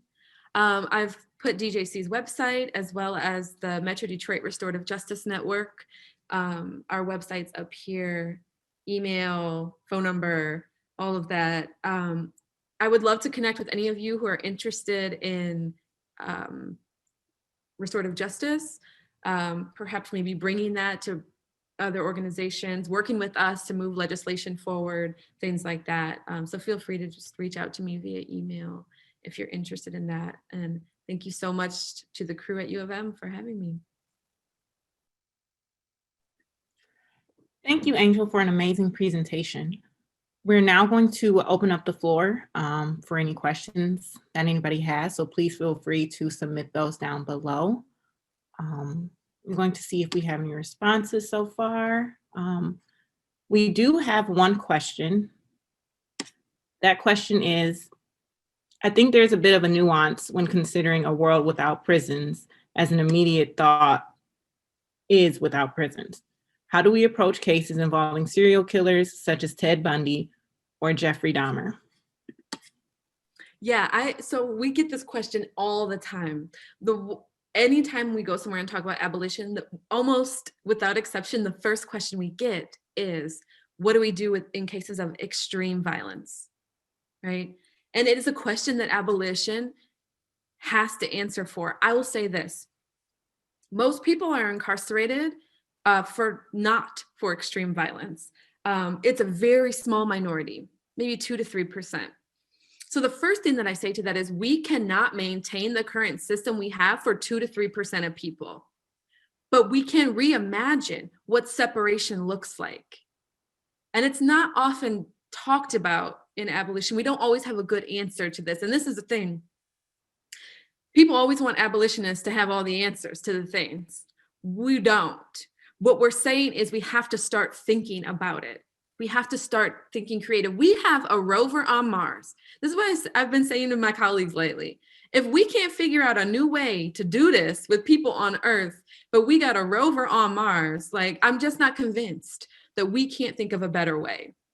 And so we know that we're still a culture that produces people who serial murder, and that we know that some people are beyond help. It shouldn't be how we guide our work to just think that everyone's beyond help, right? So I avoid that, but I acknowledge that there will be people that if they are not separated, they will be a harm. And so I think that we can creatively reimagine what separation looks like, but it don't have to be what we got right now, because unfortunately, it's not just the Ted Bundys that get captured in that system. It's everybody. It's someone's 17-year-old brother, right? That was, you know, selling a little bit of weed or whatever. And then they get in prison and they fight someone, and now they got 10 years added on. And now they're in for 25 years. That is, we cannot maintain that for the folks who are extremely violent. So I think that our abolitionist vision has to include some creative reimagining about how we do keep folks who we deem to be extremely violent separate. But I will remind people that that's a minority, but also that that is a consideration. I will say that the current system doesn't do a good job with them right now, right? Because people are out here killing and murdering all the time, and most people don't get caught. In Detroit alone, we have 100,000 unsolved murders. So the system doesn't work perfectly to capture all the murderers right now, right? So we have to really get very critical also, not just about abolition, but about how the status quo keeps you safe. Because if you ask, we got police right now, we got prisons right now. Ask people in my neighborhood on the West Side, do you feel safe? They do not, right? So we have to make a concerted effort to think with each other and get creative about what our future could look like. And of course, how to deal with violence is a question that we will contend with. And if I had the answers, I would have like 4 books and a lot of funding, but I don't. But I do appreciate the question because it is one that we have to deal with. Thank you, Angel. Our next question asks, love the naming that we can't use punitive responses to harm, even when we have legitimate and righteous rage. What types of accountability processes have you seen work in the past? Yeah, well, so I'll go back to the RJ network that I founded and that I coordinate. And many people in that network are RJ practitioners. So I'll say this about restorative justice. It is just sort of one avenue that we can pursue for harm. It's not the end all be all. You will not go to RJ Circle and then you healed and it's repaired and everybody's good. That's not it. It does, though, create a container for the process to start in a way that's meaningful and guided by the person who was harmed. It gives them the power back and it gives them a voice to dictate what justice looks like for them. And if you're interested in what that process looks like, I don't have enough time to go into it, but I'll just say restorative justice is not, one misconception that I have to encounter all the time is that, oh, we're just gonna go to Circle and we're gonna let people go and that's fine and it's gonna be good. What I will say is that RJ is actually a very rigorous form of accountability. In fact, because I have worked in prisons, and I worked in a men's prison in a restorative justice class, and I will tell you that there are many, many people, like being incarcerated and accountability are not the same. There are many people who are incarcerated who are not accountable. In fact, there are many people who would prefer to just be sent to prison than to have to be accountable to their victim.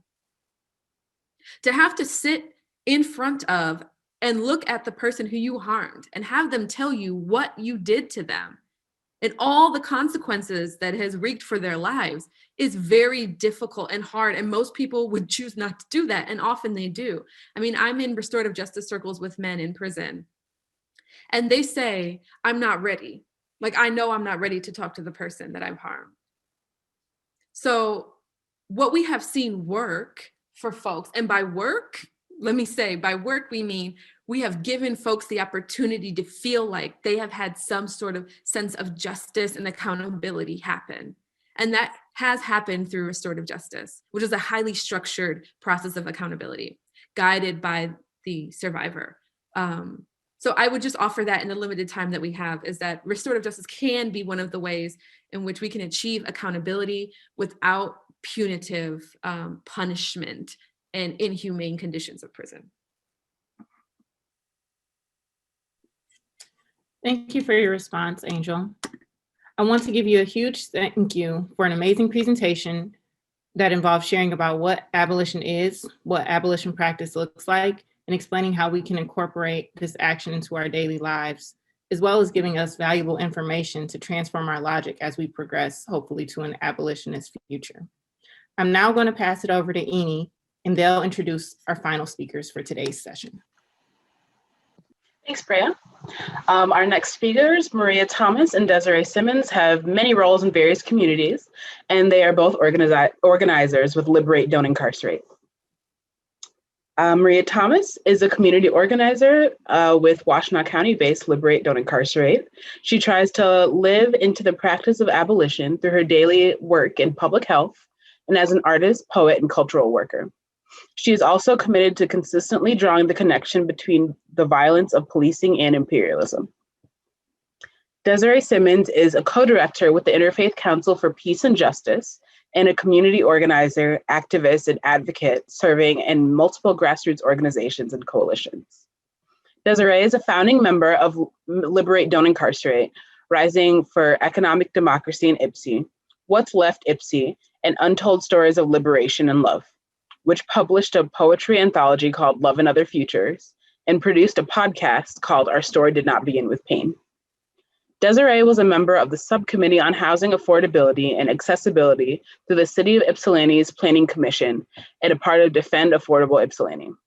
Currently, she serves as the vice chair for the Michigan Democratic Party's Progressive Caucus. She graduated from Simmons College with a BA in Public Relations and Marketing Communications and an MS in Communications Management.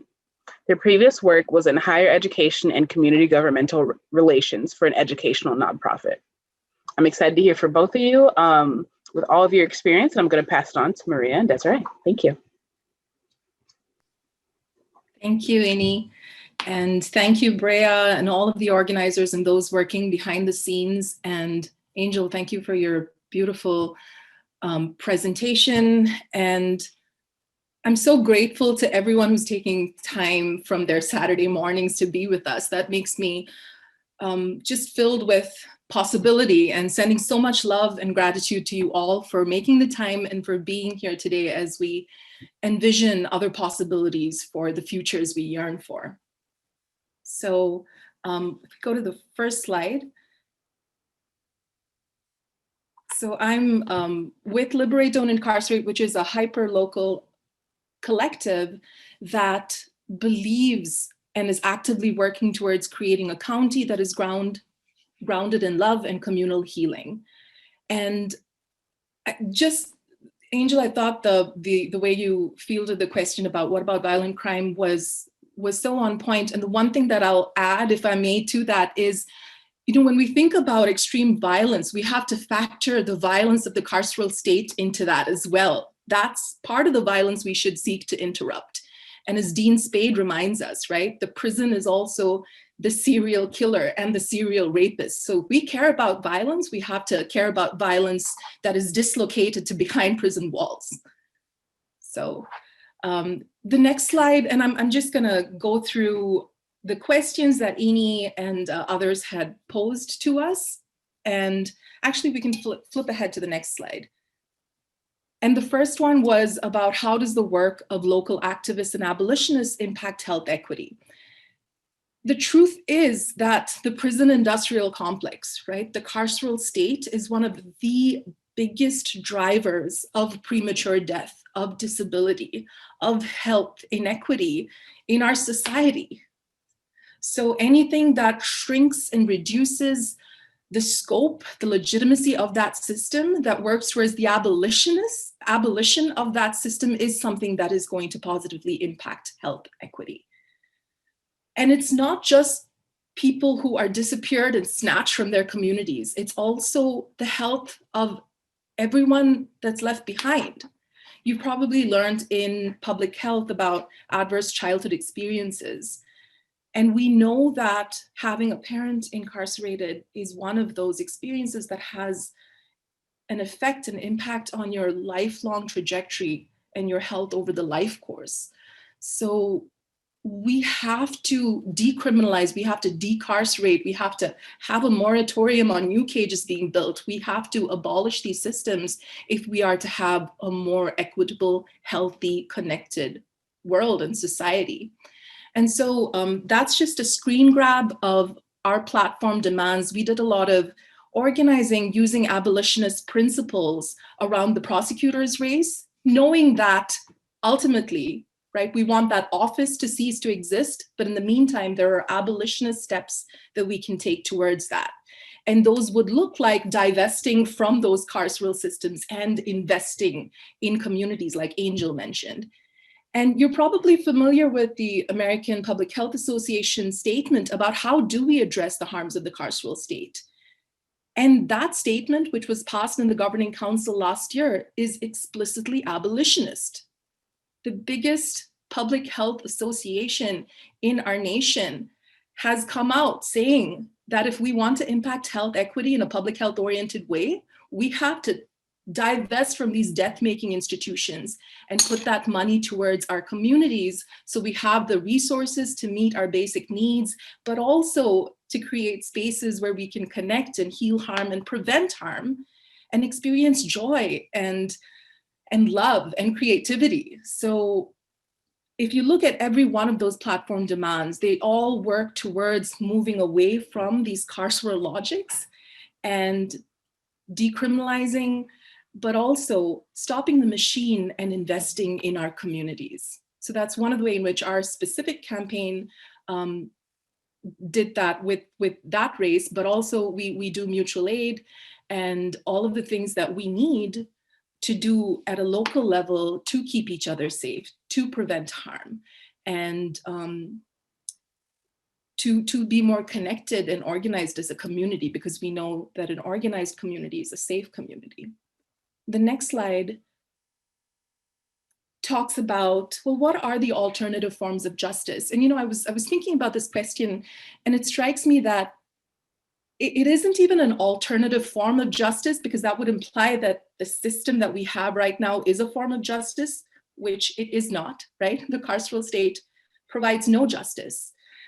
I believe Angel used the word, it believes and operates on the logic that people are irretrievably condemnable, and that's no justice. Justice is believing no one is disposable. But if we think about forms of justice that actually address harm without compounding it, we can think about buckets of approaches, and those could fall into the category of alternatives to 911 calls or mental health response that is decoupled from policing. So you have many examples like Cahoots, Parachute NYC, the Fireweed Collective, and honestly, the way that the US handles instances of these situations isn't universal, right? It hasn't been around forever. And there are other countries, if you look at the UK example, right? There's a number you can call that is not 999. There's a number where a mental health professional can respond to your call and not a police officer. And so we have to, I think, dislodge this idea that this is the only way to do things. And then of course, there are all kinds of violence intervention and prevention programs that work outside of policing.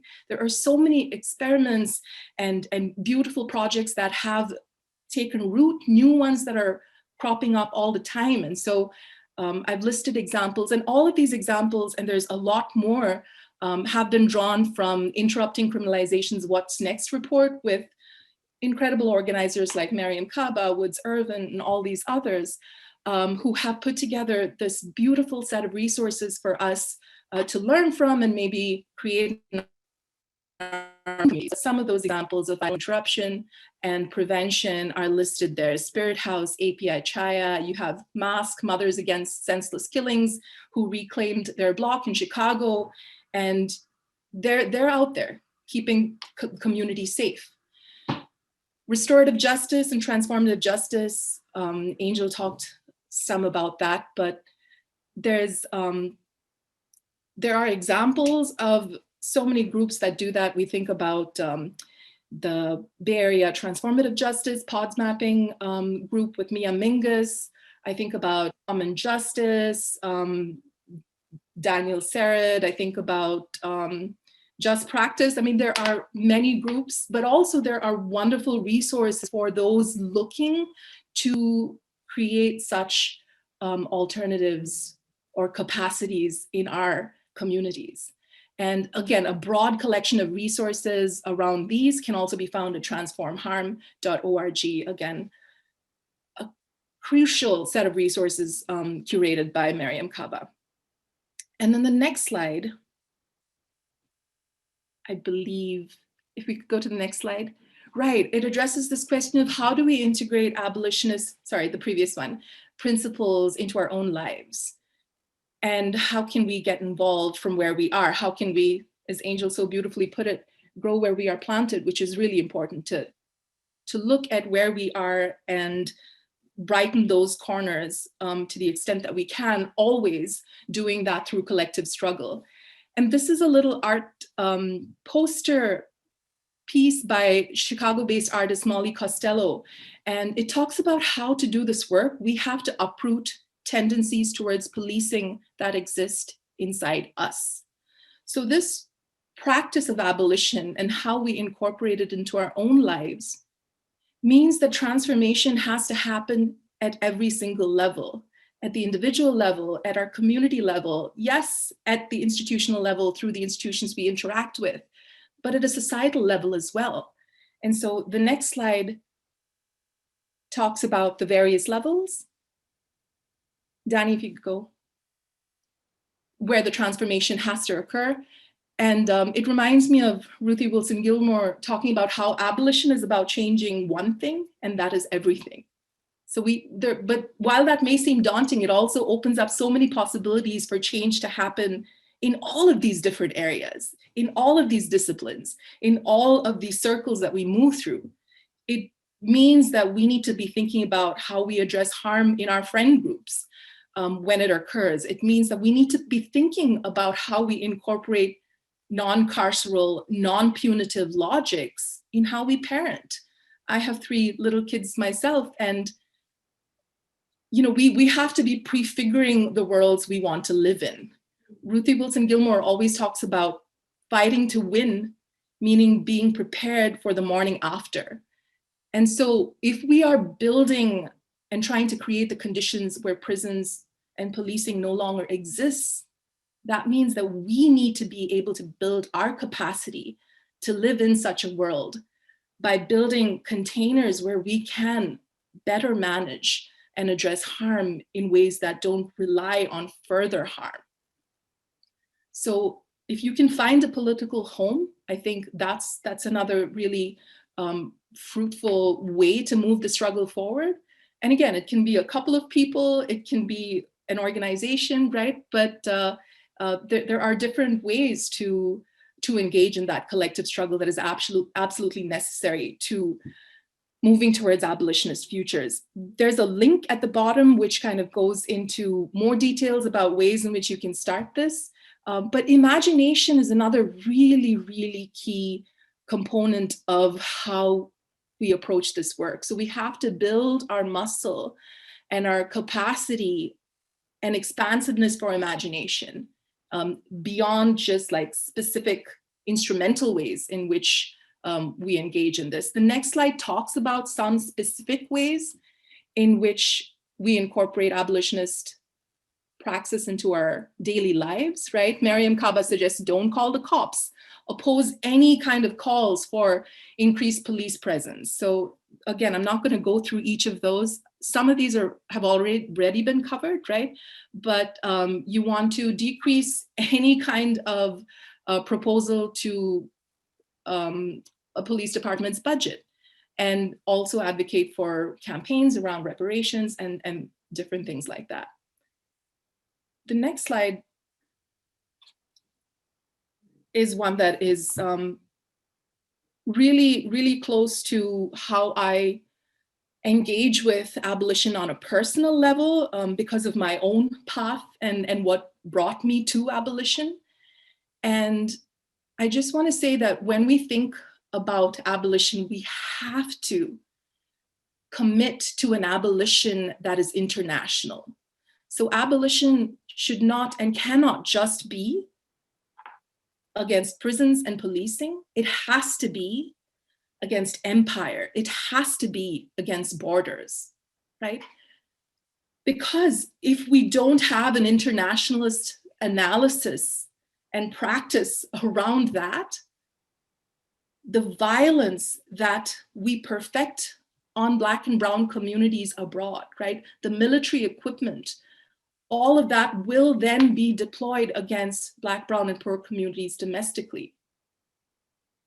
We know that what police do here, the military does overseas. So we cannot work our way out of the current system without ensuring that abolitionist vision and that horizon that we're working towards, we cannot do that without ensuring that it stretches across borders, because violence otherwise will always spill from the external colony into the internal ones and from the internal to the external. And we have to stand solidaristically and consolidate our strength and our vision. And that can be a huge way in which we move forward. And without it, our abolition will not work. We think about these imaginary colonial lines that are called borders. And as long as these lines continue to exist, every time they are supposedly transgressed, there's going to be a carceral response. We have to recognize that every border implies the violence of its maintenance, as Aisha Siddiqui, the Pakistani writer, says. And so as we think about undoing carceral logics, we have to ensure that not only are prisons and policing implicated in those logics, but the military industrial complex is as well, right? We think about Gaza, the largest open air prison, right? And so we have to link these struggles together, and because otherwise we will continue to cage those fleeing the very conditions that have become uninhabitable that the US military is creating. We will be caging the very people who are fleeing bombs and genocidal sanctions and climate catastrophe. And so our abolition has to be internationalist. And the final slide, I believe, or maybe there's two more, is just a note of warning that reformist reform is often the guise under which PIC expansion happens with bipartisan support, and we have to guard against that. I think Angel already talked about carceral logics operating in healthcare and schools, and so we have to understand that defunding and divesting shouldn't mean refunding the soft social police or soft carcerality. And I'll end with the last slide I have, which is, again, thank you for being here and for your commitment to building life-affirming institutions. Abolition is and always has been about presence and about care as the antidote to violence, as Saidiya Hartman teaches us. Thank you. With that, I'll hand it over to Des. Yeah, thanks for that. This has been really great just listening to both Angel and Maria sharing some information. I'm going to probably be reiterating a lot of what they said. Something I wanted to lift up also to one of the common questions that we get about abolition in terms of, what happens when uh, for folks who cause great harm. And one of the things that I just want to note is to think about what abolition is as a practice means. That there's some of these we're going to be building as we go, right? It's also iterative. And so as we do more, we will be able to see further. We'll be able to see more. We'll be able to address some of these hard and complex questions. But that's part of that opening up that imagination. So just a couple of things when we think about what it will look like to free ourselves from the carceral systems in which we grew up. I thought about one thing is to just make it tangible. So thinking about, what your role as a roommate, your role within your family, starting local. I think about as a parent, I have a 4-year-old, and I'm constantly pushing up against this practice and asking myself, what ways am I exerting power and control in a way that is about punishment, right? And how do I switch that up and make sure that I'm not creating an environment where my daughter is internalizing things that will then put forward certain thought distortions to put out into when we think about how we integrate with each other. Thinking about relationships, for me, one of the areas that I've been really kind of exploring for myself has been, as example, thinking about, family members that have different kind of mental illnesses, and how I have interacted in those spaces, and what kind of transformation I need to be doing, and how can I better think about how do I show my deep love. And part of that has really been also focusing on communication, focusing on releasing the voice that I've been holding down in ways that can actually help to build more connection. And so I think that's one thing, is kind of make it tangible to you as a practice, and also not to get scared by the beauty of what you can imagine, right? Accept it as possible and find your part in making it true. So I think that's another thing, is that, so many times we create our own boundaries within what we think is possible, and then we work from small. We need to be working from big, right? And so how do we get there?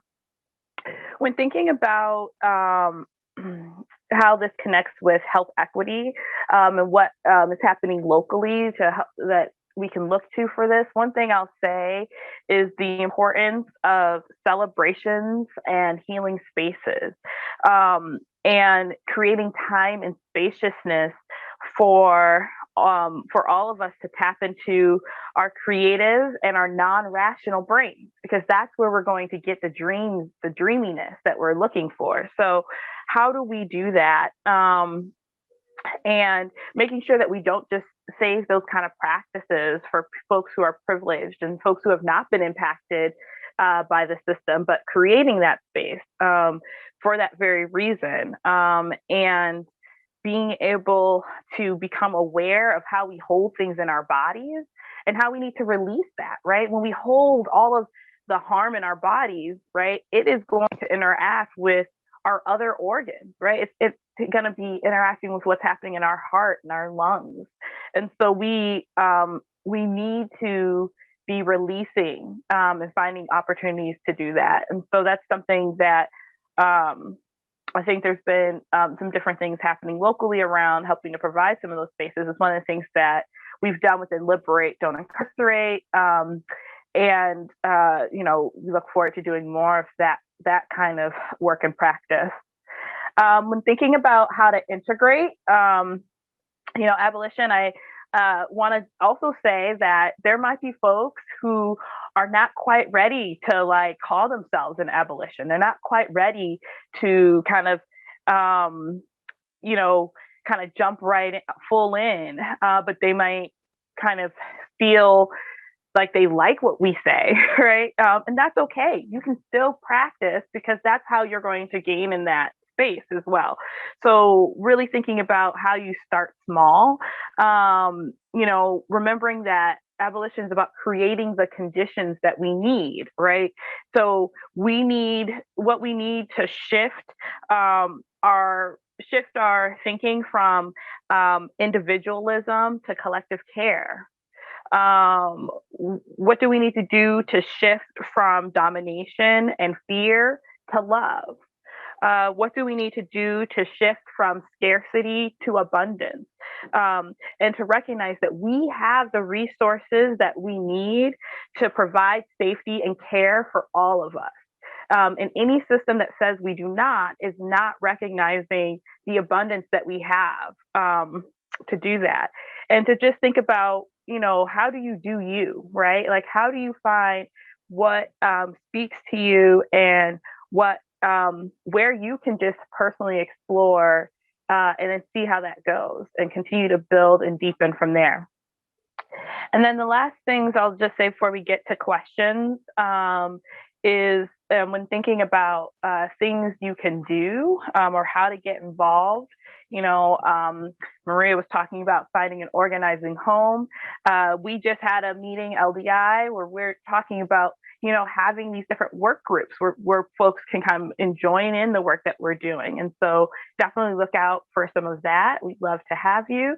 A couple of other things too, right, is like there's thinking about how do we untangle what is currently the web of injustice around us. And so advocating for policies that do that, looking at budgets, so looking at police budgets, here in Washtenaw County, looking at the Board of Commission budgets and the money that goes toward our carceral system, and gather with others to envision how would we like to see these funds used in service of our community's needs. Also, again, thinking about within your own neighborhood, maybe it's writing letters to your neighbors, getting on what is it, next door, and starting a conversation about what safety means to you, and how you can create it for yourselves in community. And also, again, thinking about what skills you personally have that might be able to come in service of creating collective community care. And thinking about how to redistribute more resources towards these different areas. But, sometimes it's as simple as, you're the person that your family calls when everyone's getting heated and they need a calming voice, right? That might be a skill that you can put in service to create collective community care. So being able to reflect on some of those things, too, so that you can be ready for the call, right? Because if a group might come together to say, we want to become an alternative, it's going to take all of us. So those are just a couple of quick remarks, and then I'm happy to answer questions. Thank you so much. I have learned so much in these last hour from everyone. Thank you, Desiree. Thank you. And I think we have one question here that asks, what is the main difference between restorative justice and transformative justice?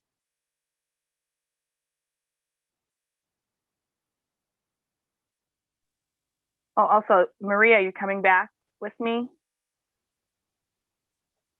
Yes, sorry. Sure. Des, did you want to take that? Or, I'll take a quick one. I'm sure Angel can also speak to it, but perhaps you have as well. My very quick distinction would be that restorative justice seeks to restore things to, or relationships to how they were before the harm occurred, right? To repair that. But transformative justice really is also about transforming conditions so that harm is prevented in the first place. Transforming conditions in communities and environments so that harm is unthinkable. So that's a quick distinction. There's so much behind it, obviously. Yeah, I would. That was where I was first going to. And the other thing I would just add is that within restorative justice, in terms of practice, how it is, a lot of times we are also picking and choosing kind of what kind of kinds of harms we're willing to put through that process. And so I also think that part of this is also thinking about, when I think about transformative justice, it's not about leaving out certain kinds of harm or trying to decide, oh, this is a big harm or this is a little harm, or things of that sort. But it's really changing the lens that we are approaching it, and moving forward from there too. Thank Hi, you. everyone. This is just a friendly 5-minute warning. All right, our next question says, in accountability and restorative justice practice, what happens when the victim of the harm wants the person who harmed them to suffer punitive consequences or incarceration? Yeah, so I think that that's a really interesting question, or it's a hard question in lots of ways. There's a lot of different ways to kind of approach it. One thing I would say, and I was just in conversation with some folks last night about this, is that one of the things is that a lot of times people want accountability to happen. Something happens, it's harmful. We want to see accountability. Well, in our system now, accountability looks like prison. Accountability looks like, being sentenced and being sent away. We don't have other options really to choose. And so I think that this is kind of like almost like it's like a false choice, because what we see in terms of some folks that have been either working with survivors of crime in different ways is that people are looking for more support than what comes through our system as it is, that they don't feel like they're actually cared for, their needs are not being met, that they don't necessarily feel like the outcome made them whole. And so that there's a lot of false choices that we're asking of folks. And I think that we need to kind of address some of those things as well. If I could piggyback off of what Desiree was saying here about false choices, there's two directions I would go with this. One of them is, yes, if you ask people right now that the systems that we have, what do they want? They don't have anything else. We don't have anything else but getting arrested and getting locked up. So people are going to say that. However, I don't want to be dismissive of someone's desire to have someone like off the street, especially given the type of harm that's happened. So I was talking to someone who runs a program at Ruth Ellis Center here in Detroit. They also operate the Trans Sisters of Color Project, which is a collective of Black trans women, and many who are doing sex work, and many who are doing survival sex work, to make this distinction. And what she said to me when I interviewed her, before I started the Restorative Justice Network, I was trying to figure out who was doing this work and why, but also just hear from communities about what does justice look like for them. And what she said was, because we are a community that is invisibilized and disproportionately harmed by everybody, but especially law enforcement, for them, justice when they are harmed with violence, when they are murdered, justice for them is people getting locked up. She was like, I'm gonna just tell you straight up, like that's how because we never get justice, like we are ignored. No one ever we never get accountability. So for us, we feel like, yes, that would be a symbol to them, but they're still operating within this system that we have. So for them, someone being locked up is like, this is a legitimation of the harm that's put on us. You recognize that that I'm a human and that I have been transgressed. And so you're sort of subject to the full extent of the law and the system. And that is understood to be like a symbolic gesture of the recognition that they are a human and they were harmed. So we have to get at that, right? Like that is what people want ultimately, but also there is real issues of safety here, and the issues of interpersonal violence people are like, this person on the street is a danger to me as long as they are on the street. And so we do have to think about how to deal with that. But I will quote Miriam Kaba here in a learning community that I was on with her for grantees, for a grant. And she said, what do we mean by being survivor-centered? Do we follow survivors all the way to the end? If someone says justice to me means going to break out that person's windows and slash their tires, do we follow that? Right? So getting very clear on what it means to be survivor-centered and how far do we follow survivors, particularly if survivors' desire for justice mean harm. It's complicated. That's what I can say. It's complicated, and we need more thinking around this for sure. Thank you. Thank you all.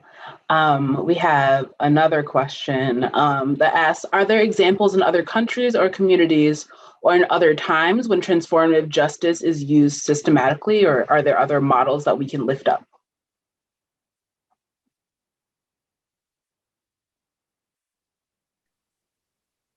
I will lift up, oh, go ahead. I'm sorry.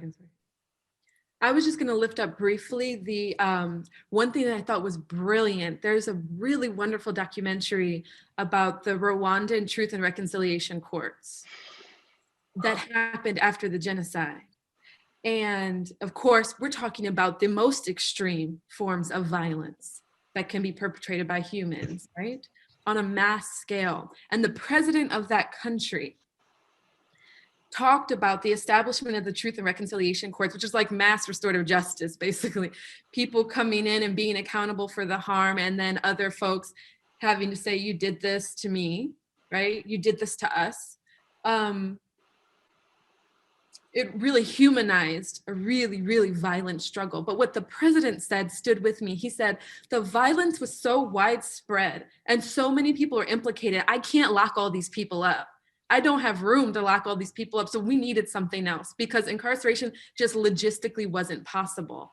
And I thought about how the conditions have forced them into sort of like an abolitionist solution to extreme forms of violence. Like if they can establish a process for accountability for that type of violence, it is possible for us. And, you know, he straight up did it out of necessity. Like, I just can't incarcerate half the country, right? So they came up, and of course, I can't remember the documentary, but it's amazing if you can find it. And I thought that was really beautiful, and saying like, it's just not possible to lock these folks up. So, you know, what else can we do? And the Truth and Reconciliation Courts have been immensely powerful for everyone involved, which has allowed people to live side by side. And I will add a detail.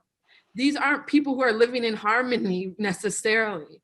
People are saying, okay, you've got to say your experience. I've got to say my experience. I still never want to talk to you ever again, but I understand you, and we can, you know, you live over there, I live over here.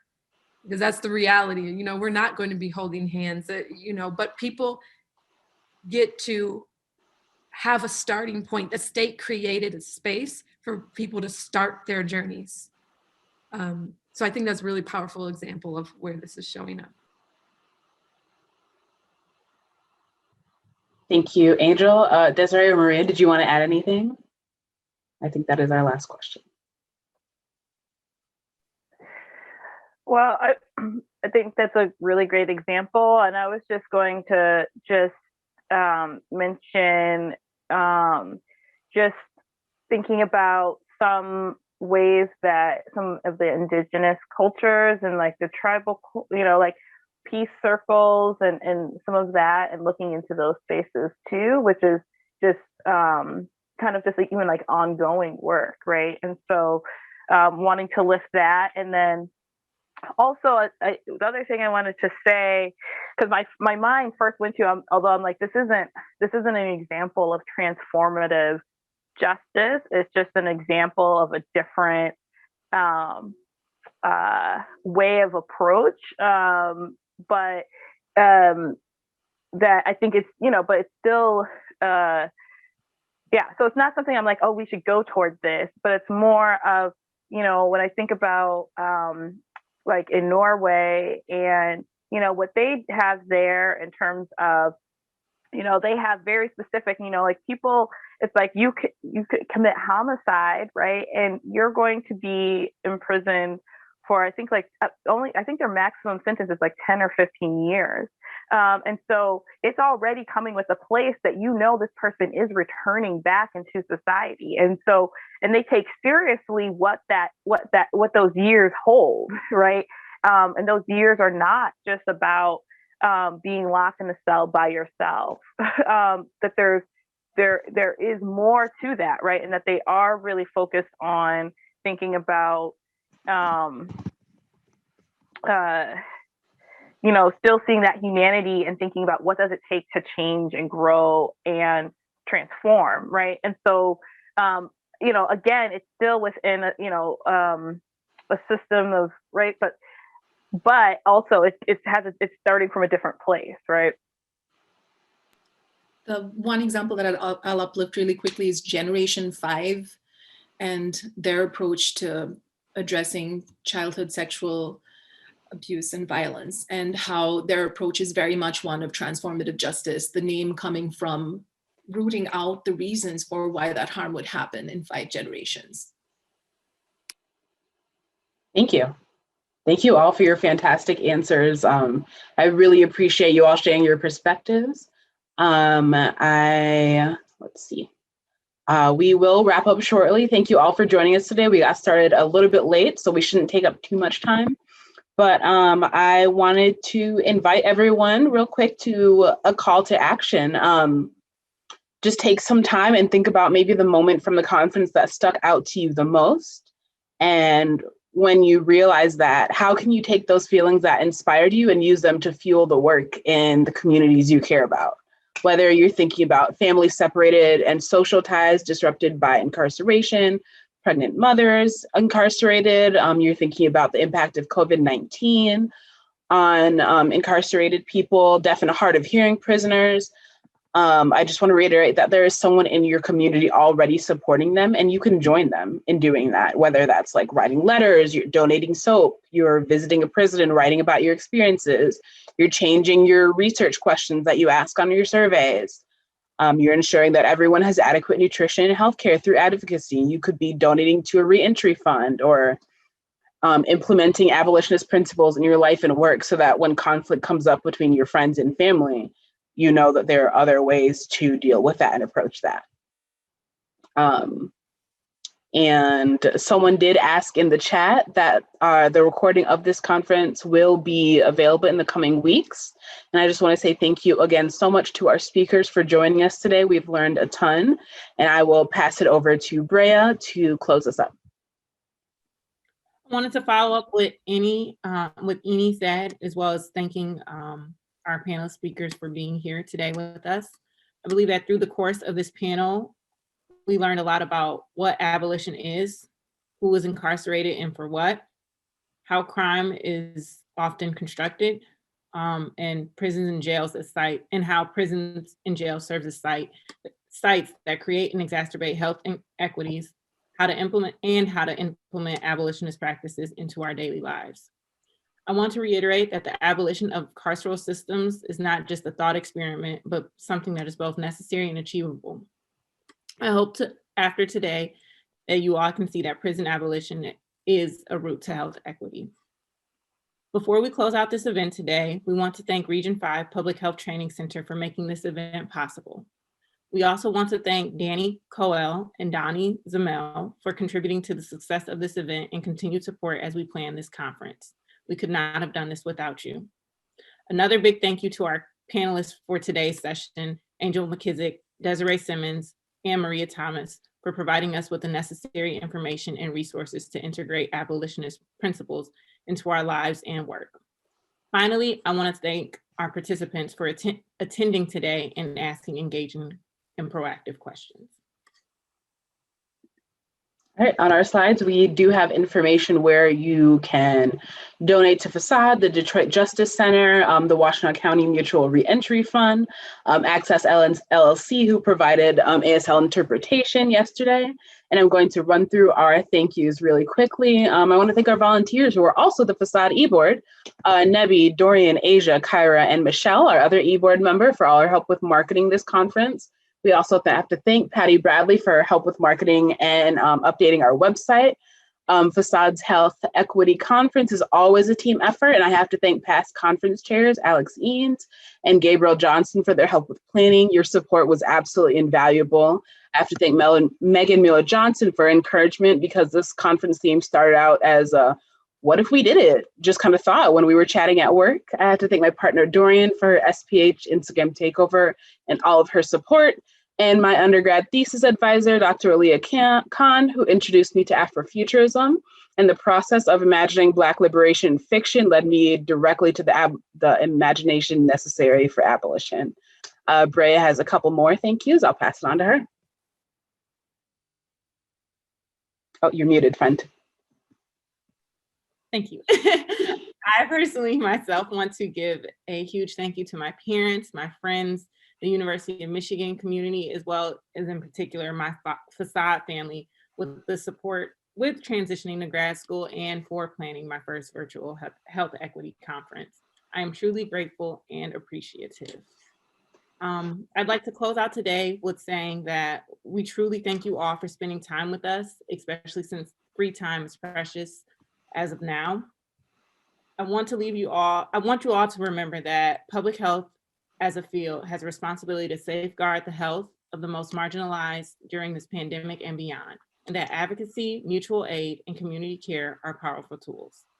Please enjoy the rest of your day and continue to stay safe and healthy. Thanks so much, everyone.